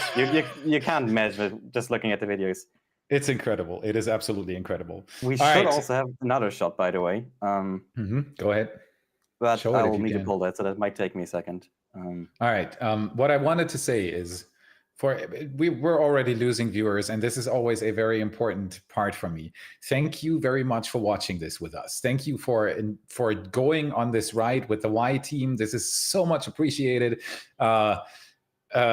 Even though we lost the ship pretty quick, I think this was a very, very enjoyable launch. Like the stream before you leave, even that helps us a lot. Subscribe to the channel, become a patron or a channel member if you want to get tons of extra content. Go to shop.whataboutit.space to buy a picture of the launch soon. We are really quick at uploading these, so if you check in an hour or two, we're probably going to have a picture of the launch up for you to buy. Buy yourself a t-shirt if you like fancy space nerd wear. There's tons of ways you can support us. Thank you to everyone who has done a super chat today. Even if I didn't answer your question, I tried to speed answer as quick as I could, but normally I don't manage. So thank you so much for doing all of that. And it's there you go. What is this? No, that's I have a tweet ready from another awesome user on X, but I just need to change the bring it up. screenshot. Thank you guys. Like, seriously appreciate it. I hope you tune in for Flight 8 with us. We're definitely going to stream this. We're going to have as much information about Flight 7 on the next episode as possible, which is completely crazy because it's already 6 in the evening and we have to. We're planning on bringing that out tomorrow, so I don't know if that's going to work out. We might actually push this one to Tuesday. We'll see. I can't promise anything right now. We're working on it. So here's the tweet, Pablo. Starship from the icon of the seas, Caribbean Sea. That's a cruise ship. And there's the ship. You can see the dot, and then this is already. Oh, there's an explosion. That's an explosion. Yeah, that's the tank structure rupturing and the ship blowing up. So there must have been a rapid, unscheduled disassembly right there. If you look to the end, you can still see like a heavier part of the ship continue to fly. Yeah, like at the end, but there's a there you can see the engines burning. That's likely just the engines. And then you have this sudden burst which is because it's almost in vacuum at this point, or maybe even already it's almost vacuum. And if you have a pressurized tank that you rupture instantly in a vacuum, the expansion is absolutely rapid. So you see this typical soft ball of white light going outwards. It's the same thing you see on the Twilight launches that I mentioned. Yeah, and that's it. That was quite the view from the cruise ship there. Wow. Dean Olsen. Yep. Yeah, this is. That's a great shot as well. It is impressive to look at. It looks beautiful, but of sad, course, but and look beautiful. at all the people, all the vacationists in the Caribbean, and they're like, what? Because these people largely don't know what's happening there. I've seen this so many times, like an hour before a Starship launch in Brownsville, and there's people that are like, and then the rocket launches, and they're like, what's so loud? Because they don't know what's happening. So most of these vacationists on these Caribbean islands probably didn't even know what they saw. Yeah, that's beautiful. All right, that solves the riddle. Like, that wasn't just a telemetry loss. That was definitely a loss of vehicle and a sudden explosive event, a rapid unscheduled disassembly, as we say in rocket nerd jargon. Yeah, that's ship 33. That's the first block 2, and we'll have to wait and see how the next block 2 does on flight number 8. It's already rolled out to Massey's, to SpaceX's test site down at Starbase. It was rolled out actually, I think yesterday or.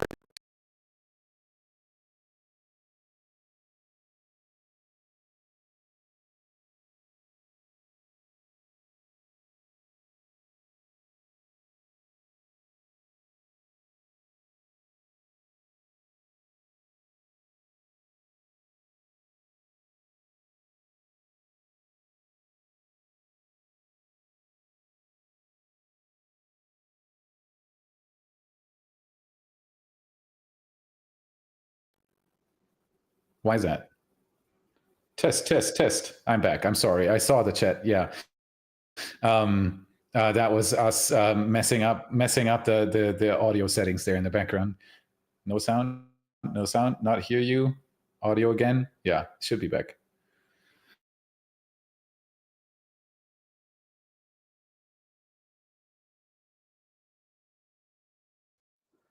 It looks like Felix is having some issues with the internet right now. Let's see if we can get this figured out. I think he's back. No, not yet.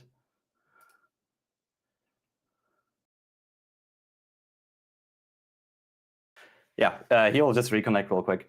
Yeah, but it's pretty insane. I mean, to be honest, it's pretty sad that the ship didn't make it. But the cool part about these always is that SpaceX likely learned a lot and is going to learn a lot from this failure. So hello. Yeah, there we go. Oh, there you go. Yeah, I don't know what this is. It happened twice during the stream. We're definitely going to investigate on that as well. This is a new bug. I don't know what it is. My internet connection should be fairly stable. We'll investigate for flight 8. Other than that, I'm very, very happy with this stream. This was a lot of action.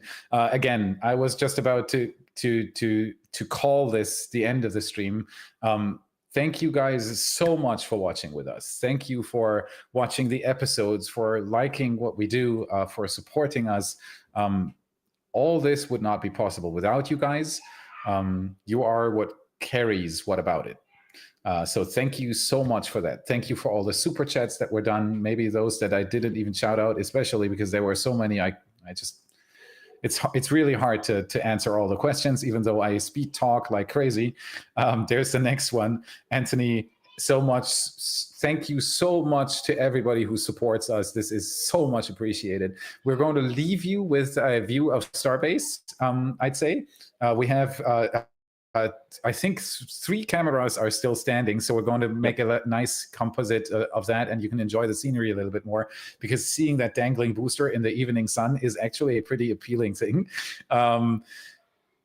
I can't promise you an episode tomorrow. I have to say it straight out. We wanted to bring one out tomorrow, but there is so much investigation about Ship 33 that I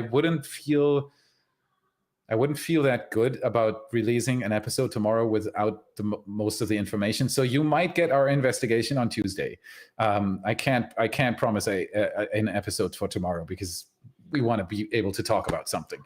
Yeah, this is the booster landing of Flight 7. I said it earlier. We are really quick with bringing these up into the store. So shop.whataboutit.space. 40% of the revenue of those pictures goes directly to the photographers, not to anybody else. It is their money. And that's exactly why we set this up as well. It's to support the photographers out there. This is a tough job in a very tough environment. It's hot, it's cold, it's mosquitoes, it's lots of work. It's work throughout the night, in the early morning or in the evening, because SpaceX doesn't adhere to our photographers' normal work schedule. It's a tough thing. Look at these images. Look at what they are doing.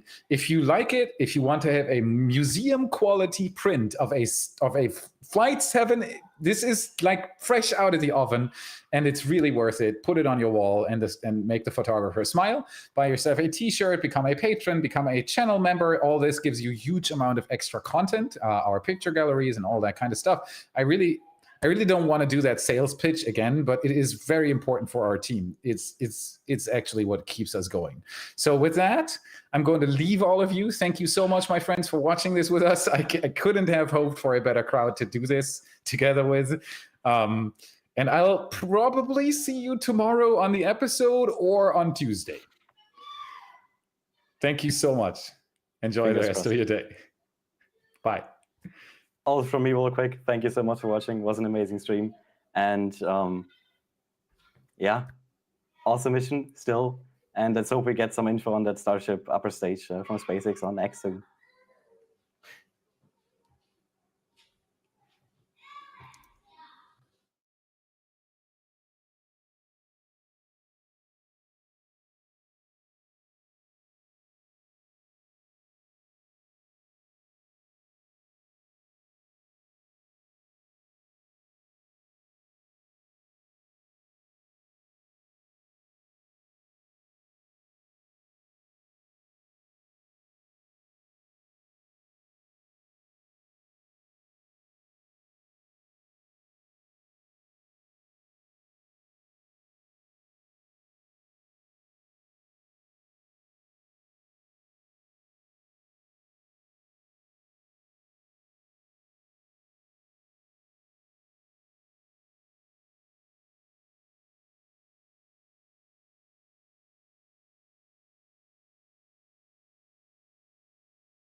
So we have a situation developing here right now. I actually wanted to call it, but this fire is getting bigger. It's the BQD. We had the same situation on Flight 5 when they caught the booster, but kind of looks like it's getting bigger. It definitely is getting bigger. Why is it getting bigger? It might be venting, but I don't know if it's smart to vent while the flames are on. I would guess they're just getting ready for some marshmallows.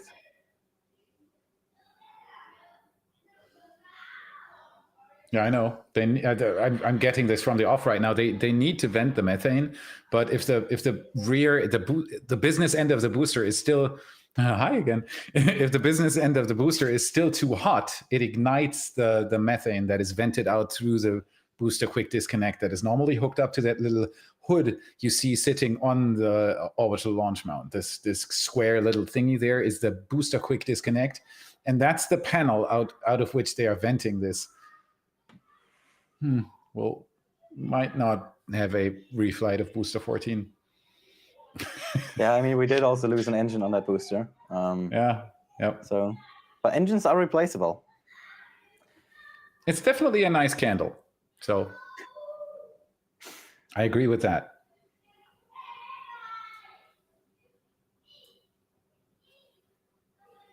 Mm-hmm. Yep. Yeah, no, this is venting. I mean, we had something. Let's just. Yeah. Yeah, I mean, we had something similar on the last landing, I'm pretty sure as well. Yeah, but it wasn't burning when it was caught.